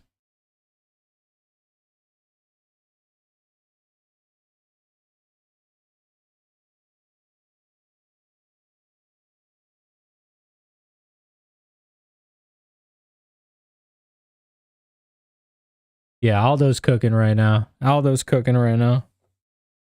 Zahabi lands like one good strike. Aldo lands like 4. He is. He's looking so clean and so healthy too. Aldo only looks not that good against top level competition, dog. Top level competition and Mario Bautista. And even against Mario Bautista, he looked good. It's just he couldn't get off the fence to save his life. That was the weirdest thing I've ever seen. But takedown defense doesn't really correlate over to like getting off the cage defense.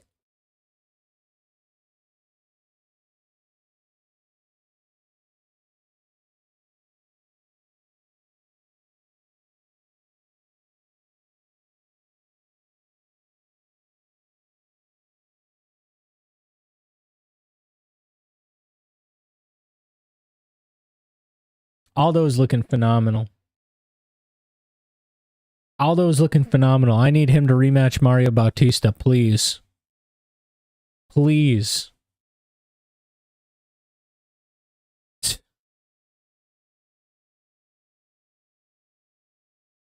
Let's get it.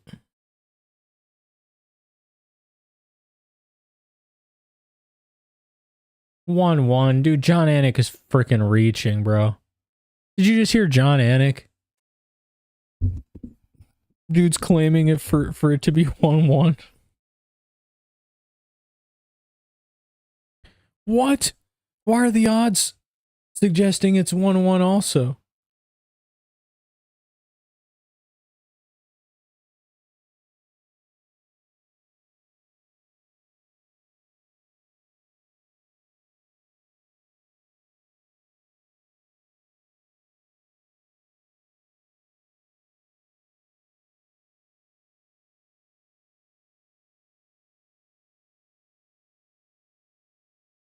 I'm trying to lock into this fight because I swear I missed something if everyone's so confidently giving that second round to Aiemann Zahabi. Are we sure about that? Dude, Zahabi landed like 1 strike to Aldo's like every 5 strikes.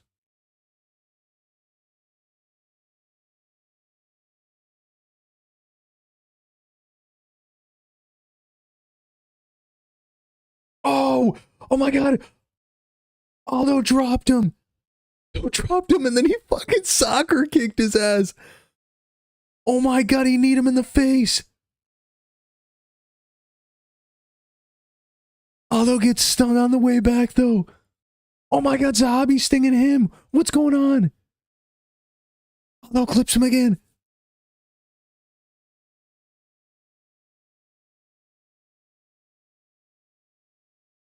Dude, Aldo might be cooked. What is going on?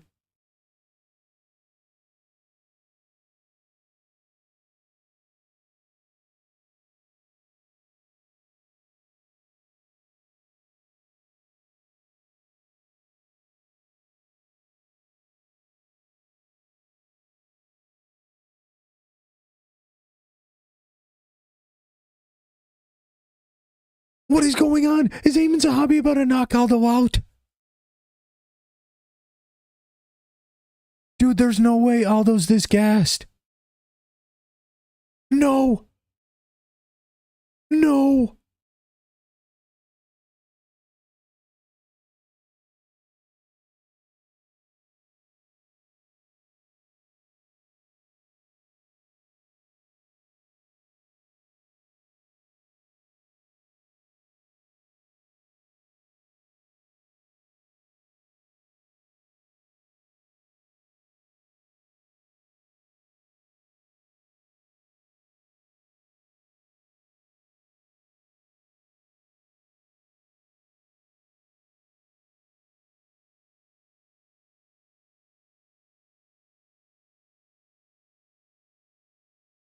Oh my God, there's no way.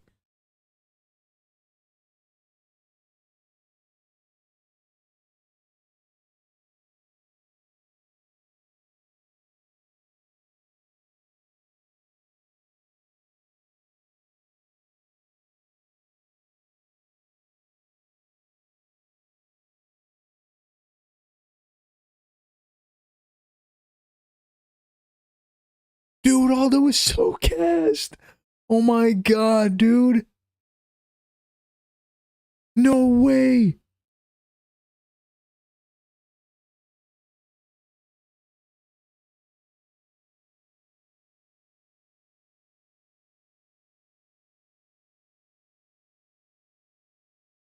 Dude, Aldo was like hooking the crap out of his glove. Oh my God, he just busted Aldo up.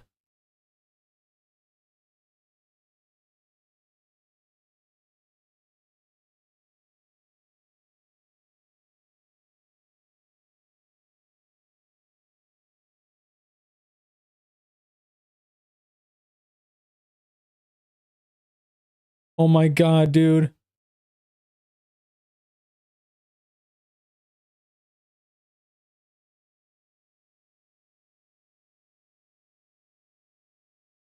Dude, that was insane. Dude, he busted Aldo open bad, dog.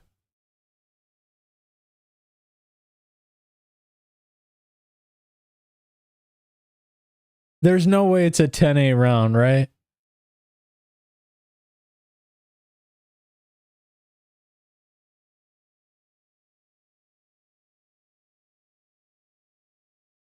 Dude, what?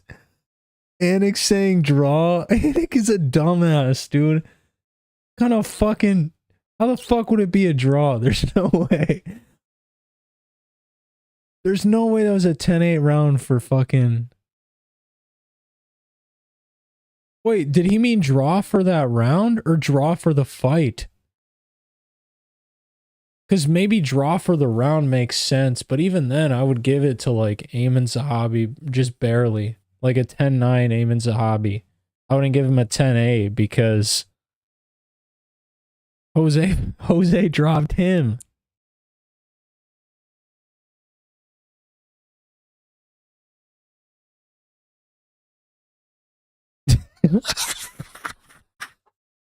Dude, that kick was absolutely epic, bro.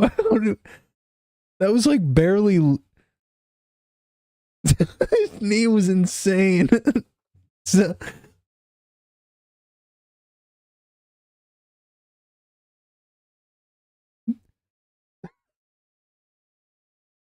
Dude, he kicked that like a fucking field goal. He kicked Zahabi like a fucking football, bro. That was crazy, dude. Bruh. He kicked that he, he kicked Aiemann Zahabi like Justin Tucker, dog. What in the world was that? I've never seen that in the UFC, at least in recent memory. I can't think. That was hilarious, bro. That was hilarious. That was the best moment of the night, dude. Oh my God, bro. Stop. How the fuck? How the hell did Zahabi not fucking go out with that kick, dude? What is this guy's chin made of, dog?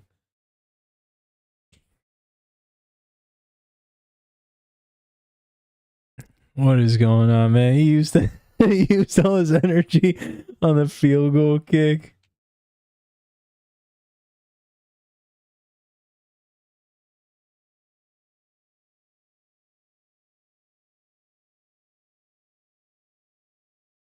What?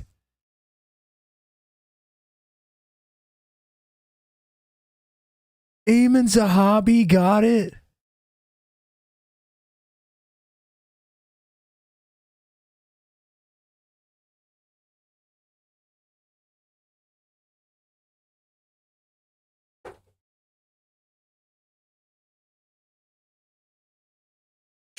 I saw that. Do jedan sat. Neću kasno. Odmah kad se završi ugašću. Okej. Aj laku noć.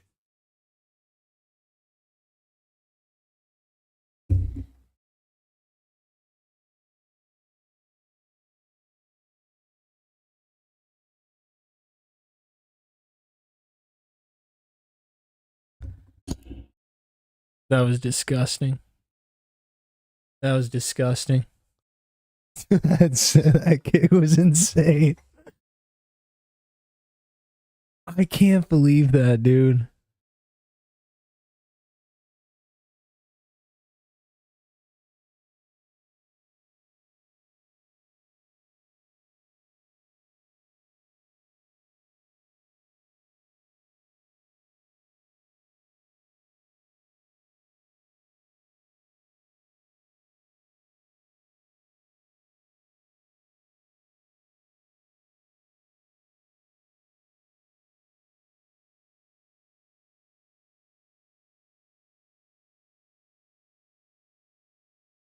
Yeah, I don't know if Aiemann Zahabi won that, bro.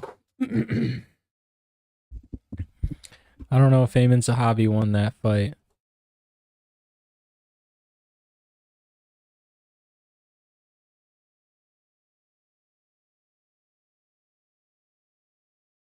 Canada might have been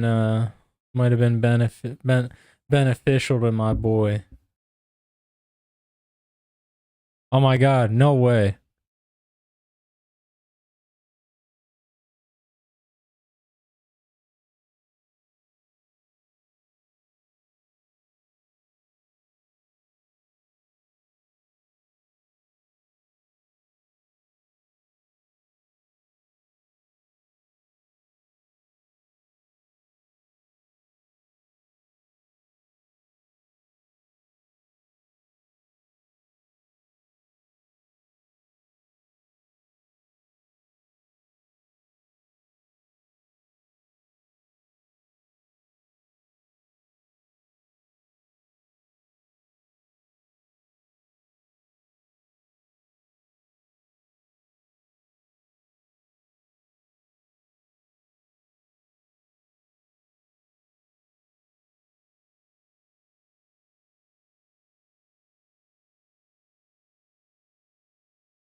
Jeez, man.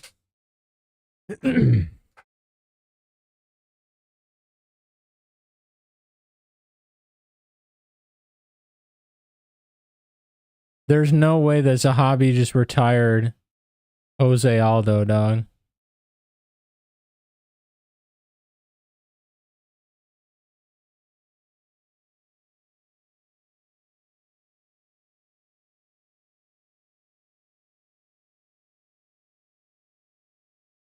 Dude, that's crazy. Are you serious?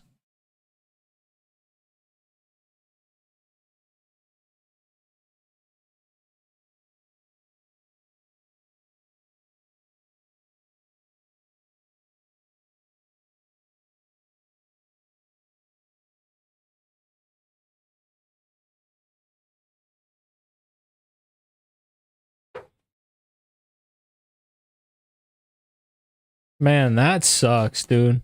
It's another legend. I mean, to be fair, though, Jose looked good, like, but I don't know. I don't know if his goal is to really look good anymore. I think his goal was to be champ, and if you can't You can't get a win, or at least a dominant enough win over Aiemann Zahabi. I don't know, bro.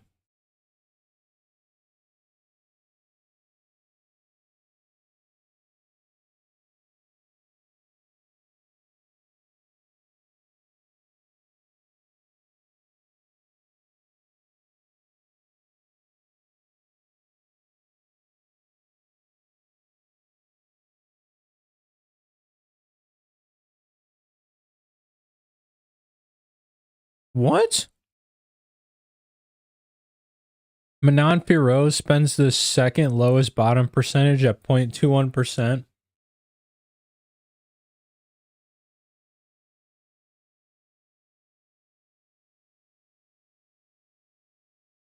Valentina Shevchenko might be screwed.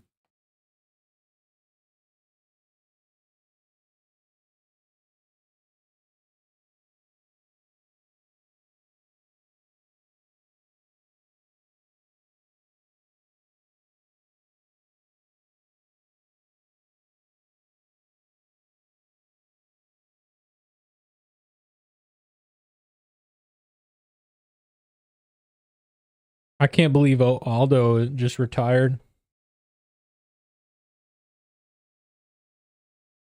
That was like so unexpected. They didn't even do like a tribute or nothing for him. I'm sure it probably wasn't like his plan to retire though.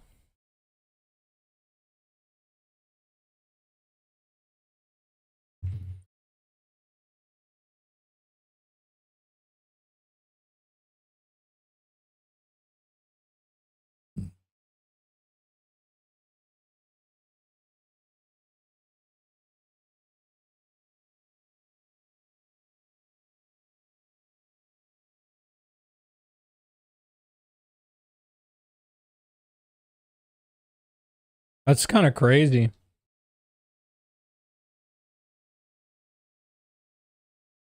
I mean, you know, Father Time again is undefeated, but it's not like Aldo fucking. He didn't look old. Aldo didn't look old, bro.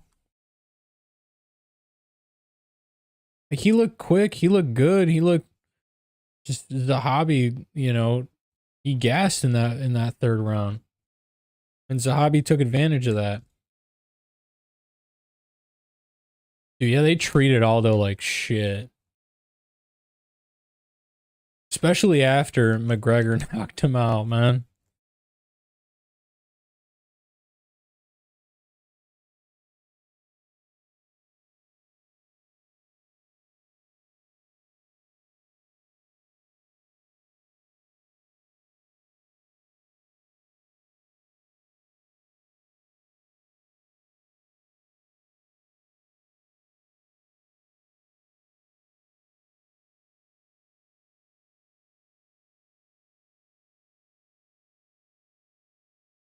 No way Manon is about to win.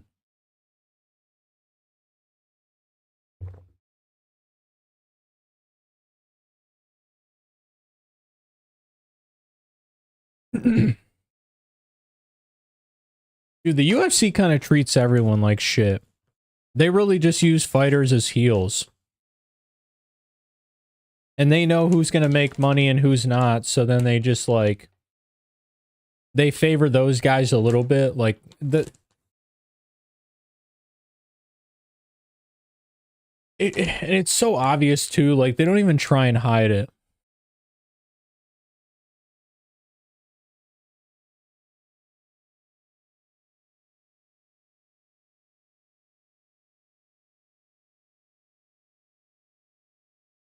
Shevchenko's about to get down to business though.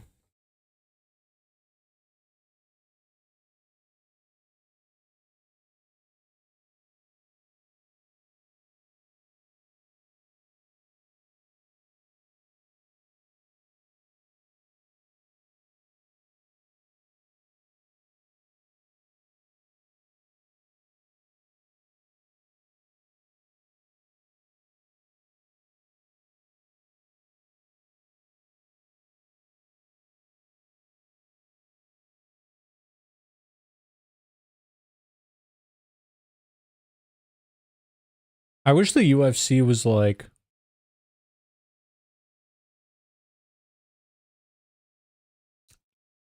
I mean, it's hard. It's hard.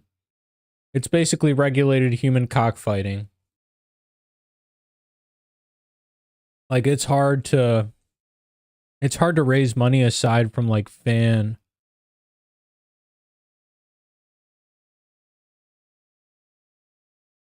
Yeah, it's hard to make money off that shit. Like, no one's gonna sponsor it.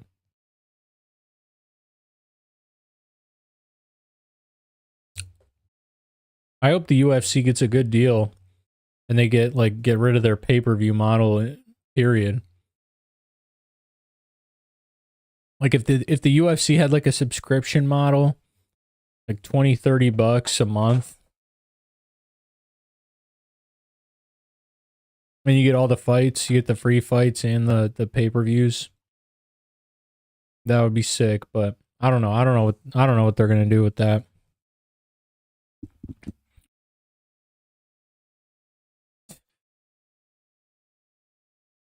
Zero retirement package for Aldo, but 10 minutes for Lionheart. Yeah, that was crazy. But Aldo, the more I'm thinking about it, the more I'm like, Aldo probably wasn't planning on retiring. And then he lost. And then he was like, yeah, maybe this isn't for me anymore, especially since he missed the weight that bad. Like, it was probably just in the back of his mind. Like, I don't think the UFC knew. I really don't think the UFC knew. Because if the UFC knows, the commentary team knows for sure. Like, they're aware of the situation. And I didn't hear anyone say anything about, like, Aldo confirming retirement. I hope they do something, though, in the future. I hope they have Aldo come out for an event and then show, like... And he's going to go down in the Hall of Fame, I feel.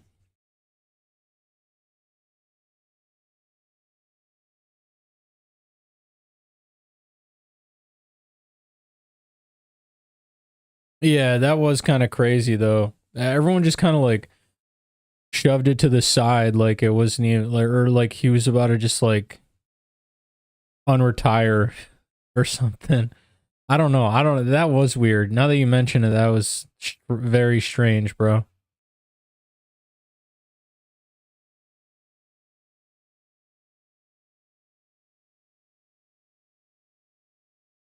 He's literally just turned right to a commercial. Oh, man. Jose Aldo's retiring? Oh, man.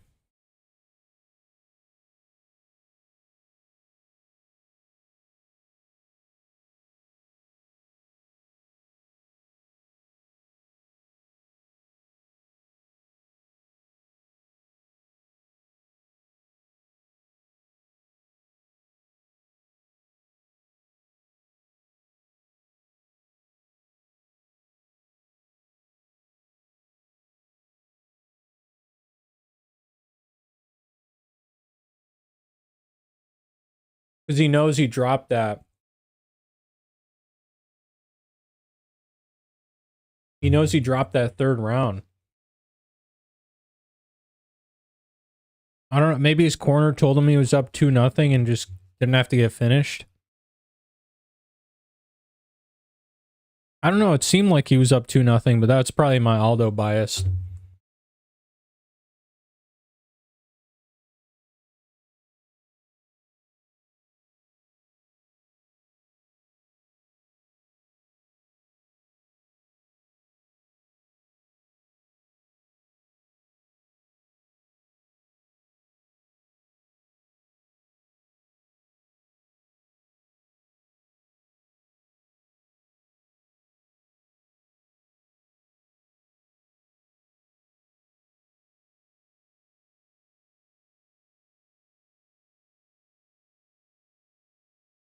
Are we sure that Aiemann Zahabi won that second round? Like, are we positive?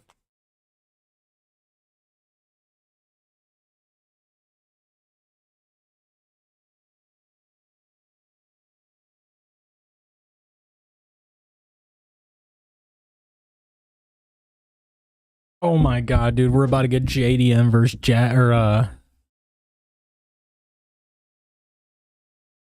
versus Belal Muhammad. Jose Aldo's fought Conor McGregor, Cub Swanson, Piotr Jan, Merab, Alexander Volkanovski. Yeah, he's fought a bunch of killers, dude. Max Holloway twice, Chad Mendes twice.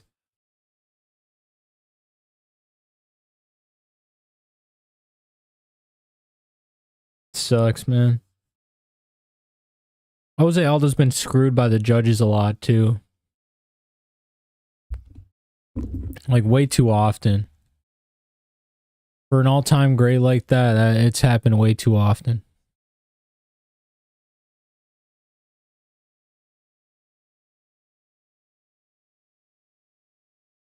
Wait, is Shevchenko the underdog?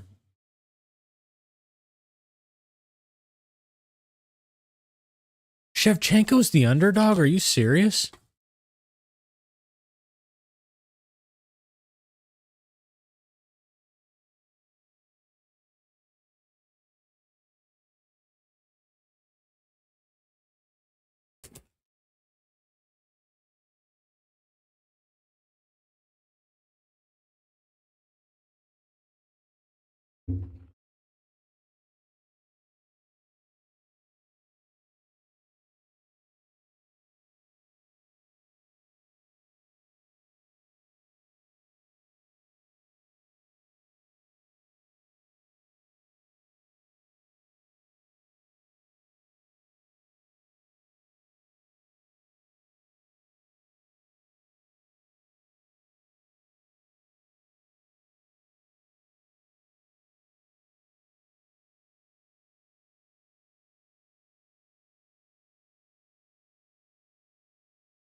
Out of the blue corner.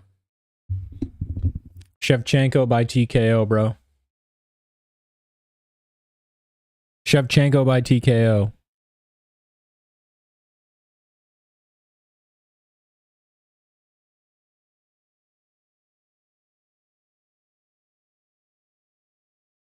Fifth most title defenses in any male weight class. Two-time featherweight champ. Went undefeated for 9 years, bro.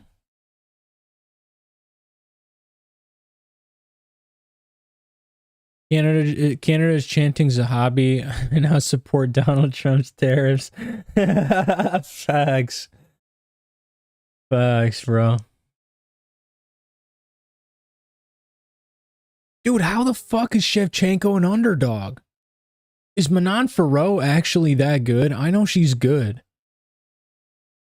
But dude, there is a level between, like, the top ranked women, like WMMA, like the top ranked WMMA fighters, because they're like right here.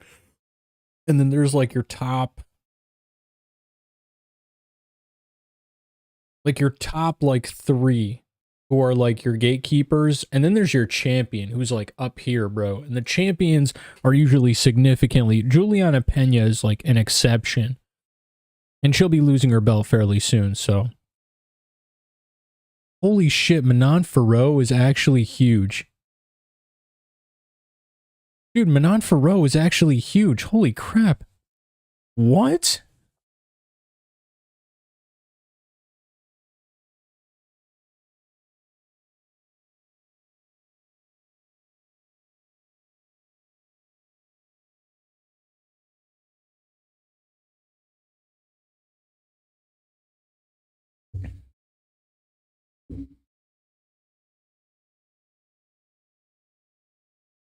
Fiorot is lengthy, but I think Shevchenko is going to have the speed advantage here.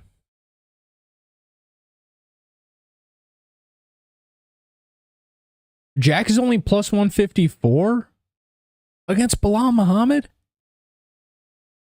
What? Oh my god! Shevchenko just cracked her!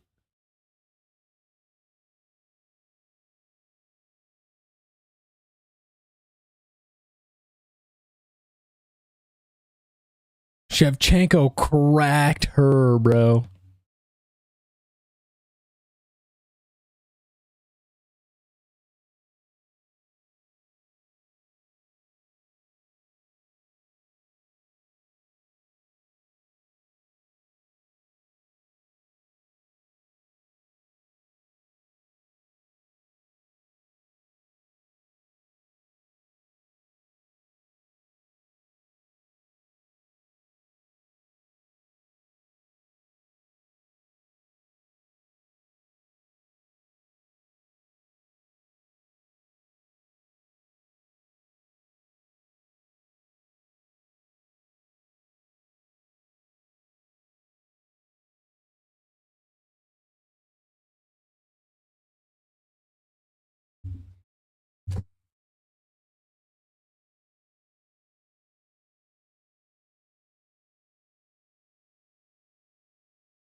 Shevchenko and Manon Fiorot going toe to toe.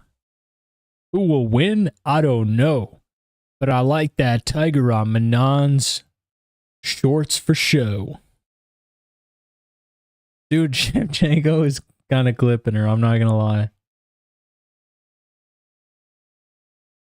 Shevchenko is clipping her. Shevchenko is landing. And now she's getting super, super, super confident, bro. I mean, she's spinning. She's doing some Aiemann Cutelaba shit.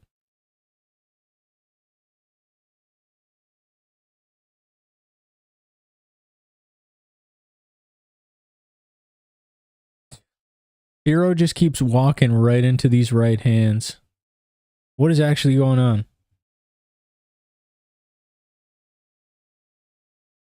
Manon's nose is cooked already, bro. Manon's nose is already busted up bad.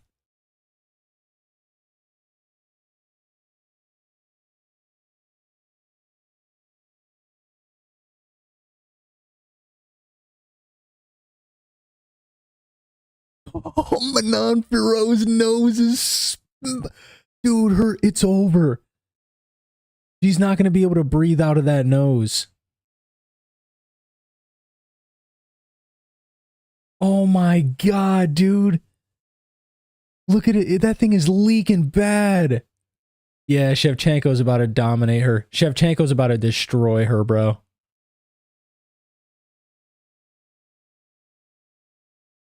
Oh my god, dude. Shevchenko has her looking like a freaking tomato, bro.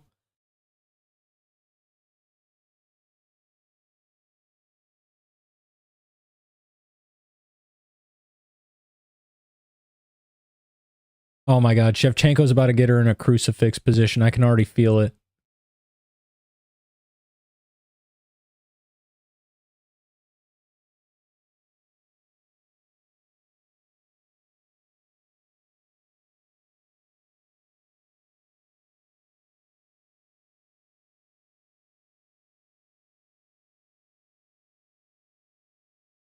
Oh my god, dude. Shevchenko.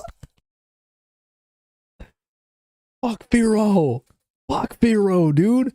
Are you kidding me?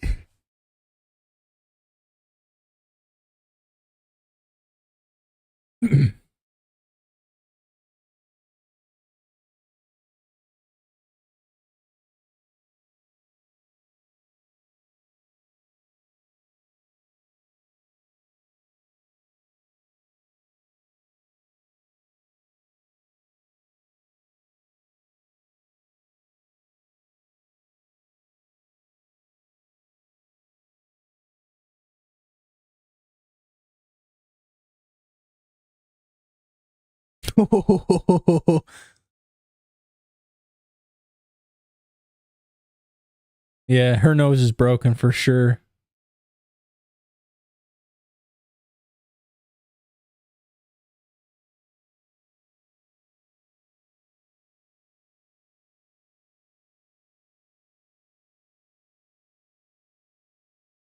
It's not bad.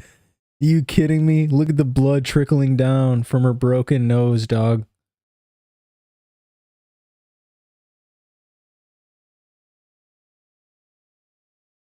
Oh yeah, Manon is out of this fight, dude. It's over. She's not winning this.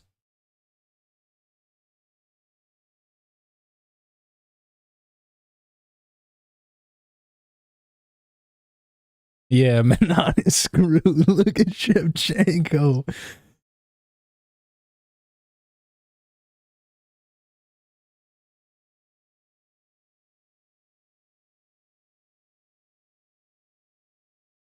It's about to be much worse.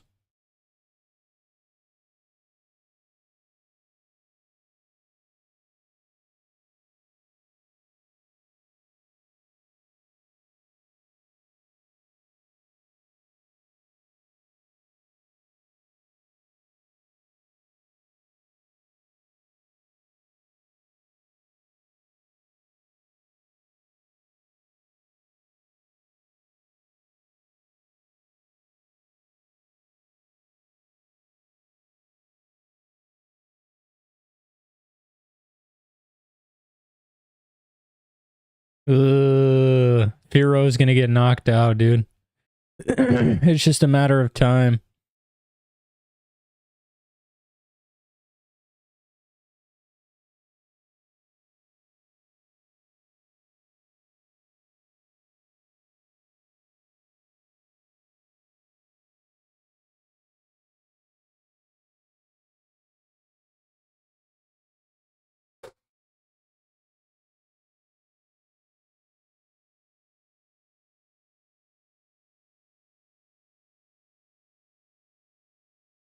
Oh.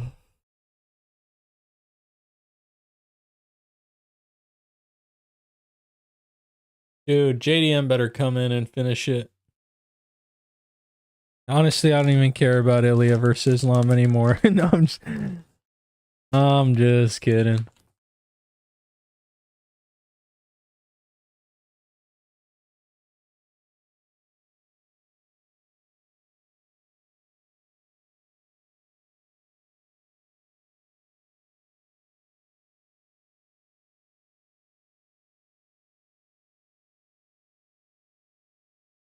Facts, dude.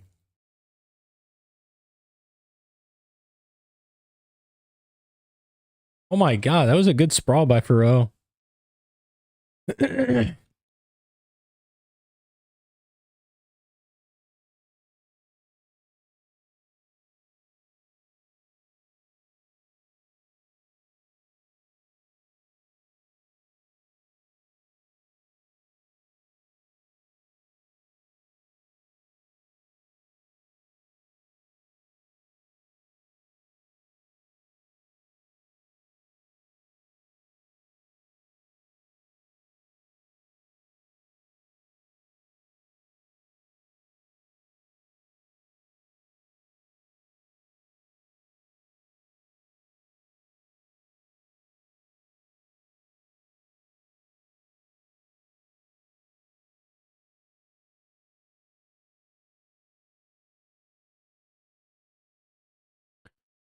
Islam won't be vacating if JDM wins.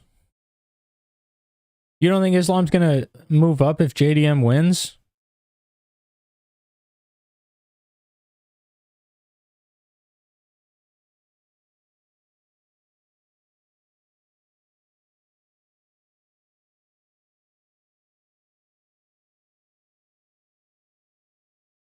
Valentina's gonna carry her weight. Oh, jeez. Can't wait to see that.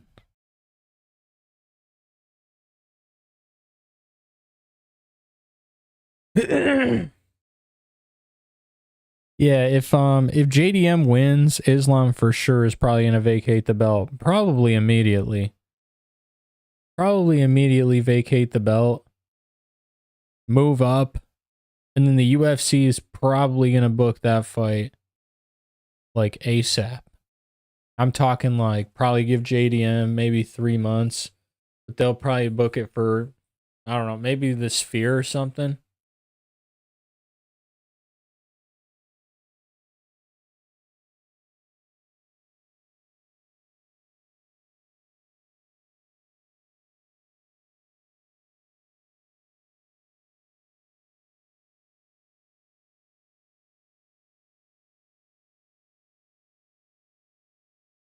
Islam said himself he'll move up if JDM wins and won't vacate. Really? So Islam's going to go fight JDM and then he's going to fight Ilya also?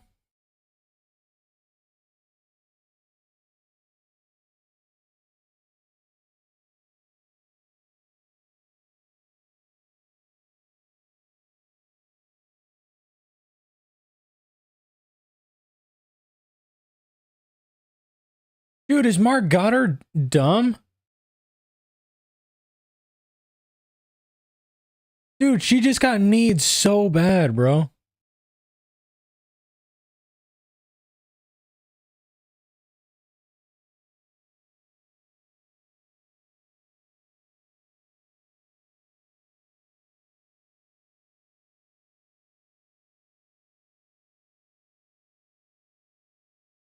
That's crazy, bro. Shevchenko blocked that.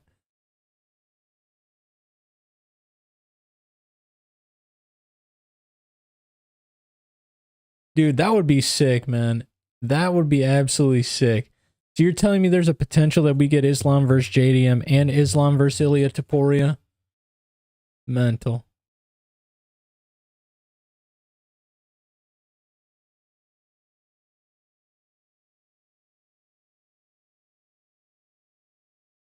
That's absolutely mental, dude. But if anyone can do it, Islam can. I used to think it was Volkanovski. I used to think if anyone could do it, Volkanovski could.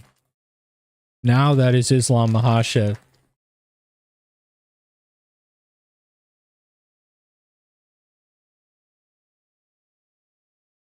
So what is this, 1-1 right now? Manon Fiorot got that second round, probably.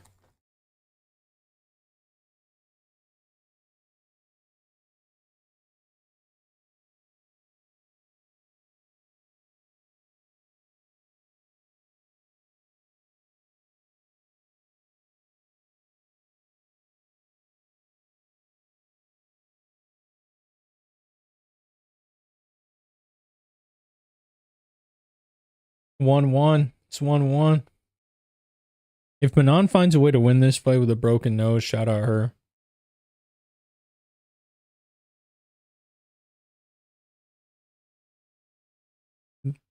He will get double status, then vacate, and he will fight the remaining fighters in the division. Which one would he vacate though? Would he vacate lightweight or welterweight?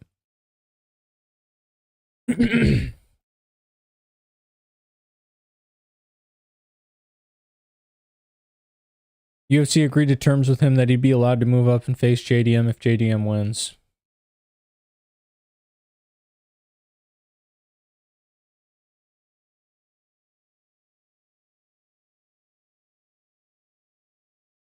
That's sick, bro. I'm glad that Islam got that opportunity. Islam is starting to become one of my favorite fighters. For sure, for sure.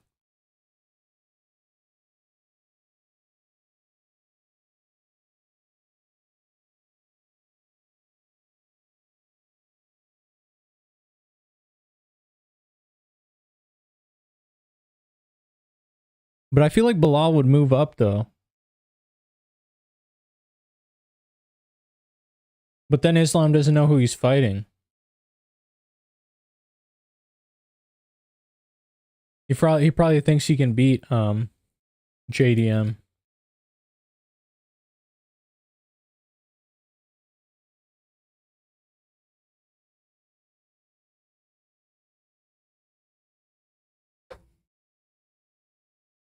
That's something I'd never hear anyone say.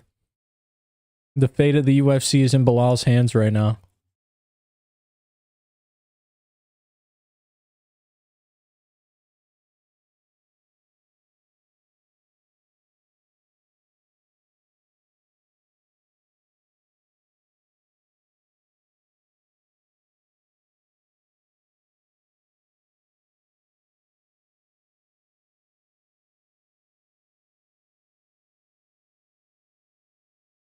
Dude, yeah, that was insane. I just seen that. Fiorot's live. And she's the favorite right now. How?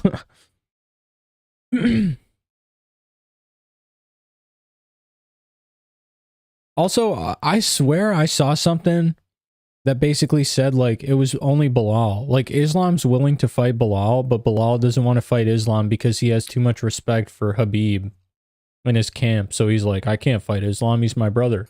Because he's Habib's brother.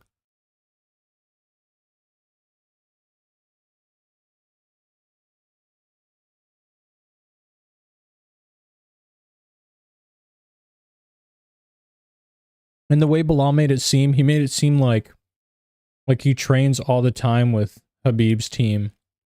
Like, dude, he has only trained there a few times.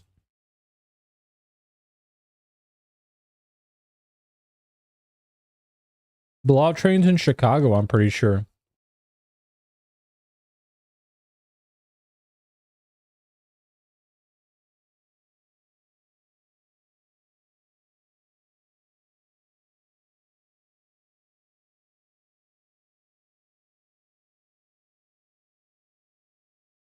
Yeah, I'm sure Islam's probably like, oh, well, you know, Bilal's cool.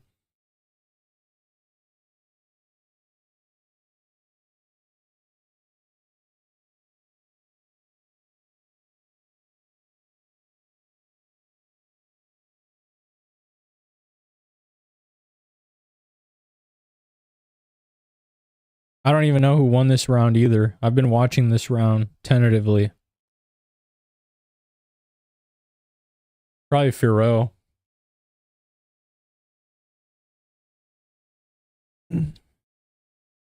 Yeah, bro. That's what I heard was Bilal's only trained with them like a few times.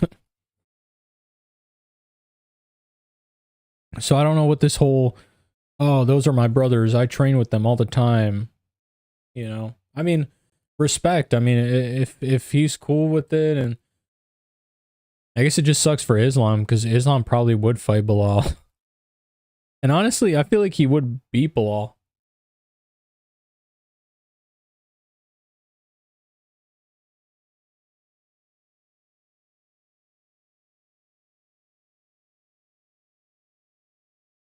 Like, I really do think Islam could beat Belal.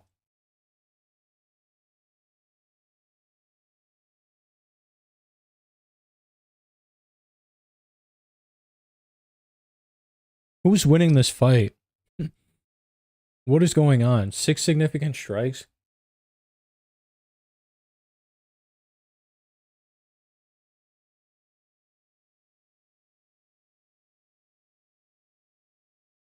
Belal is scared of Islam. He acts like it's a respect thing, but he's scared. But I don't blame him. I mean, who wouldn't be scared of Islam? Only the GOAT, Alexander Volkanovski.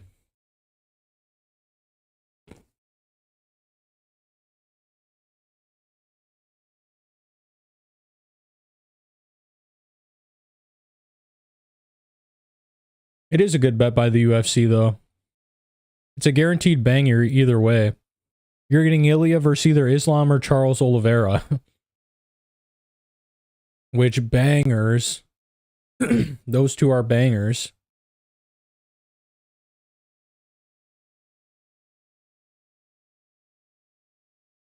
Good kick by Shevchenko.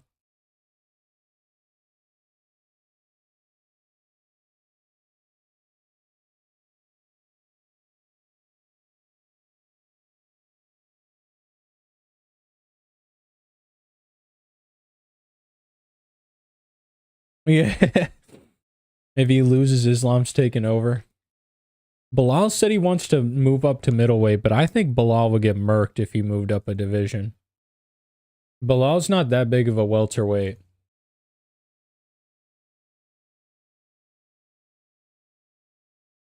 He's strong at welterweight, but he'd be a below average middleweight, I feel like.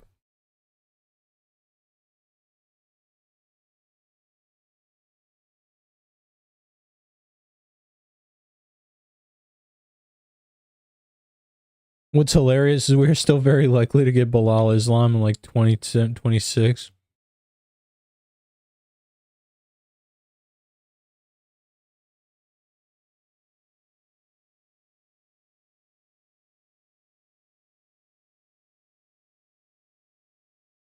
I see where you're going with this. I 100% see where you're going with this now.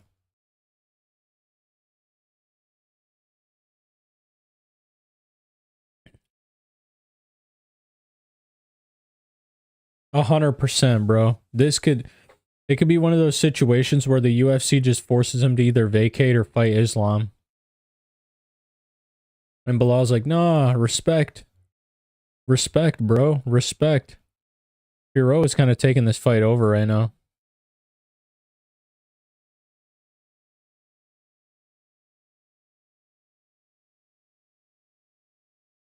DC's all about his takedowns.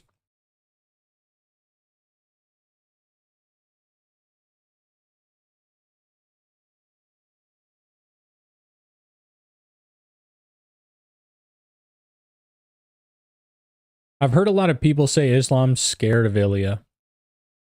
What do you think about that? Because I don't know if he's scared of Ilya. I just think, like, the way Islam sees it is he had to go through, like...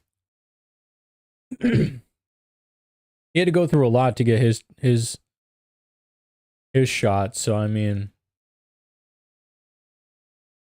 I know Ilya was a champion too, so it's like, I don't know. It's weird.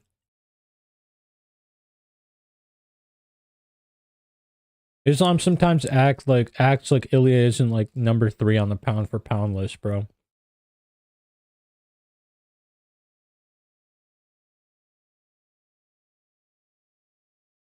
He cares less about a refined and skilled all-around version of himself and you know who.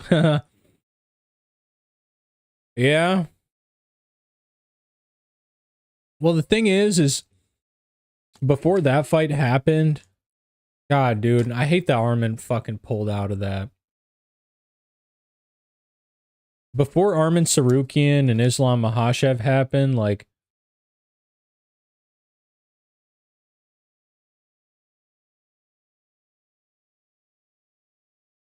Fiorot just gets right back up off the takedown. I really did think that Arman Sarukian was going to be the one dude to like challenge it, Islam and give him like a run for the title.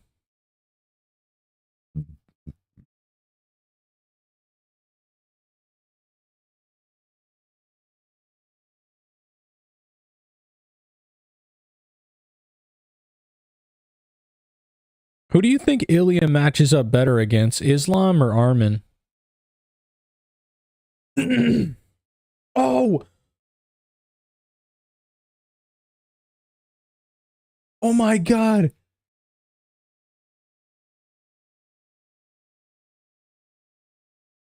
Shevchenko just dropped her, dog.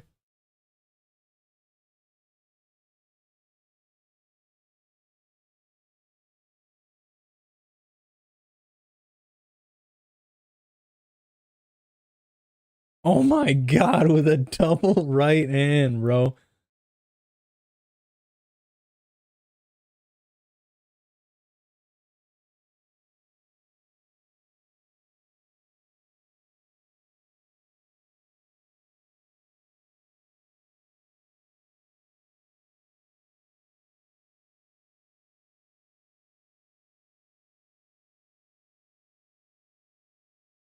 Oh my god, it's 2-2.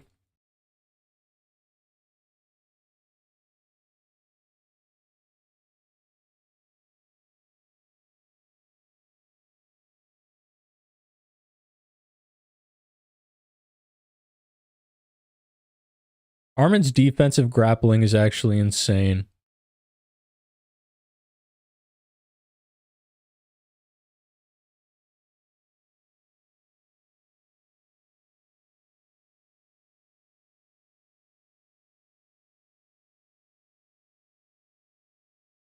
Arman doesn't have as much of a terrifying takedown ability. Yeah, Islam is more dominant. Islam is a more dominant wrestler. Arman's just like more flexible and shifty.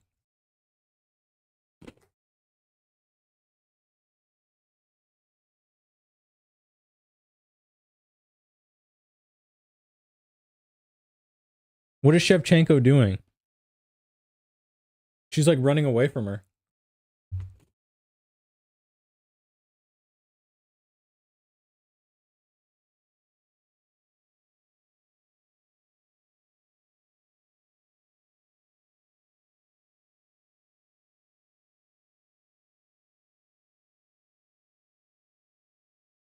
How much does Islam weigh? Like outside of camp, I'm sure I think I read that he weighs like 190 or 200. But I wonder, like, after a weight cut, how much he rehydrates up to. Got to be like 175, right?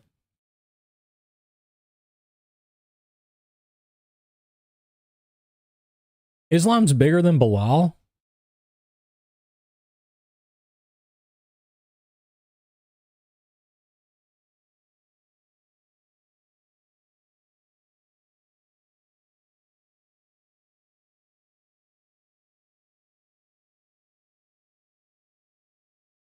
That's crazy, dude.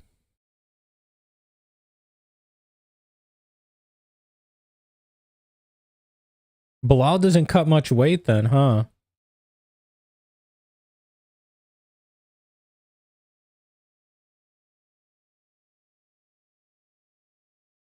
Oh my goodness.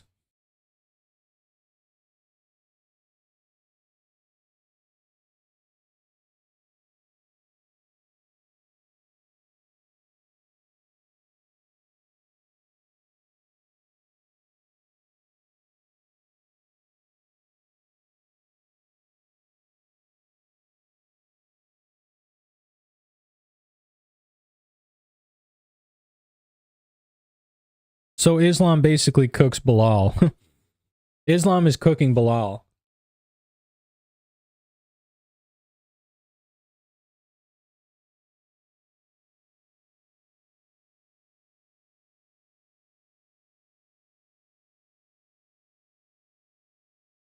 So Islam outside of camp essentially is 190. Oh, Bilal's 190? Islam is 205.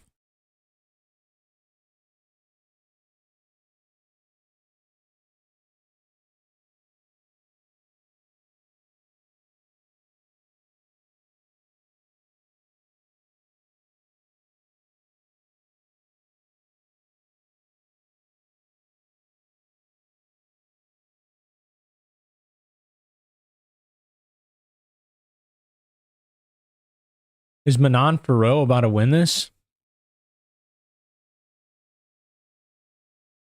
205 pounds is actually nuts. 205 pounds as a lightweight champion is nuts, bro.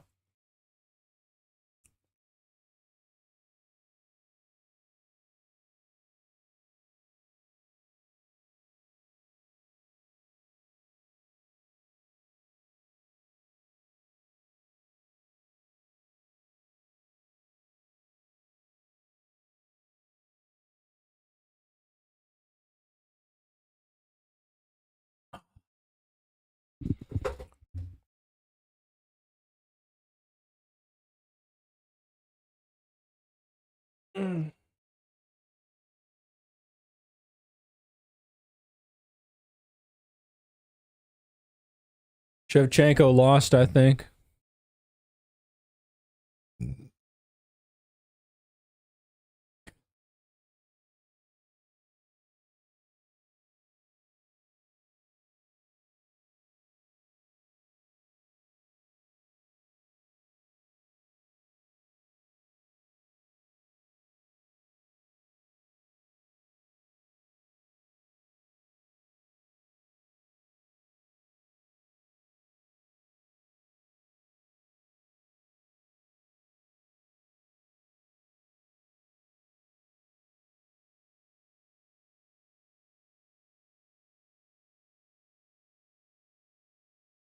Yeah, I'm gonna give that to Fiorot.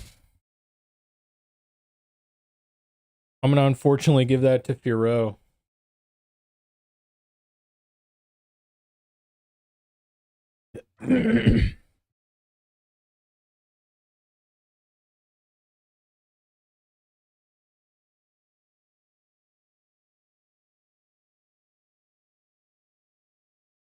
Ilya is huge too, dude. For a featherweight, he's massive.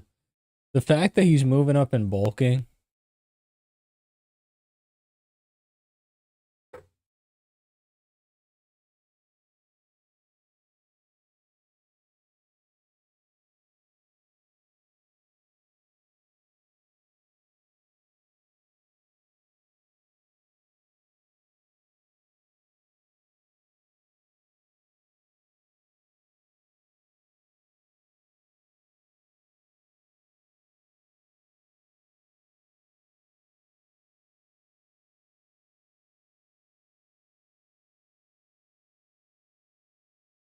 Props to Fiorot for fighting literally that whole fight with a broken nose.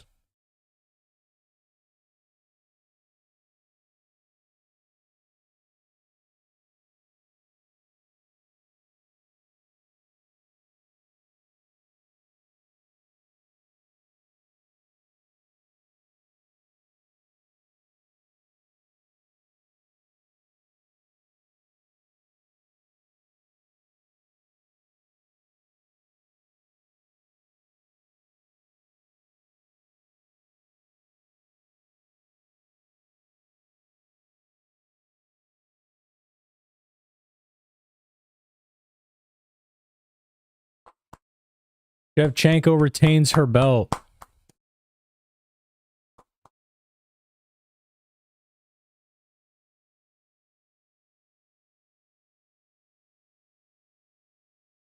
What a dominant freaking champion, bro. Now we need to see her versus Zhang Weili.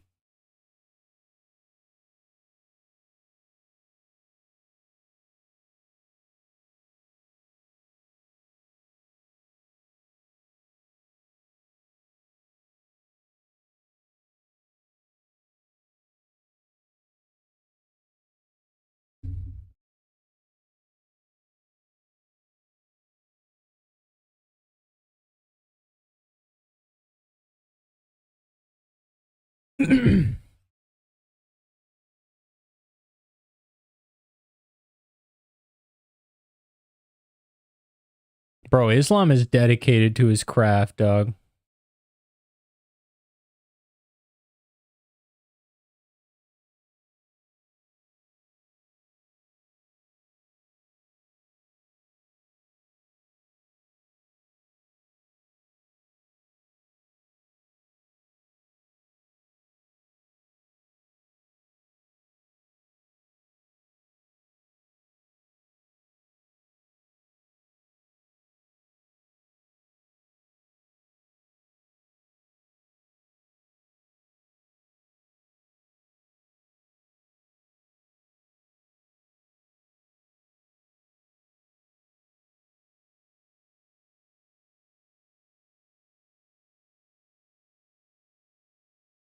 Oh, they're not going to talk to Manon?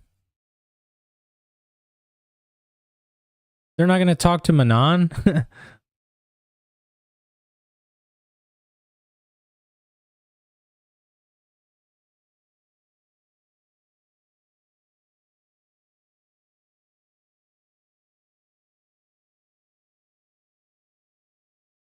Oh, get me ready for the main event, bro. Get me ready for the main event, dog.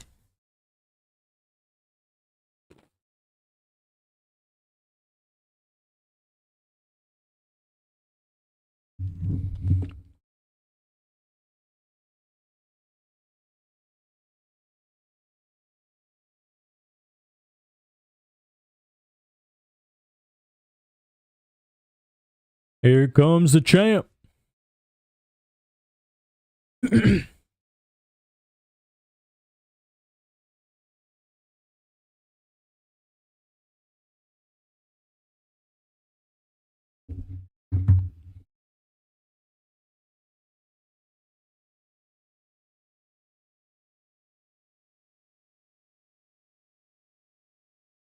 Oh my god, Jack Della looks good, bro. Oh my god, dude, that knee looks sexy.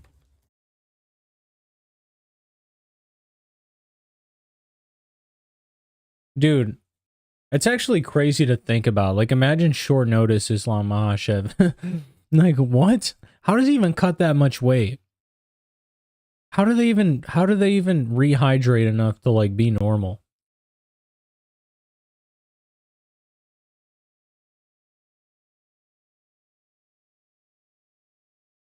Not to mention, I'm pretty sure when Islam fought Dustin, he had staff, bro. Dustin Poirier.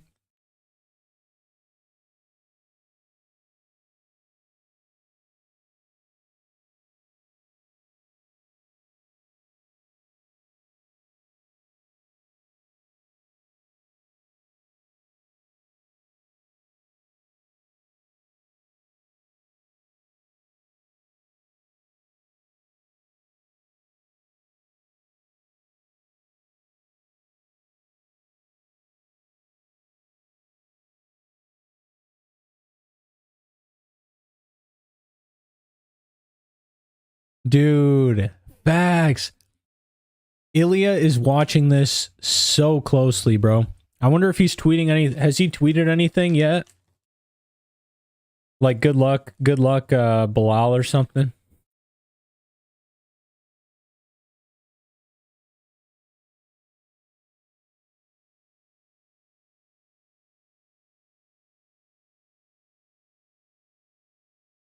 The crazy thing is, Ilya really does not care who he fights. Like, his confidence is sky high. He thinks he can beat literally anyone, which he can.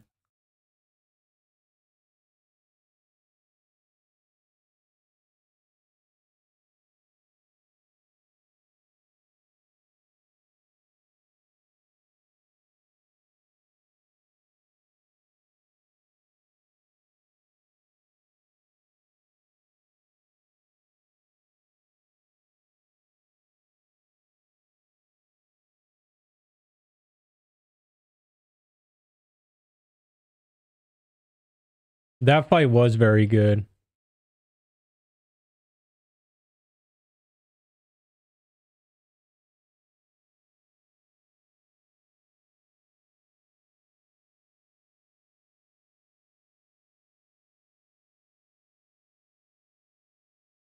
Ilya spoiled the news.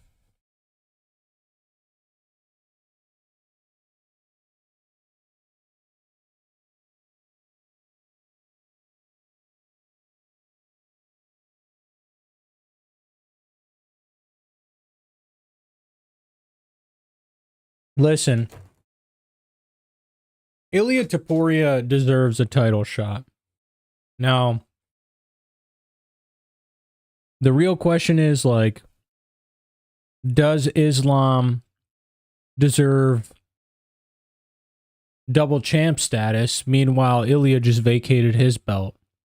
But it's like Ilya vacated because he can't make the weight anymore. He tweeted today and said, "Happy Saturday, Islam." Oh, boy. Ilya's going to have a field day then today.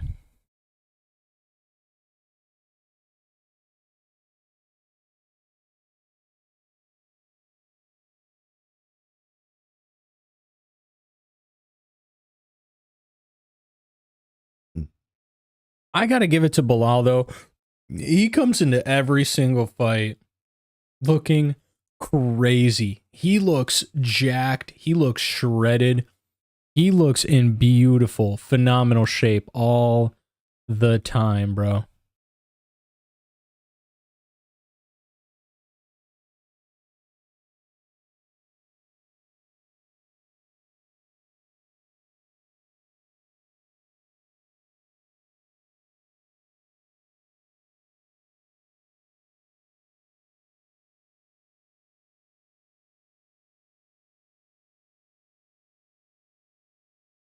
Oh my god, this is about to be such an epic fight. Ilya told a news station that the winner of this fight decides his fight. And then Dana said that's correct.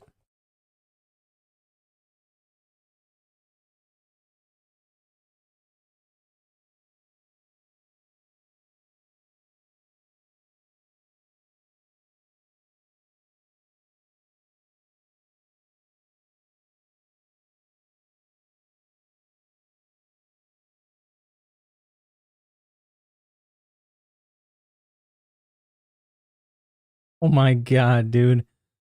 Della Maddalena is so vicious, bro. I kind of want him to win this fight.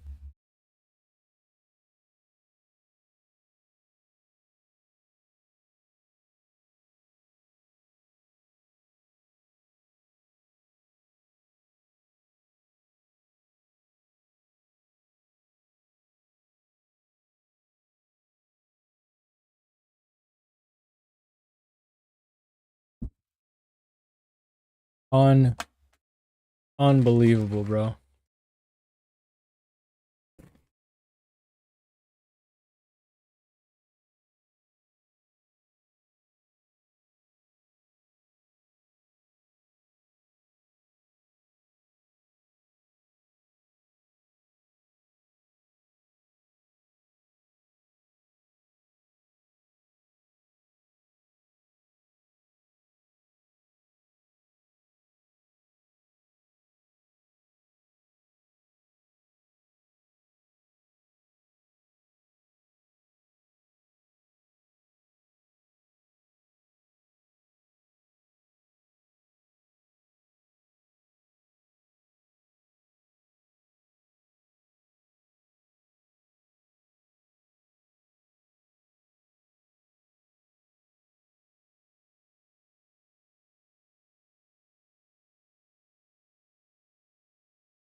Oh my god, I had a leak so bad.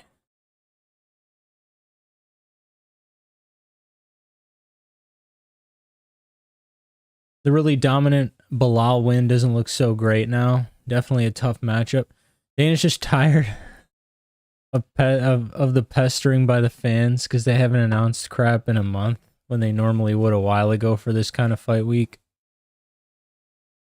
Yeah, but dude, the thing is the thing that pisses me off is like, why haven't they like?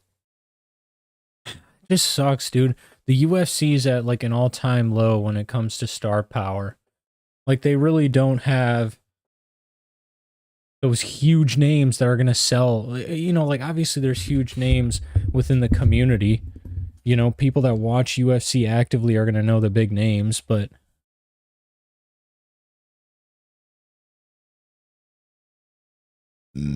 there's a world where JDM somehow beats Belal, then Islam. Then Islam faces Ilya to regain title or something and loses to him. Nah, I feel like if Islam lost, he would just retire.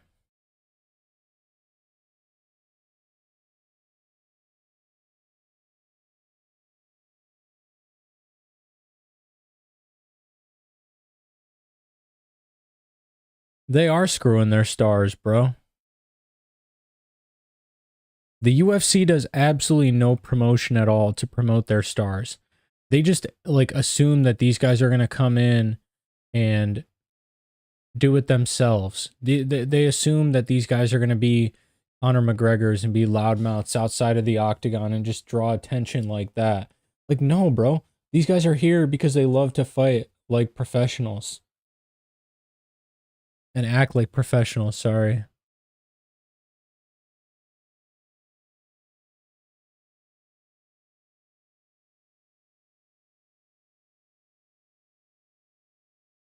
Dude, I can't believe that the UFC hasn't like sat here and been like, yo, we're sorry, bro, but like not sorry because you're not fighting, so we're stripping you.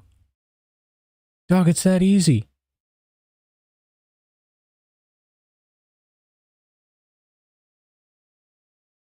It's that easy, man. And it's one of the biggest fights the UFC could make in UFC history. John Jones versus Tom Aspinall, bro.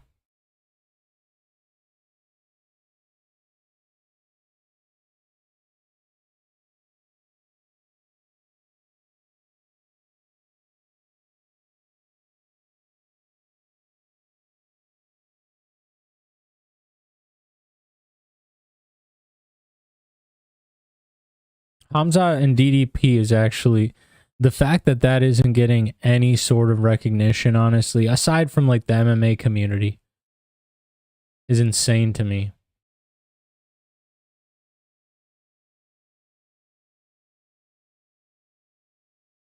But also, they haven't confirmed that yet, so that's probably why. You know, there's a good amount of the hype that actually goes into a fight after it gets confirmed.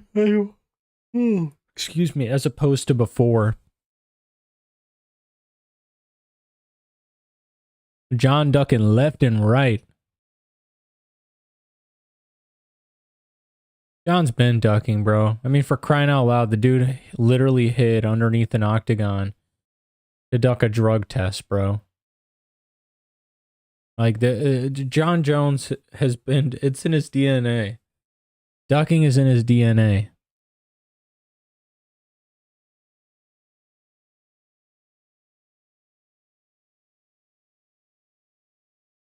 God, dude, I'm about to open up my window again. It's hot.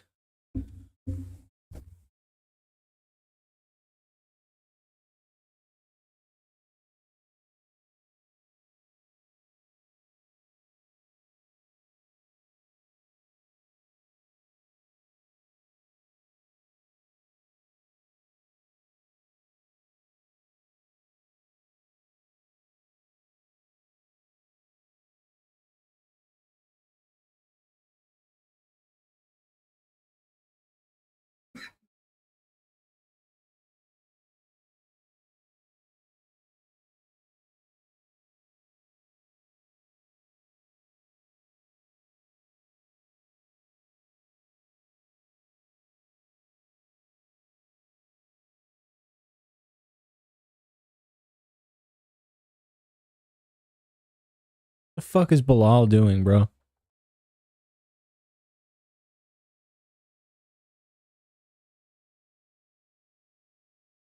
Yeah, the number one on your list, huh? The number one on your list, dude. No, ducking underneath the ring. That is like next level duck. That is like unheard of ducking, bro. He ducked Nagano, absolutely. He ducked a rematch with Reyes, 125%. And now he's ducking Tom Aspinall. God, it's so annoying, bro. The goat of the sport, eh? The goat of the sport. How can we call a guy like that the goat when a guy like Belal exists? This dude has fought everyone, bro. He has literally walked and decisioned his way through death row.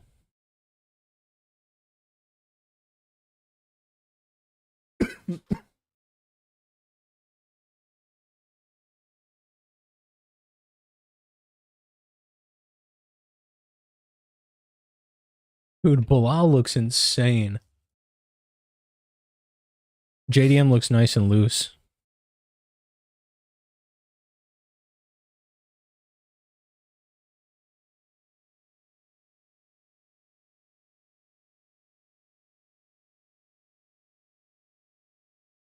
John Jones is tainted. John Jones is tainted.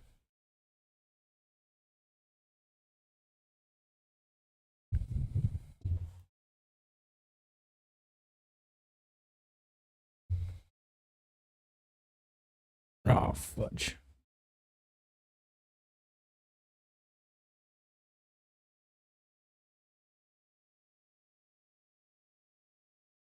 Time. 5 rounds.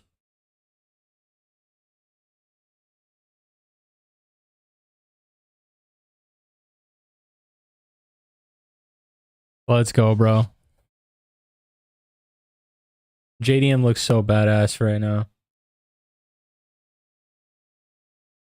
No glaze. This guy is literally on a 17-fight win streak. You may be thinking, oh, well, he's 17-2. Yeah, well, his 2 losses literally came in the first 2 fights of his career. 17-fight win streak. As far as I'm concerned, Jack Della Maddalena is 17-0. Those first 2 losses were amateur losses. I wouldn't even count those professional. 17-0, okay?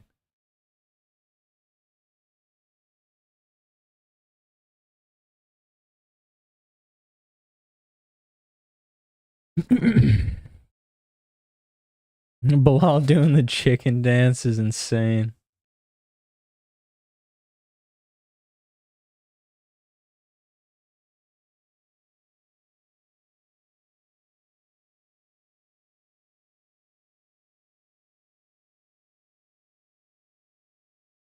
Better fight against his wife.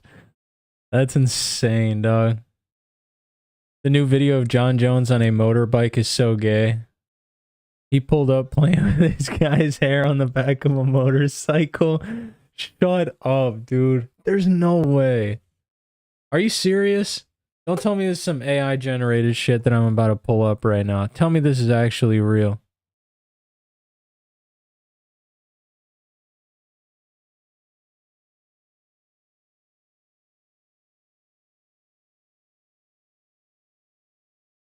JDM went over and touched his glove. Respect. He's got to respect the current champ. He's got to respect his elder.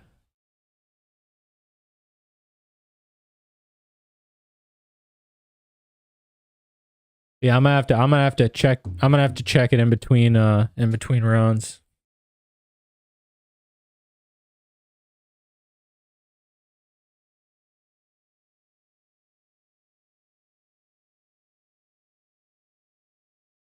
JDM's already pressuring him, bro. JDM's not allowing Belal to get off his pressure. This is good. Good for JDM. Dude, I appreciate you, bro. You're the GOAT for that, Dylan. Yeah, if you find it, just at me. Oh my god. JDM's kind of cracking him, dude. Nice body kick by Belal.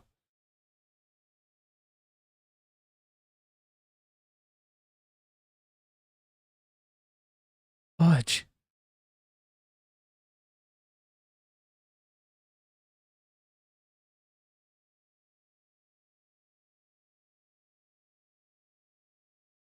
Della has insane cardio. I can already tell. Della has insane cardio. Della Maddalena is going to be fine if this goes all 5 rounds.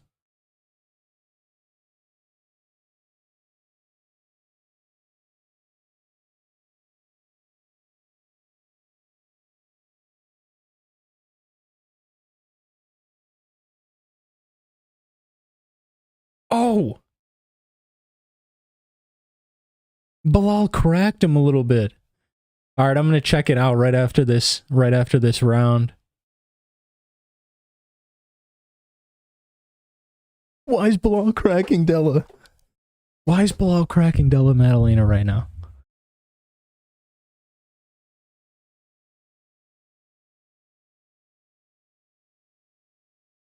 Good low kick from JDM.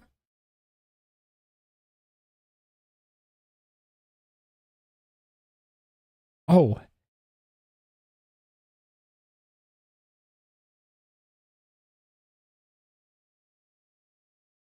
Dude, JDM is piecing him up right now, dog. JDM's piecing him up right now.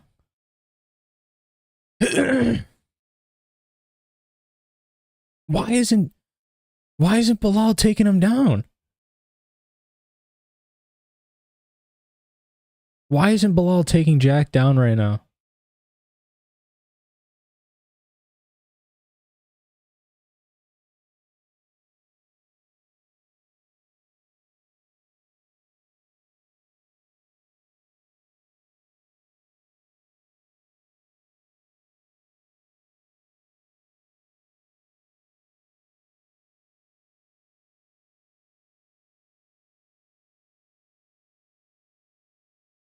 Nice low kick by Jack. Dude, what is Belal doing?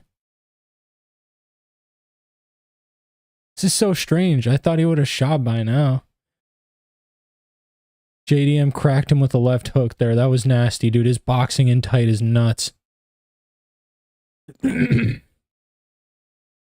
JDM is so crispy on the inside, bro, with the boxing. It's actually insane. Holy crap. There it is. Belal shoots the takedown.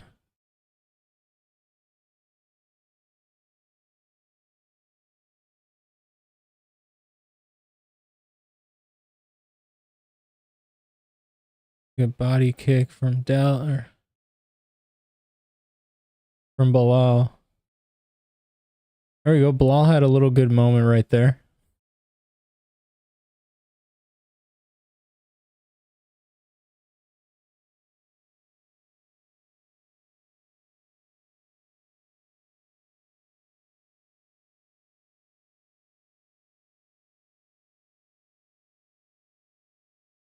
Oh my god, dude. That was a nasty knee that could have honestly ended Belal right there.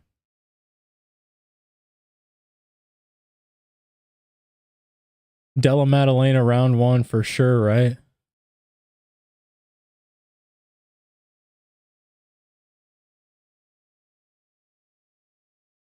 Oh my god.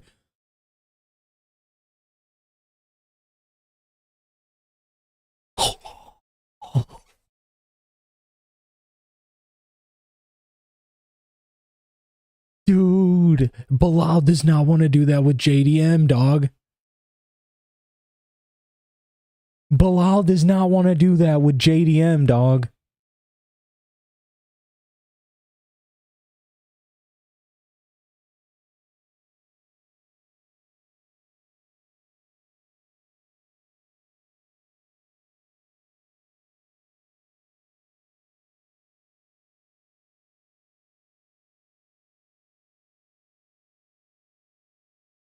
Looks like we might be getting Charles and JDM Islam. I'm not mad at it. I'm not mad at it. But listen, this is where Belal turns up. I think he was just trying to see what JDM would throw at him, what kind of knees, where at.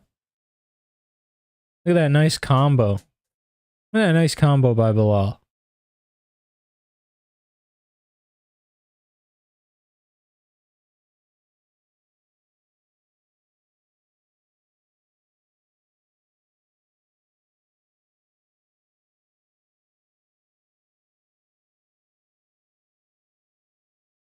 That was definitely a JDM round, though.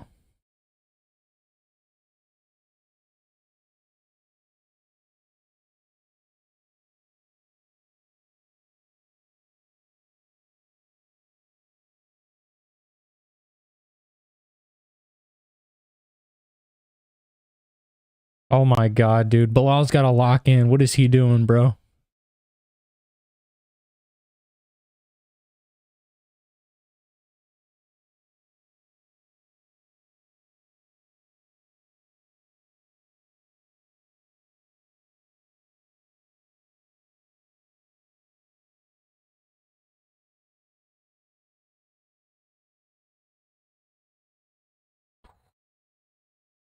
Don't forget Jones vid next round.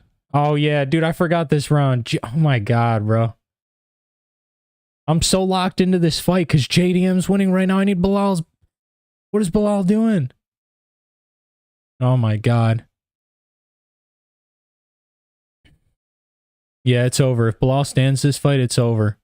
JDM's literally just going to pick him apart. This is exactly what JDM wanted.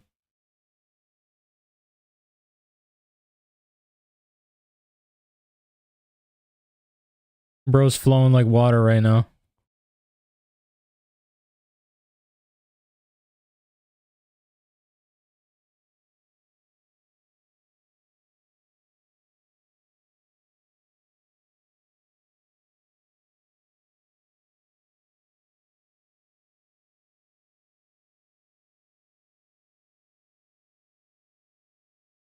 Dude, Jack is clipping him. JDM keeps hitting him with that 2, bro.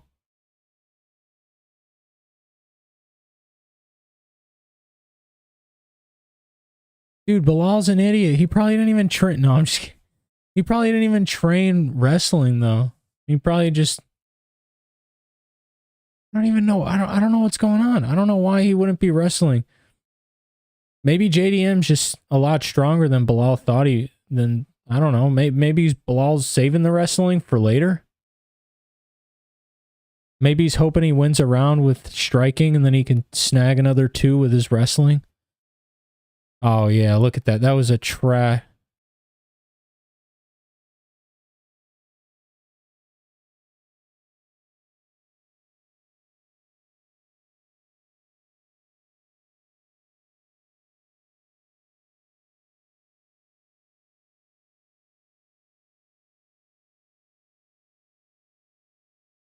Dude, how good is JDM, eh?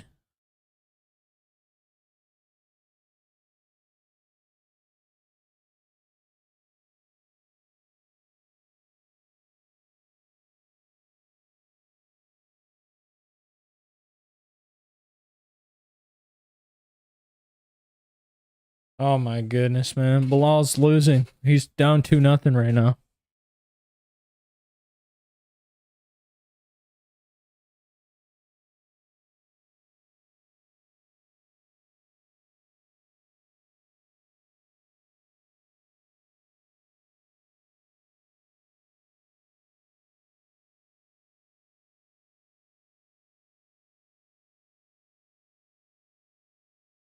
Wow, yeah, 100%. We're getting Islam versus Jack. And now I'm kind of scared for Islam.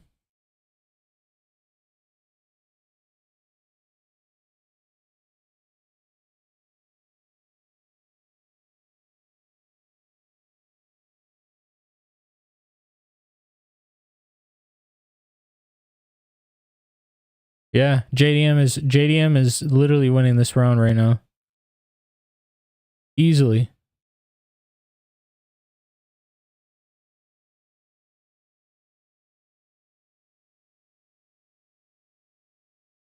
JDM looks perfect, bro. JDM looks amazing right now. Oh my god, Belal cracked him though with that right.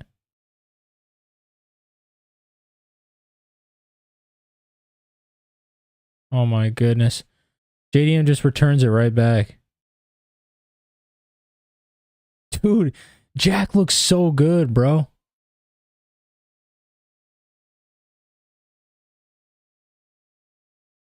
Oh my god. JDM is looking really good right now, bro. Jones vid, yes, absolutely. Let's check it out real quick.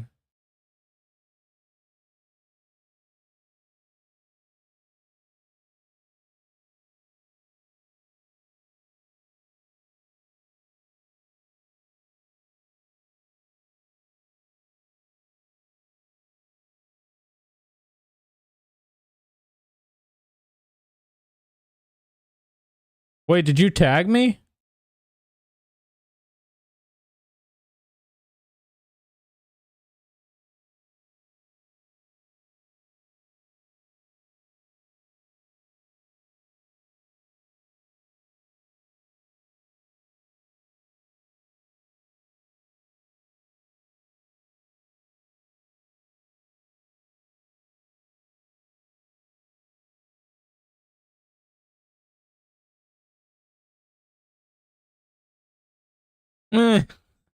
Bo Nichols revenge arc. John Jones motorcycle.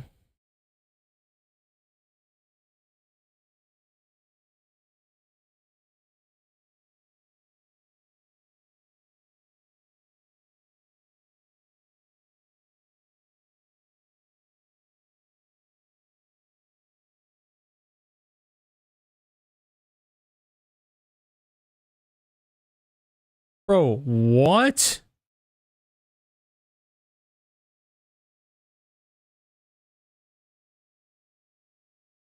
Is this what you're talking about? John Jones groping this dude on a motorcycle? He's literally grabbing the guy's hair.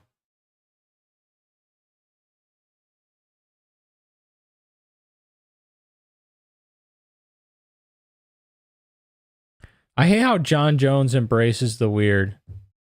Instead of being like, yeah, guys, it was just a joke, or I don't know. He's just like, dude, he's whack, bro.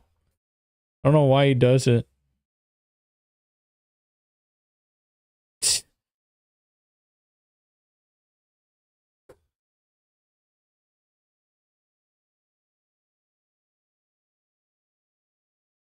JDM needs to knock him out, bro.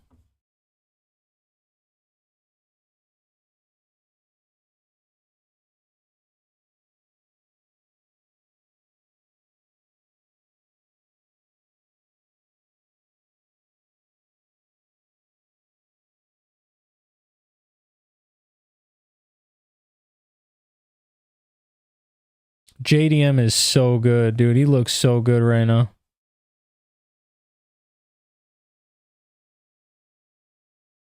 Belal could do it with some flying knees.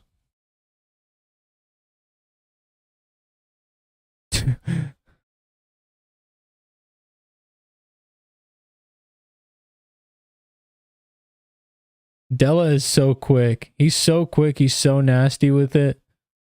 He's so precise. Oh my god. He's eating him up right now, bro. He's literally just messing with Belal.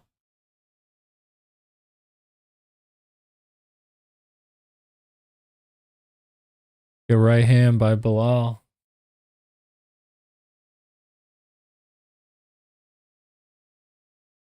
JDM is a 3-1 favor right now. Belal could still win this round. If Belal wins this round, he's still back in it. Nice right hand from JDM.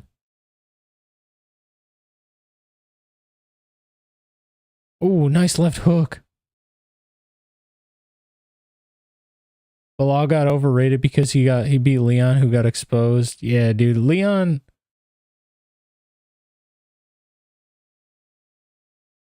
Oh, Belal's heating. Hey, Belal's heating up though right now. Belal's heating up right now.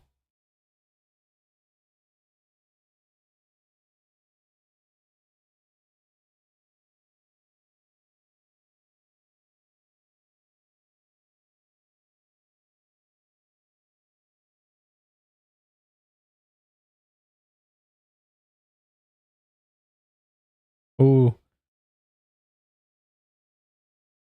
Dang, that was a nasty right hand by JDM, bro.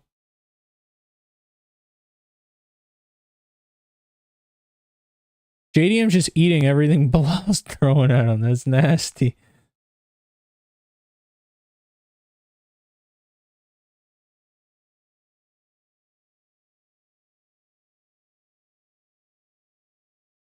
Man, JDM is absolutely cooking.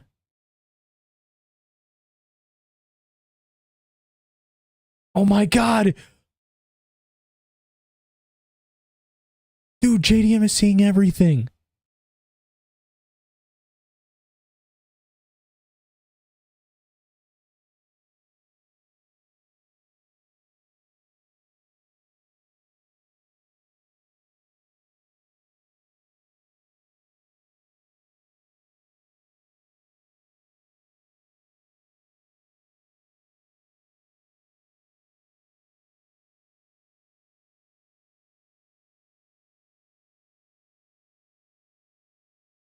Belal's like ripping the shit out of his shorts, bro. That's insane. Belal's just like ripping the crap out of his shorts, dog. Or like holding holding on to his shorts for dear life.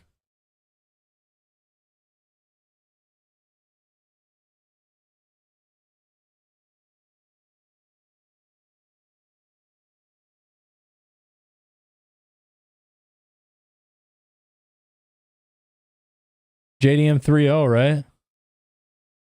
JDM 3-0. JDM has insane cardio, dude.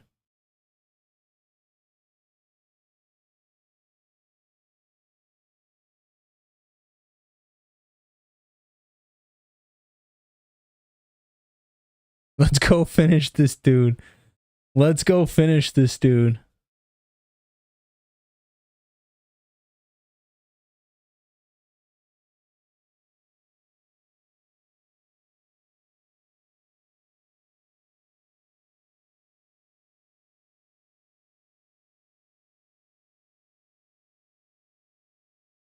Belal said he's too slippery. What kind of fucking BS is that?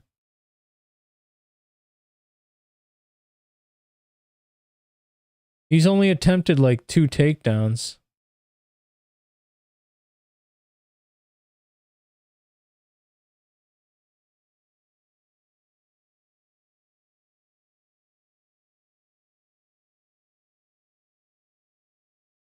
What? How are people scoring it? 2-1 for JDM right now and giving a round to Belal. What round did he win? The last one?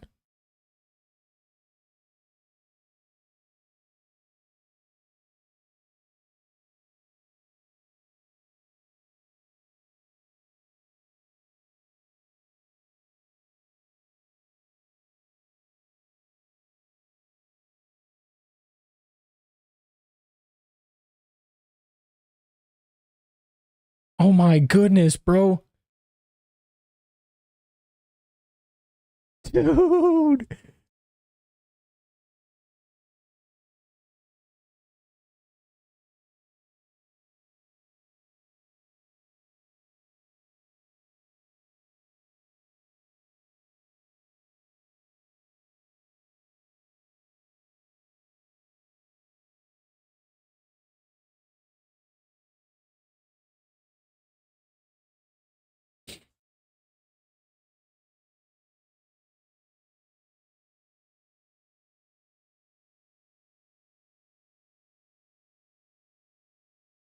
Oh my god.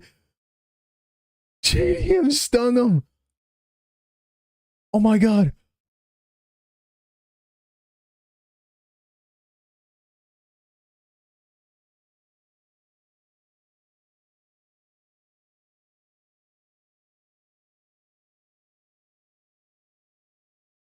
Bilal's desperate right now. Wow, dude. The Belal team went 0-2, bro.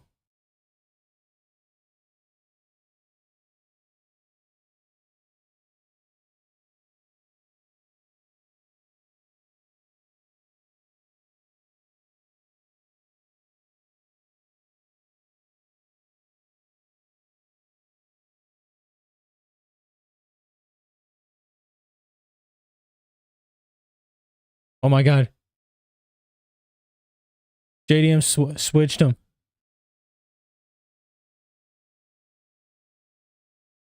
Dude. JDM is destroying him. JDM is destroying him, bro. Holy crap. His nose is like destroyed, dude.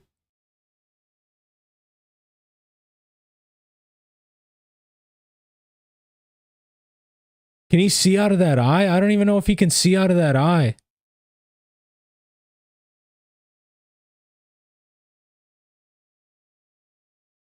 Oh my god, that was a good head kick from below. And a jab.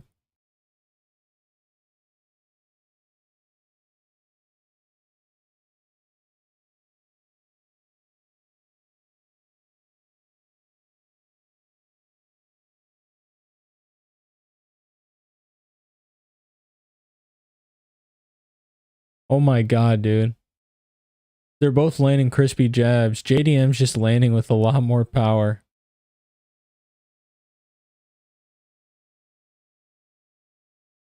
Belal shoots the takedown, but he can't get it, bro.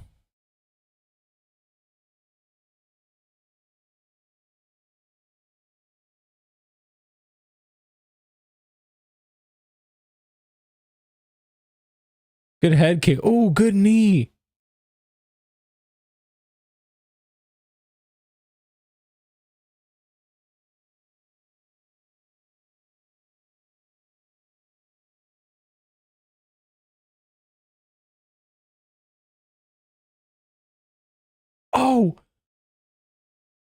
Belal clipped him, and then JDM clipped him right back with a right hook. Belal jumping knee.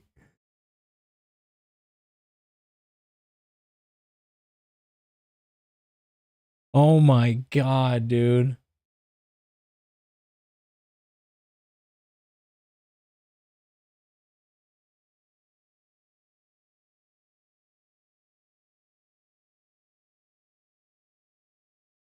Are you serious, bro?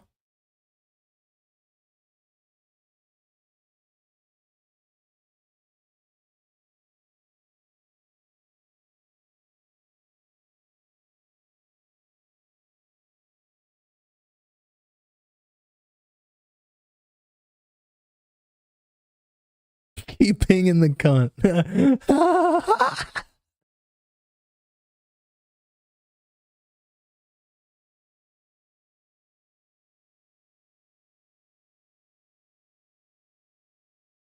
Oh, Bilal's eye is messed up, bro.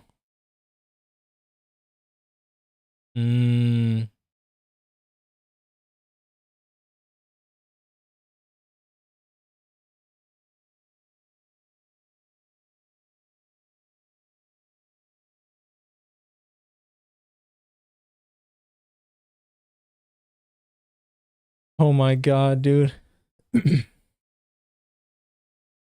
Belal is so quick right now, or JDM is so quick right now, dude.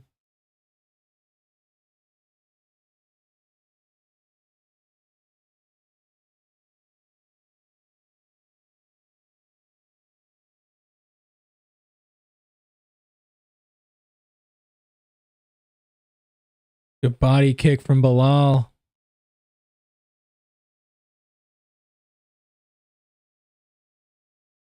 Good jab by Belal too. Okay, Bilal's applying some really good pressure right here. If he keeps JDM on the back foot, then I'm sure he could win this round, but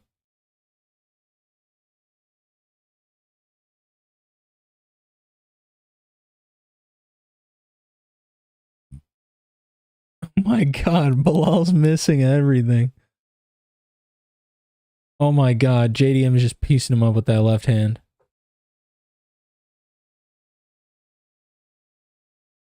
Oh my god, he need him.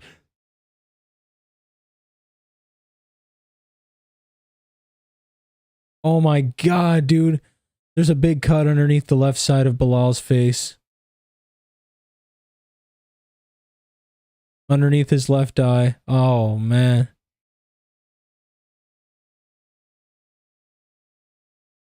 Oh my god, no way. Belal takes him down. No way. Belal took him down, dude. No way.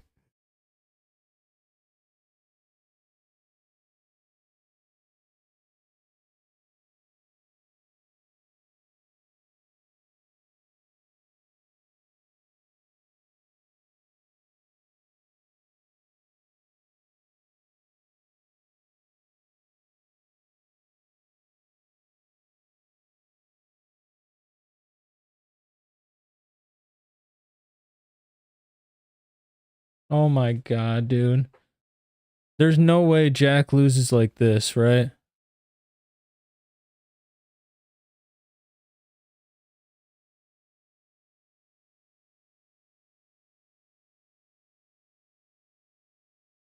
Oh my god, JDM's back up.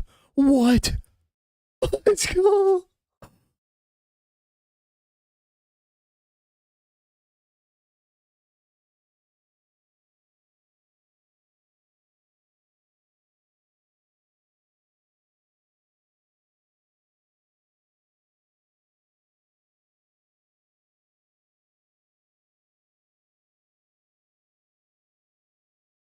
Nice body kick from JDM.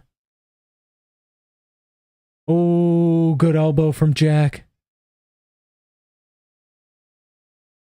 Nice. JDM gets him with the left hand. Let's go. JDM's eating him alive. Oh, yeah. Oh, my God. JDM's breaking him. JDM's breaking him. Oh my God.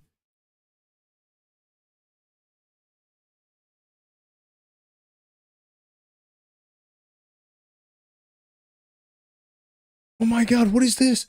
No way.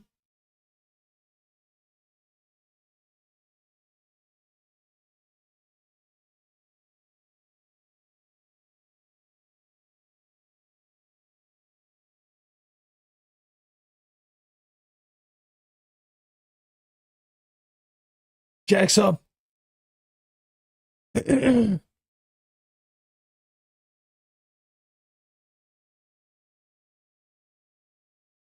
Oh, huge knee from JD.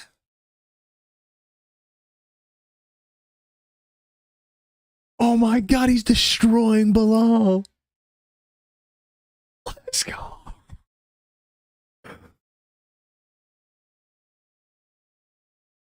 Oh my God, JDM is eating him alive, dude.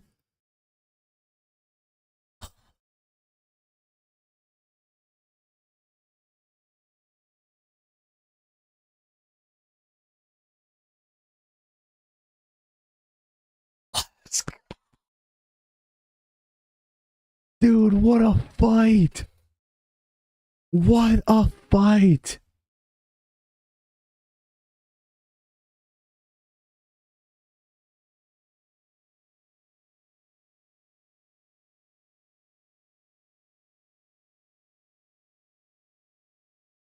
Oh my God, bro.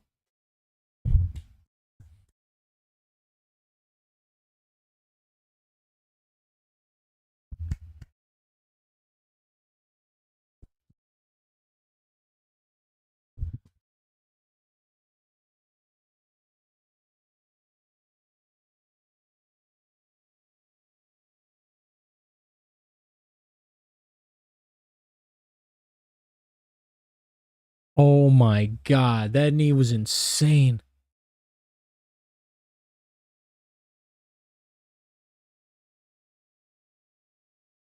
JDM scrambles are insane, bro. That's it.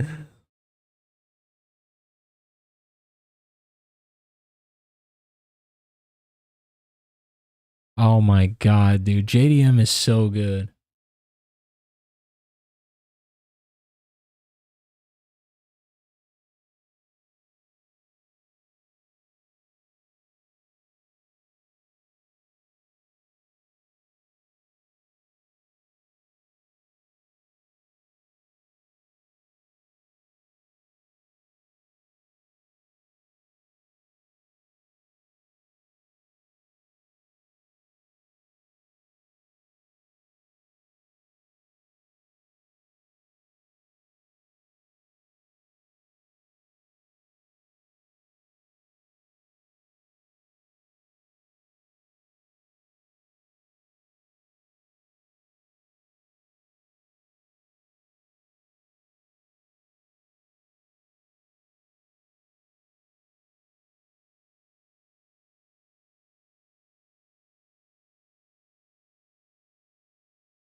Let's go, man.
I am so glad that Belal was not able to hug his way to a decision victory.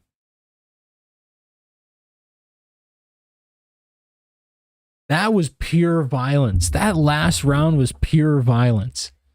That is what we need to hype up paper. Dude, Jack Della Maddalena's next fight is about to be insane.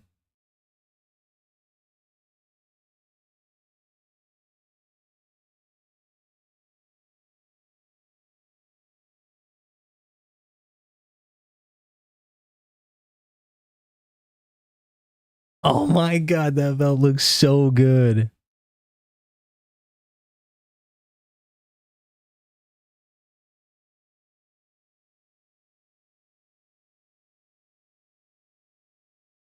I don't know. I would have given Belal one round. I think it was 4-1 JDM for sure.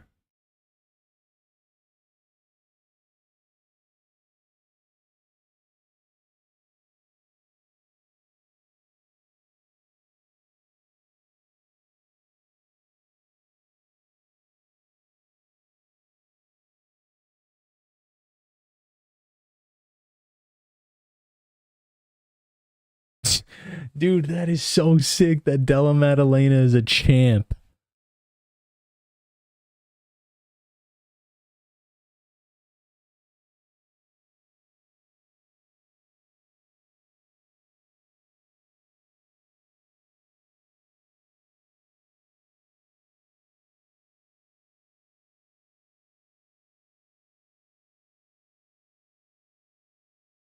I'm going to get it back for Volk.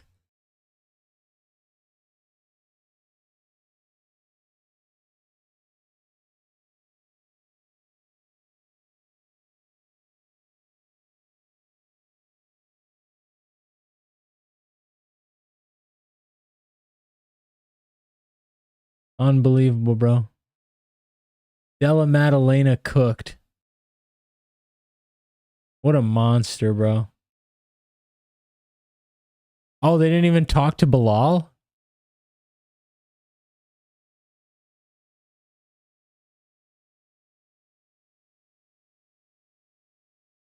Wait, they didn't even talk to Belal?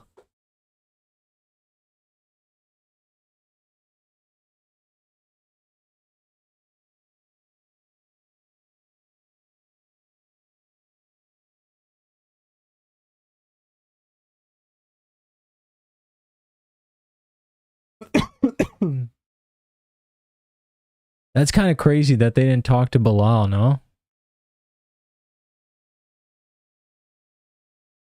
The boring fighters are losing and not getting the belts anymore is glorious. Let's go. Come on, dude.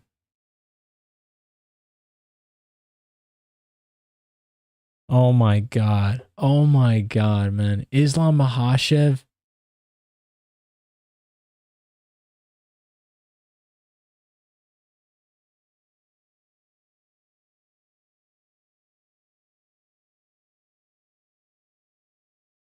I can't believe that. JDM is the welterweight champion of the UFC, dog.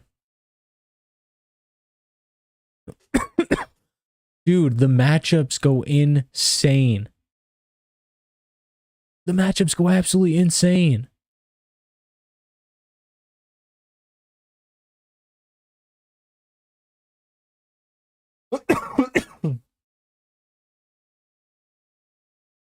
JDM versus Sean Brady. JDM versus Shavkat Rakhmonov. JDM versus Ian Gary, too. That'd be a sick fight. JDM versus Buckley. Oh my goodness, man. JDM versus Islam Makhachev, I wouldn't mind. But, dude, I really want Islam to just reconsider. And if they're giving him the opportunity, obviously, it'd be stupid of him not to take it. But JDM looks very, very good, bro. I don't want Islam moving up and losing.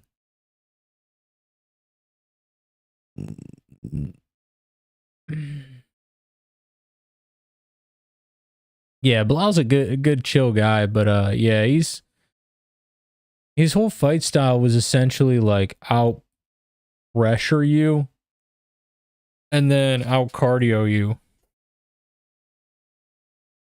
And yeah, like he looked dominant obviously against guys, but look at how JDM made him look.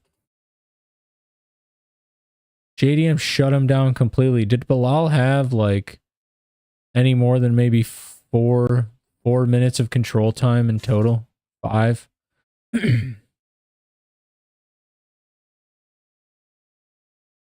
Yeah, man. I'm happy for JDM. I'm super happy. But do I want Islam Makhachev moving up to fight JDM? I don't know, bro. JDM busted Belal up. And something tells me that Islam Makhachev moving up is not... Dude.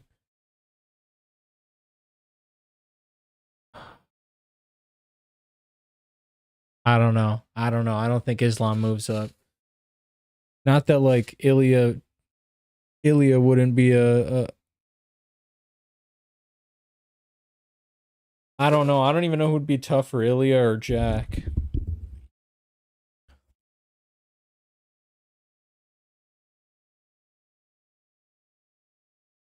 Belal had next to nothing. Couldn't do crap. Yeah, it's definitely not a terrible fight. Not a terrible night to go to bed. I wanted Islam and Ilya bad, but Ilya's been training for Islam. Yeah, dude, I don't even know how Charles fares against Ilya. I feel like Charles gets knocked out quicker.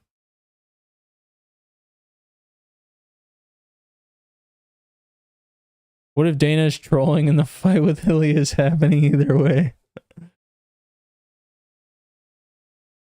Dude, you know how many times the UFC has said something and then backed up on their word? That could absolutely be the case.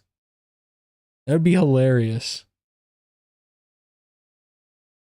They're like, yeah, so UFC 317, we have Islam versus Ilya, and yeah. I'm kind of surprised they didn't drop any 317 news though. Like even like a co-main event type beat. Yeah, listen here, pal. You know, we know we promised you JDM if he won, and in the awkward situation that, you know, he obviously did win. Yeah, do you want to fight Ilya Topuria?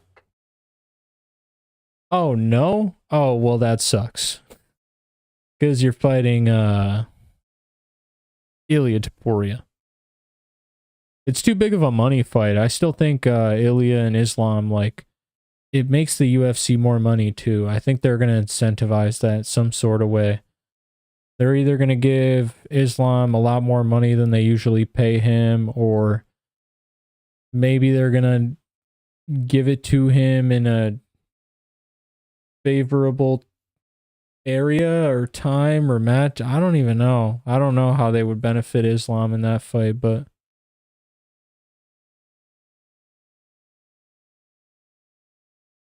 yeah, I mean that's usually what the UFC does, and when they do that kind of stuff, they usually have success in booking matchups, but it's kind of messed up because it's like, you know, Islam wants to move up, but there is no one that he can really fight in that top 5. Like, sure, he could fight Leon Edwards, but I don't know. Kamaru Usman and Joaquin Buckley obviously are fighting. Ian Gary is quote unquote next. Shavkat Rakhmonov is next too. Oh my god, there's way too many guys lined up for title shots. I say Islam moves up, fights Sean Brady. If he can beat Sean Brady, then boom, he gets a shot at Jack Della. And that's after Jack Della and Shavkat fight.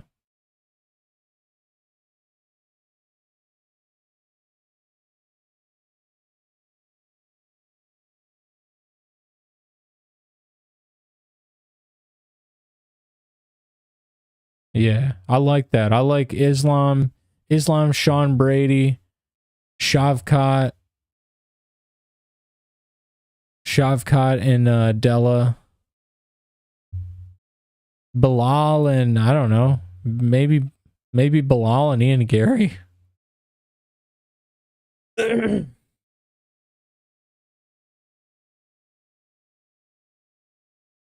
It's kind of weird because up until, not too long ago, welterweight was kind of mid, but dude, welterweight's also got some killers up and coming too.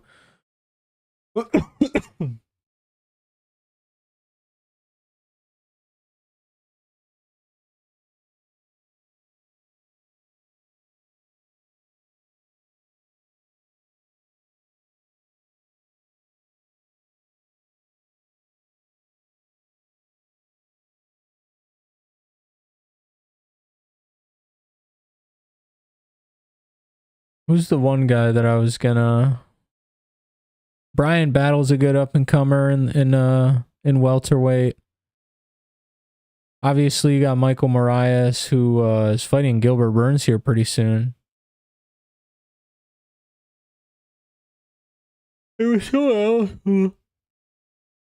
was someone else who was like on a pretty good resurgence. Themba Garimbo. You got Mike Malott.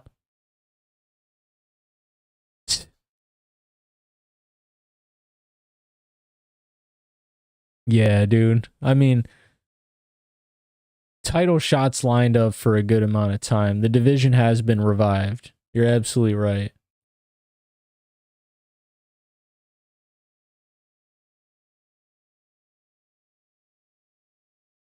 Oh my god, dude. JDM is the welterweight champion of the world.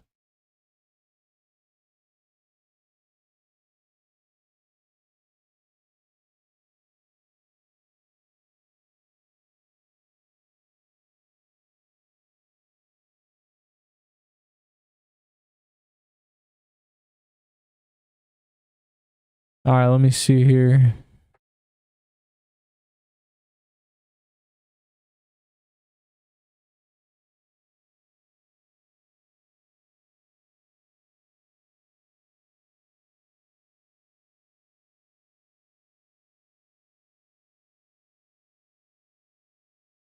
All right. I mean, they just started the post-fight press conference, but Dana probably won't be on for another at least. Who knows?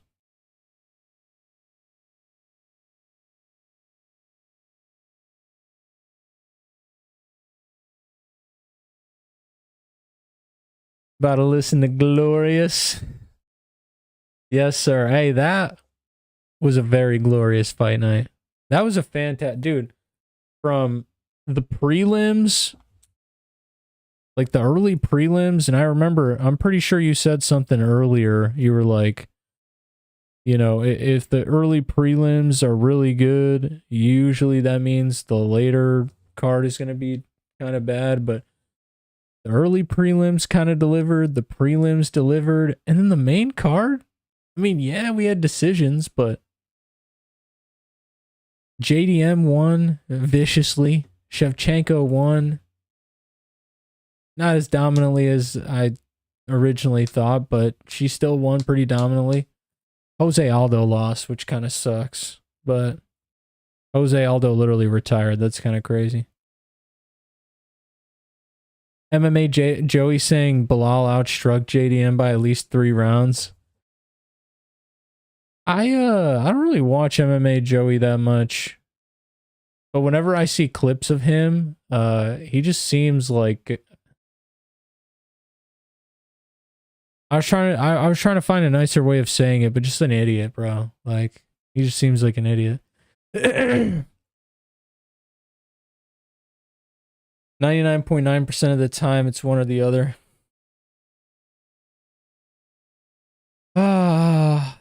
This is a low name value card with high value fights. I think Bekzai is going to be a future challenger. Another future challenger.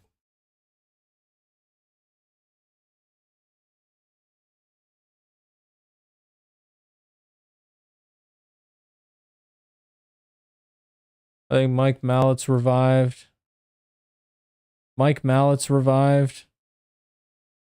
JDM is obviously, oh my goodness. Oh My goodness. JDM is about to bring us glorious fights.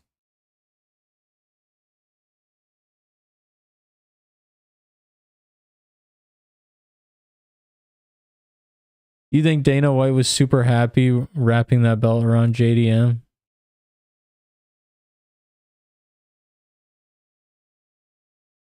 You think Dana White? I couldn't tell. I didn't really see it. He's a Magomed Ankalaev fan. Kenny Okoye. That reminds me of Kenny Okoye. Kenny Okoye, high key, has like completely different takes than everyone, and he usually tries to do the opposite of what whatever, like he usually tries to do whatever will like piss people off more, I feel like sometimes. It works though. I mean, I like a few of Kenny's videos, not all of them, but a few, yeah.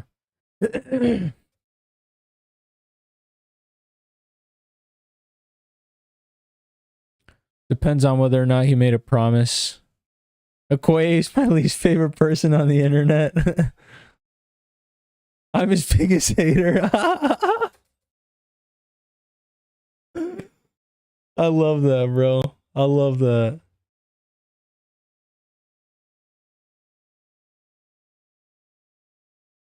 That's what I'm saying. His takes are very casual-esque, and I feel like half the time, not even half the time, like 80% of the time he's doing it to rage bait. He's doing it to like piss you off, to get you to like drop down and call him an idiot. You know what I mean? Like he does. I feel like it's a little tactic of his, but it is annoying. I kind of hate it. Because he has good takes sometimes too, but then he'll just go and ruin it by like over exaggerating like the next portion of his take. Like I just saw one of his recent streams, and I don't really like watch his streams, but I'll get like notifications for him because I'm subscribed to him. And his titles are kind of outrageous, but his last one was like Belal was gonna just destroy Jack, like dominate and destroy. I'm glad. And I picked Belal. I picked Belal, but I fed into the pressure of a lot of people saying like, oh, well, Jack has been out wrestled by Basil Hafez. He's been out grappled by Gilbert Burns. And then you look at it, you go back, you look at it, it's like, dude, he was losing. He lost the first 2 rounds to Gilbert Burns. So I mean, you can't like, you can't knock someone for sitting there and watching that, but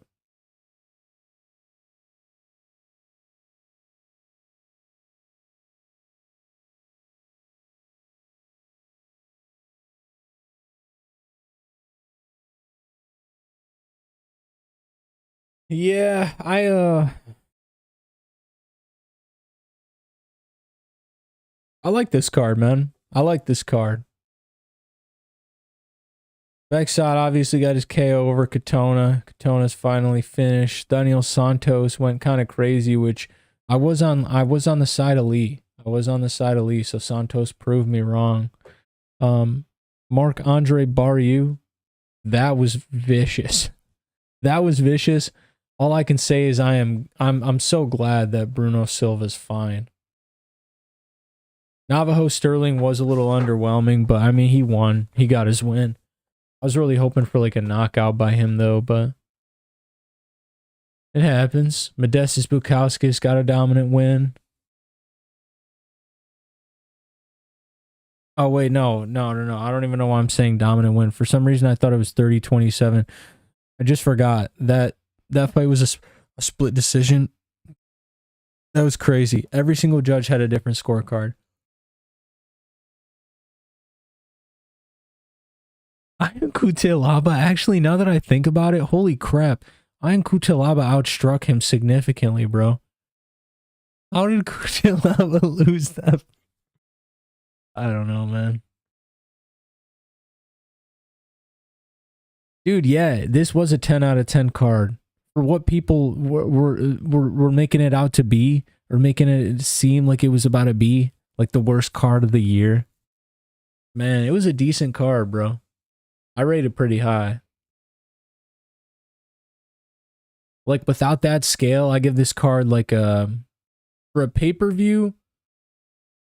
For an overall card, I give it like an 8. For a pay-per-view, I'd probably rate it like a 7. Yeah, I'd probably rate it a 7 on a pay-per-view scale, but like overall card, 8.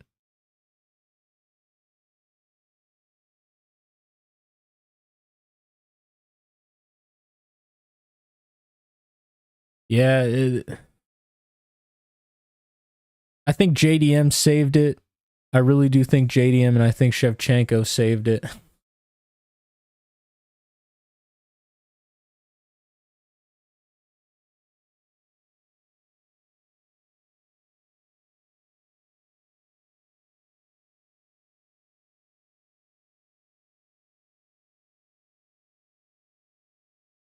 Yeah, dude, I'm right there with you. I'm right there with you. I would rewatch the JDM and Belal fight. I really would, and I probably will. I'll probably end up rewatching it pretty soon. Why not? It was a good fight.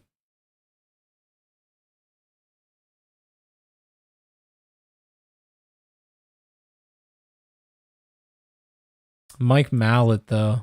Mike Malott, I'm surprised, got the KO. I really thought Radtke was going to win, and Radtke was the underdog, which I get it, but BSD, I don't know how to feel about BSD. I really don't know how to feel about BSD. But I mean, he got the win regardless. Natalia Silva cooked. He absolutely dominated. And then José Aldo.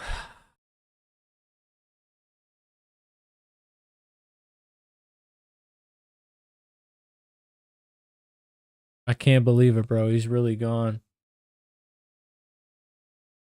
He really is gone. José really is just gone. Radtke is so random.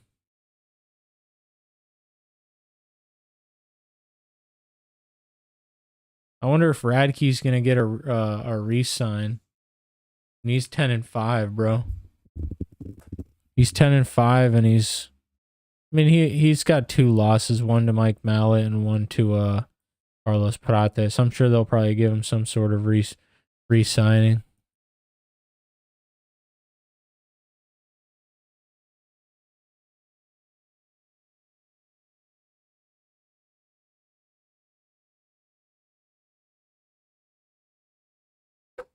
JDM looked clean though, man. JDM and Shevchenko did too, bro. Shevchenko looked great too, but JDM looked phenomenal.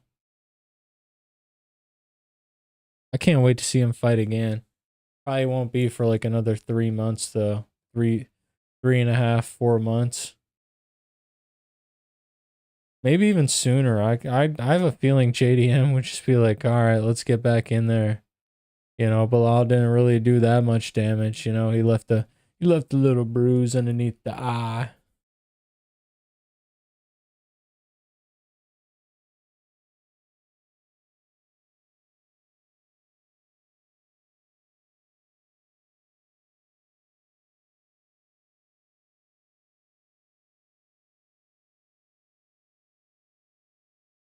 Yeah, you can't tell me the judging wasn't slightly rigged in the favor of the Canadian. Okay, that's all I gotta say. Canadian versus Brazilian. Yeah, I think I know where they're probably gonna lean.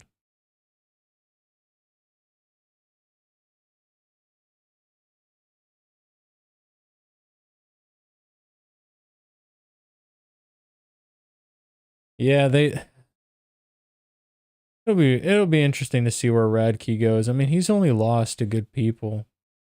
Mike Malott and Carlos Prates, and say what you want. I mean, both of those guys, they've had losses in their career, which are suspect and questionable, but I don't know.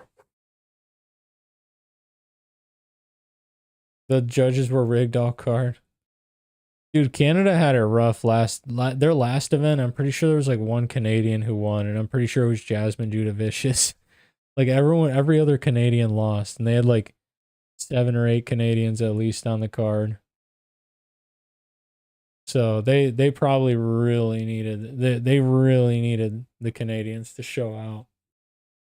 And if they didn't show out, they were gonna make sure they showed out. All the Canadians, except for Katona. Freaking Katona. Barriault got a finish. Jasmine Jasudavicius got a finish. Mike Malott got a finish. That's sick, man. Canada got a great card in this card, bro. Canada got a great card. Especially for all the hate it got prior to.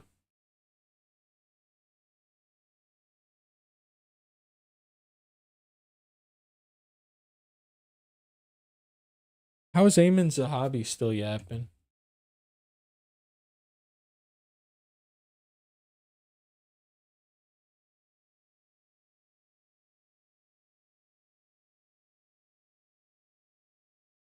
That's what I can't understand is how all the judges collectively agreed on José Aldo losing 2. 3 I can understand. Round 2 though.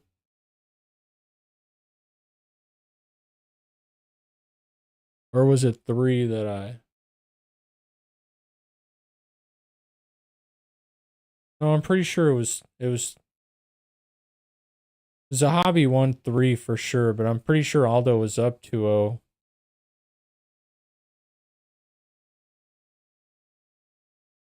That's what I'm saying. Why is Aiemann Zahabi still yapping, bro?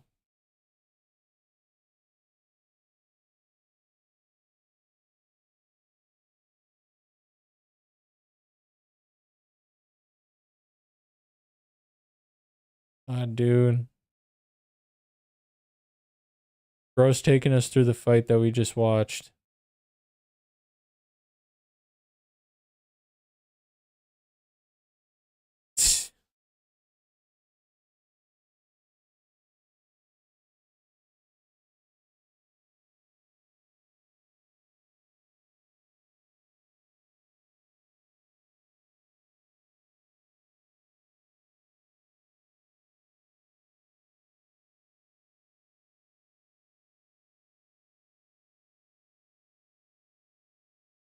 Dude, Zahabi probably had to have been throwing like 20% with a 20% like flip percentage. There's absolutely no way, bro.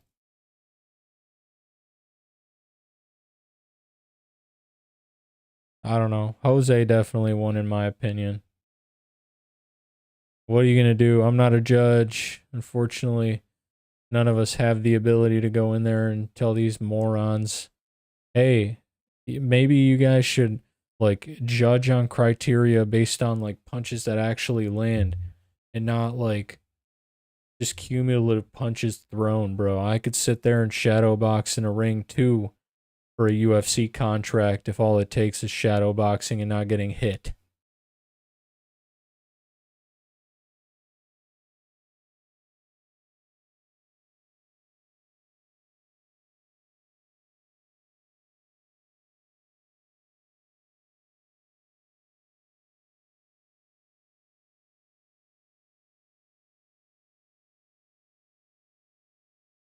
Damn, RIP, it's official. What is Islam Jack?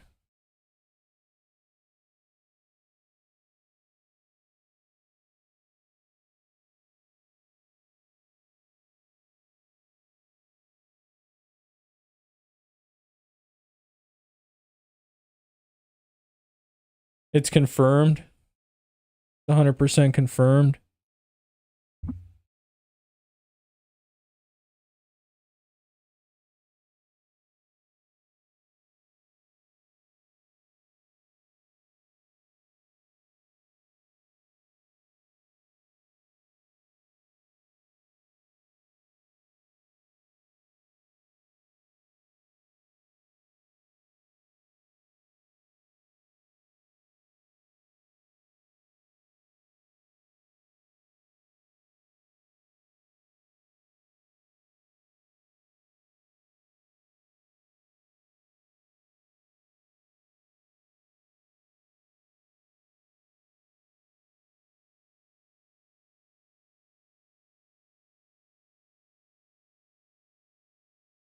Oh my God.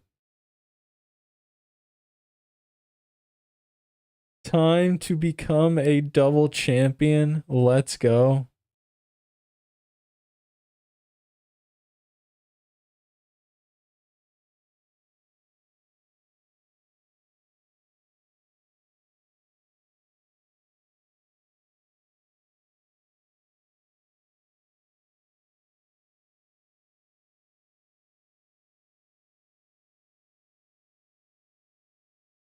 Wow. So Ilya isn't fighting for the belt then.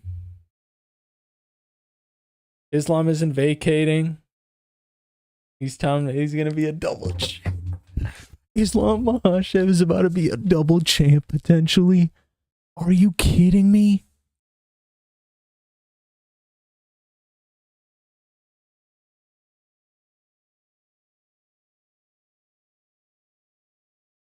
Oh my God. I'm not even gonna lie. This makes me a little bit more happy because now I don't have to see Islam or Ilya lose. Like, I get 2 more primed fights. 18-0, arguably 18-0 Jack Della.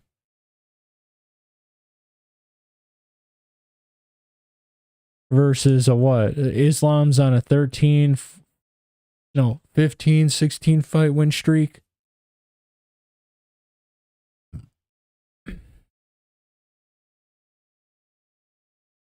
Now Ilya moved up and won't fight for a belt. He's going to fight Charles for interim.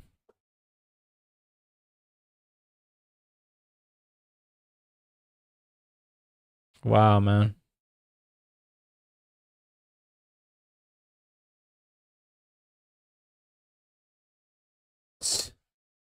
Dang, the UFC post-fight press conference stream is getting spammed with L's right now.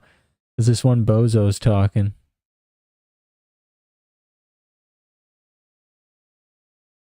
What's this guy's name again? I forget.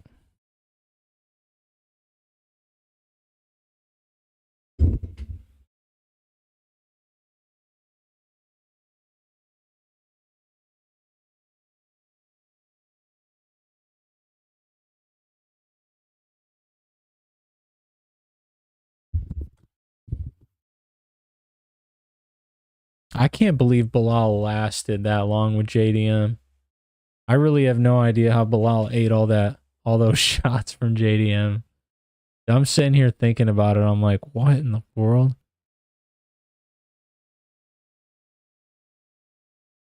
Hey, at least Belal became a champion, though.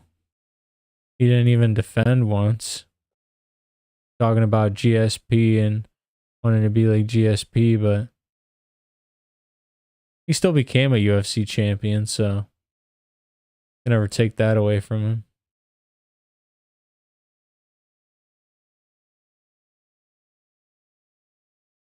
Wow, bro.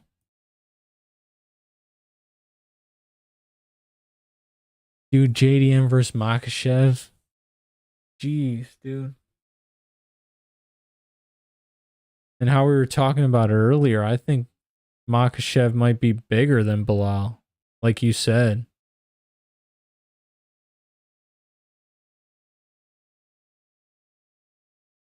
We may never get Ilya versus Islam. Yeah, I don't think we are, bro. I don't think we're ever gonna get it. Unfortunately.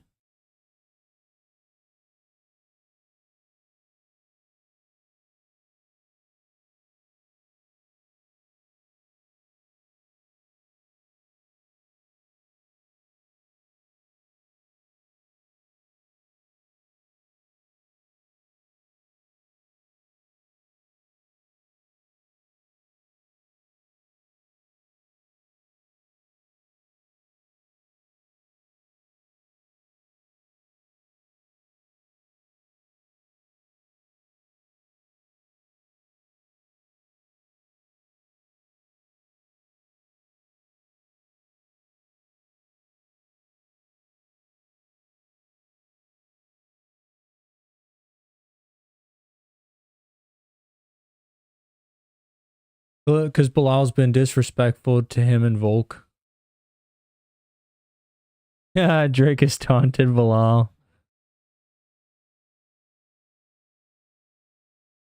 Let me see what Drake. What did Drickus say?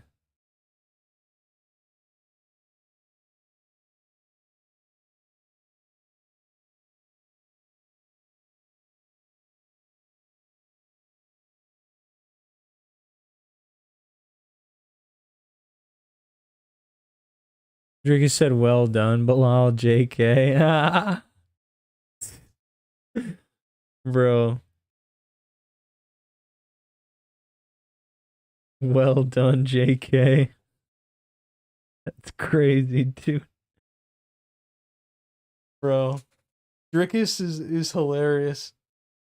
Drickus is what Belal wants to be. Oh my god, man. Drickus is what Belal wants to be.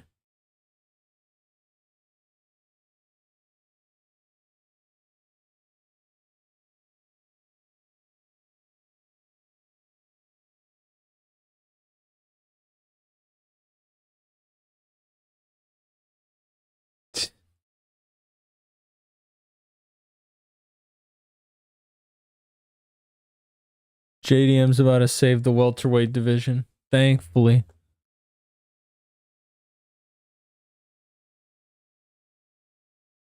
JDM is about to save welterweight.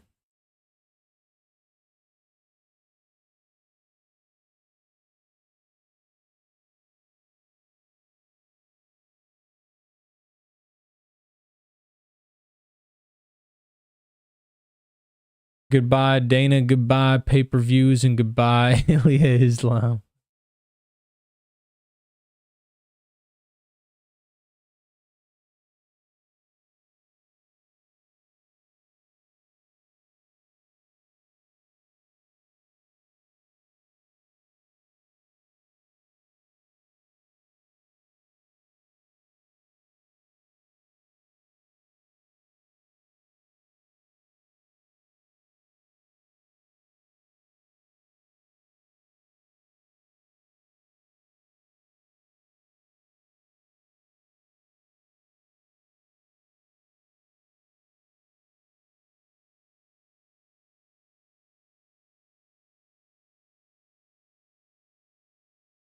They got to get rid of the pay-per-view model, bro. It's ridiculous.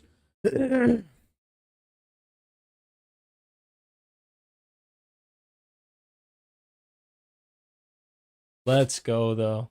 Let's go, dude. JDM. Dude, he was so violent in that fight, dog. I feel like that's what we can expect from JDM in every fight now. And now that he's now that he's a champion, bro, the level of confidence with JDM, dude, unbelievable. JDM's not losing to anyone the rest of the year, bro.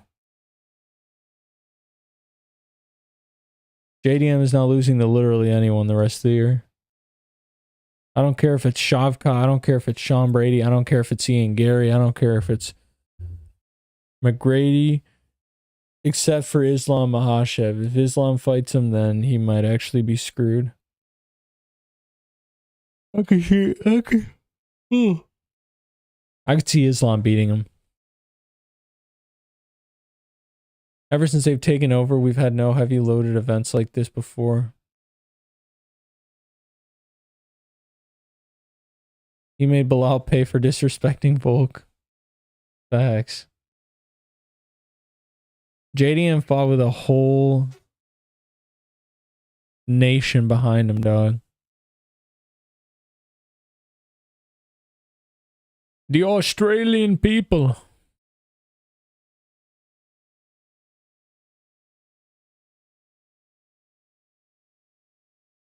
Good stuff, man. Belal's about to have a rough pathway down. If he doesn't retire, Belal is probably going to get some absolute up-and-coming killers.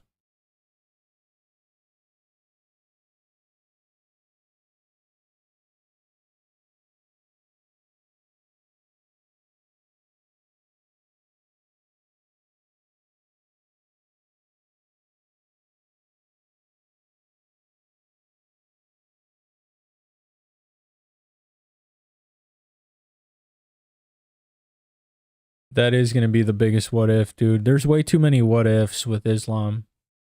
Like, way too many.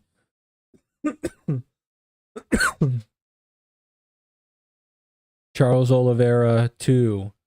Armin Sarukian. Volkanovski a second time off a good training camp and not, like, stepping up on short notice. Ilya and Islam is going to be the biggest what if in UFC history, bro. That's literally a generational fumble. If I was the UFC, I would have been like, fuck that. If you win this next fight, you don't even have to vacate. If you beat Ilya Taporia, there is no one else. There is no one else. We've tried to give you Charles. We're not going to give you Justin because you'll probably smoke him. We're not going to give you Dustin because you already beat him. Like, Max Holloway needs to get a win. It reminds me of Tony Ferguson and Khabib, bro.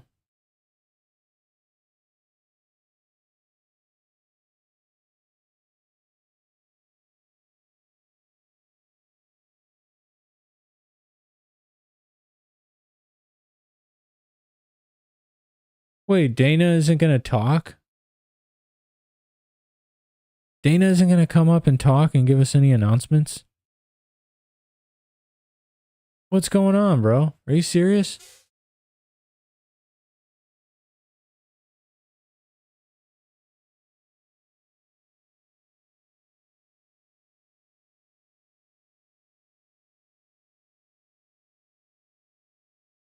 Oh my god, Shevchenko's.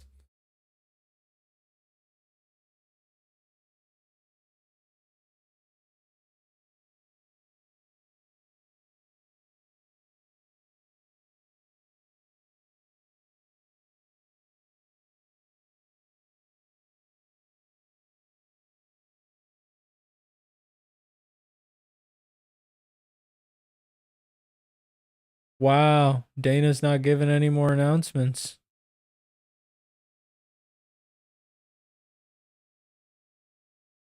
Dude, the UFC better start increasing their quality ASAP, dog. I do not want the UFC to die out. God forbid, dude. Please, please, please, bro. I cannot have an organization like this die out on me.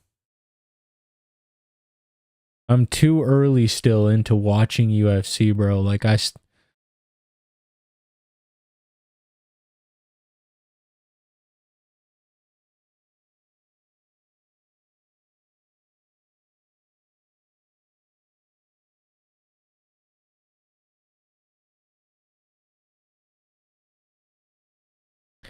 UFC is headed into a dark depression. Some very dark times, bro. It's unfortunate, but it really is. Like they dude, I don't understand it. I don't understand it. I don't get it. They have to re-sign this deal too, but they have like nothing to show for it. Like, aside from UFC 300, there is no card where you can sit there and be like, wow, this is worth $1 billion. You know what I mean? Let's pay him $1 billion a year or whatever the fuck the UFC was looking for. Something absurd, and they're not even earning the revenue even close to that.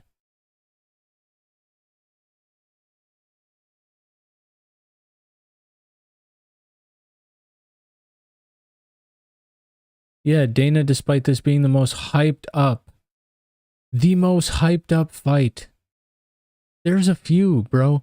I mean, how long and how nonchalantly has he been rubbing Tom Aspinall and John Jones off like it's nothing?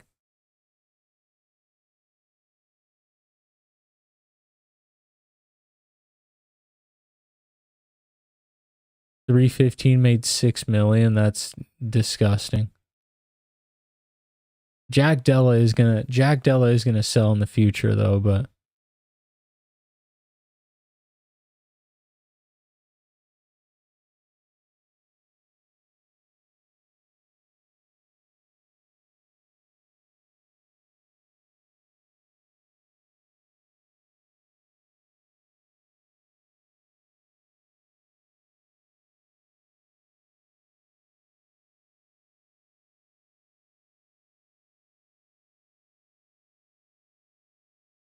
JDM would have flatlined Leon Edwards if this didn't get canceled.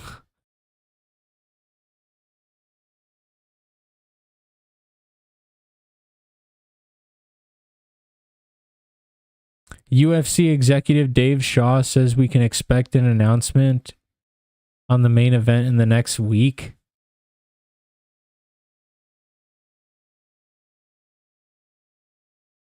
What if JDM accepted a fight versus Islam for International Fight Week? What is that, the 28th? Is UFC 317 the 28th? JDM would literally have to fight, jump out, and then fight, jump right back into fight camp. I don't think he would do that. I don't think he would do that, yeah, on second thought. He'd have like he'd go home, he'd probably rest for like a week or two, and then he'd have like a 3 fight.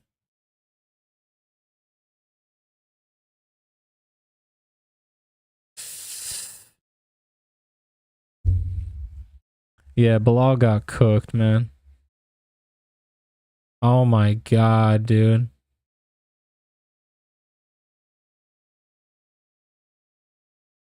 Dude, that is nasty. It's literally just dangling and hanging there, bro.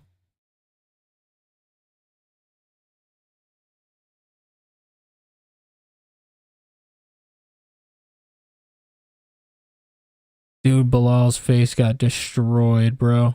That's an insane lip injury, dog. How do you even... Bro. Bro, that is insane. Ahmed, welcome back. JDM won, brother. Jack Della Maddalena. Jack Della Maddalena, and look how he had Belal looking. Look how he had Belal looking, bro. That's Bilal's lip right there.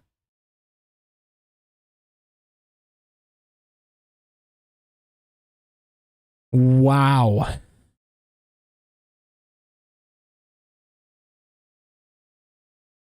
There's JDM with the belt, baby. There's JDM with the belt, baby. Let's go. Yeah, it was a good fight. It was a pretty good fight.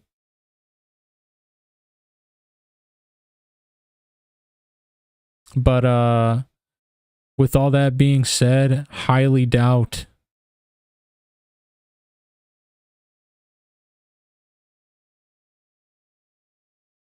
Highly doubt that Ilya and Islam are fighting. Islam is more than likely going to be fighting Jack Della Maddalena now that he won.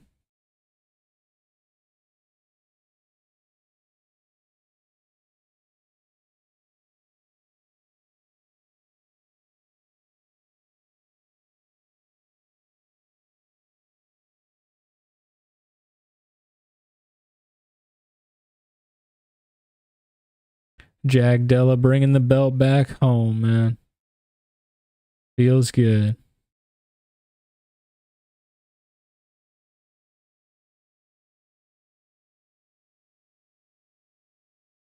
Heck yeah.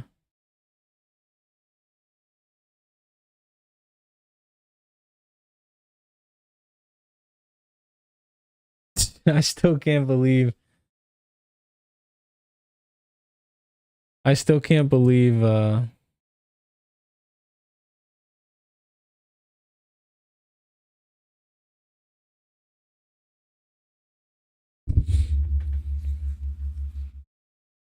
you added me in a vid.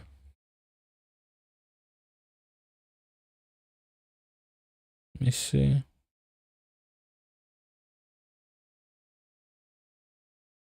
I don't know why my stuff doesn't pop up, bro. I don't see any of your...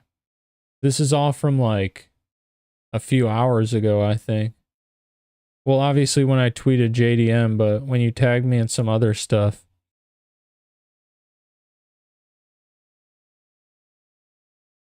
I don't know why my X is weird like that.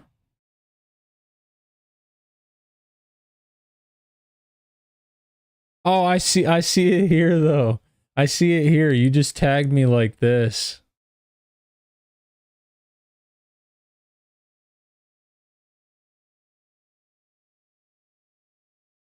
Dude, that is nasty.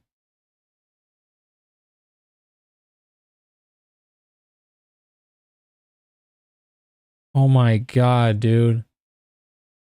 That is nasty. You could literally separate that thing.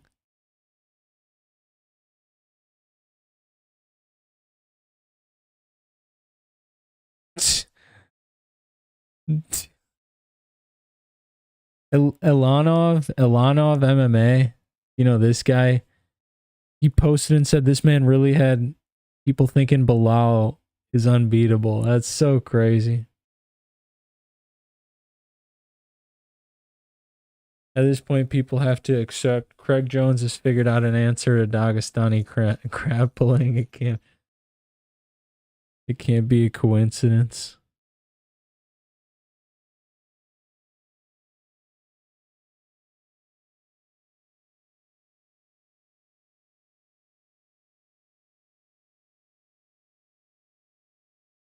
Two of the three judges gave round one to Belal Muhammad against Jack Della tonight. Yeah, I don't know about that.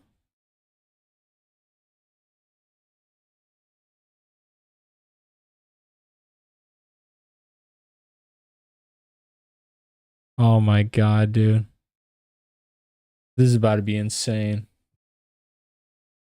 EA already removed Champ shorts. They already knew it was coming, bro. They literally already knew it was coming.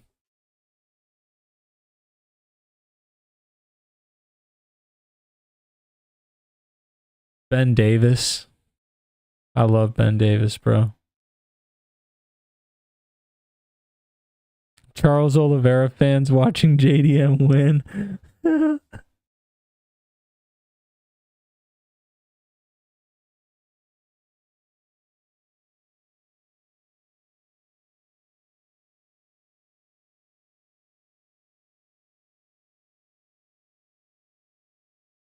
Dude, what? Some dude's head exploded at BKFC? What? That's crazy, dude.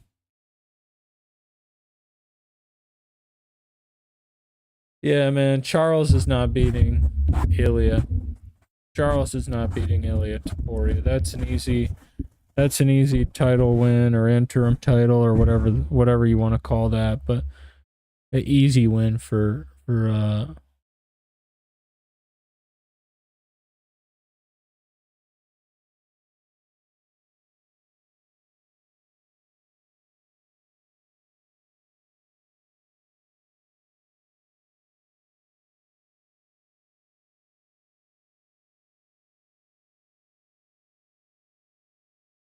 everyone's giving Belal his flowers and respect, eh?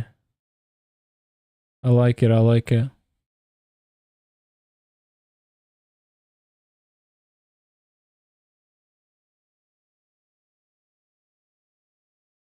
You know, that's still crazy. Max, Volk, and then Charles. The three most loved.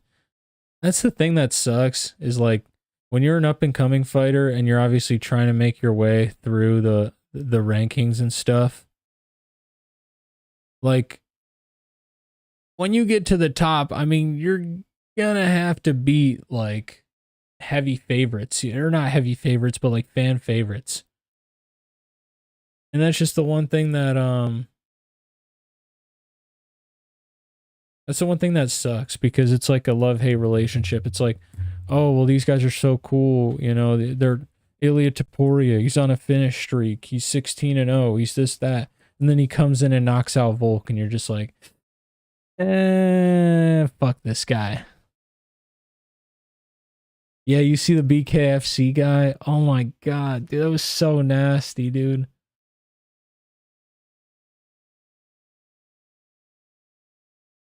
That was so nasty, dude. His head was like blowing up.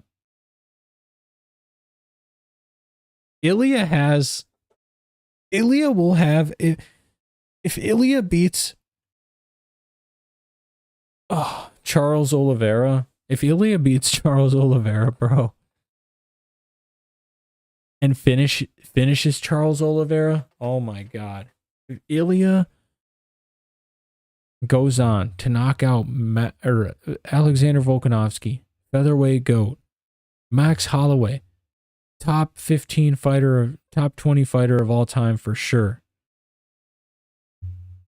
And then Charles Oliveira, former lightweight champion, former undisputed lightweight champion.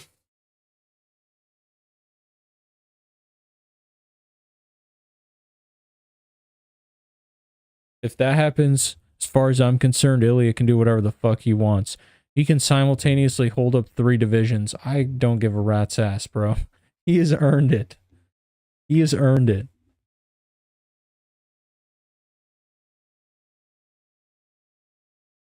Skull is what we thought that one dude was going to do. Marc-Andre. Marc-Andre Barriault. Are you talking about when Marc-Andre landed those nasty elbows?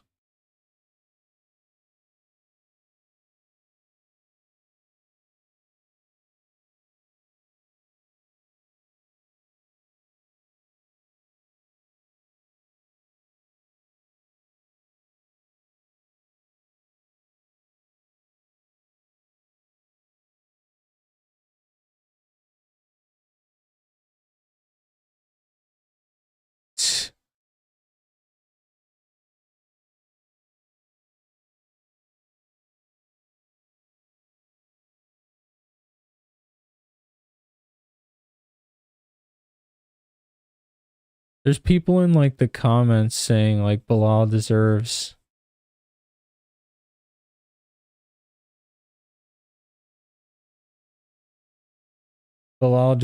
another shot.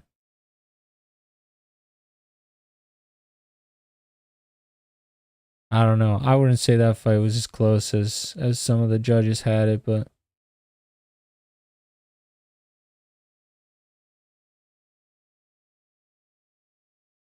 unbelievable, man. Unbelievable. Well, that was a pretty good fight card. Unfortunately, we didn't get the news that we wanted to get. But JDM, phenomenal champion. I'm hyped for JDM. I'm hyped for the future matchups of this welterweight division. It's stacked. It's killer. We got some up and coming units in the welterweight division. Ilia Topuria is going to more than likely be fighting Charles Oliveira. Islam Makhachev will more than likely be moving up for double champ status. But who knows, man?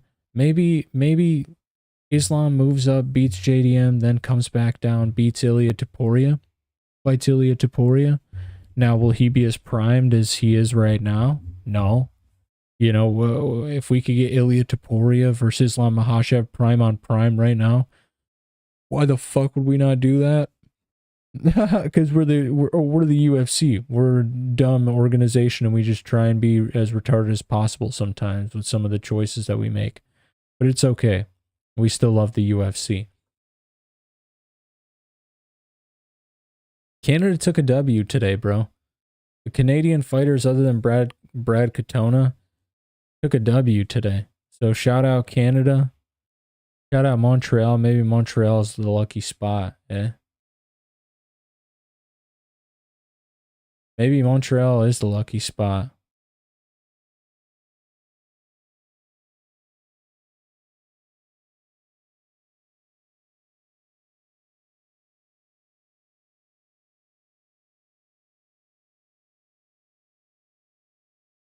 But yeah, more importantly, man, we got a pretty good fight card. I mean, everyone thought this fight card was going to be duddy. It wasn't like the greatest, but thankfully it didn't end up being duddy.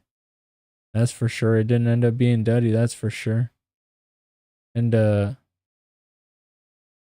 what more can I ask for? The only thing that could have made this night a little bit better is obviously Islam versus Ilya and Jose Aldo to win, but aside from that, man, I can't complain. I can't complain. I'm a happy man who enjoyed the card. And I'm ready to get up on out of here, man. I'm about to head to bed, but listen, appreciate everyone who tuned in. Dylan, appreciate you chilling and yapping it up with me, man.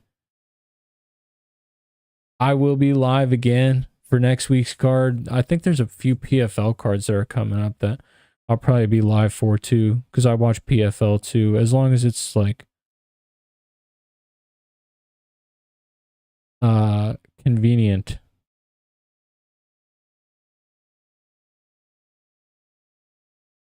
As long as it's convenient.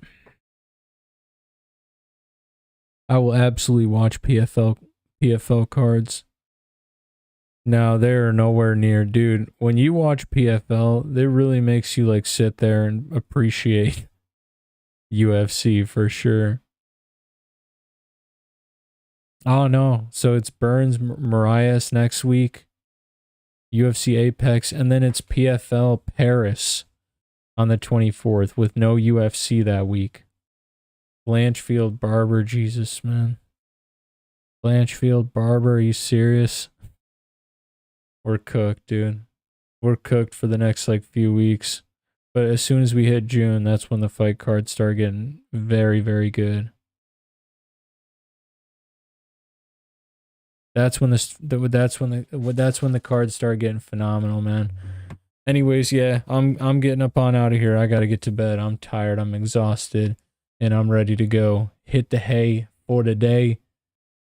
But hey, thank you guys so much for chilling with me. Thank you so much, Dylan, for chatting it up, bro. And I'll talk to you. I'll be live. I'll talk to you boys very soon, man.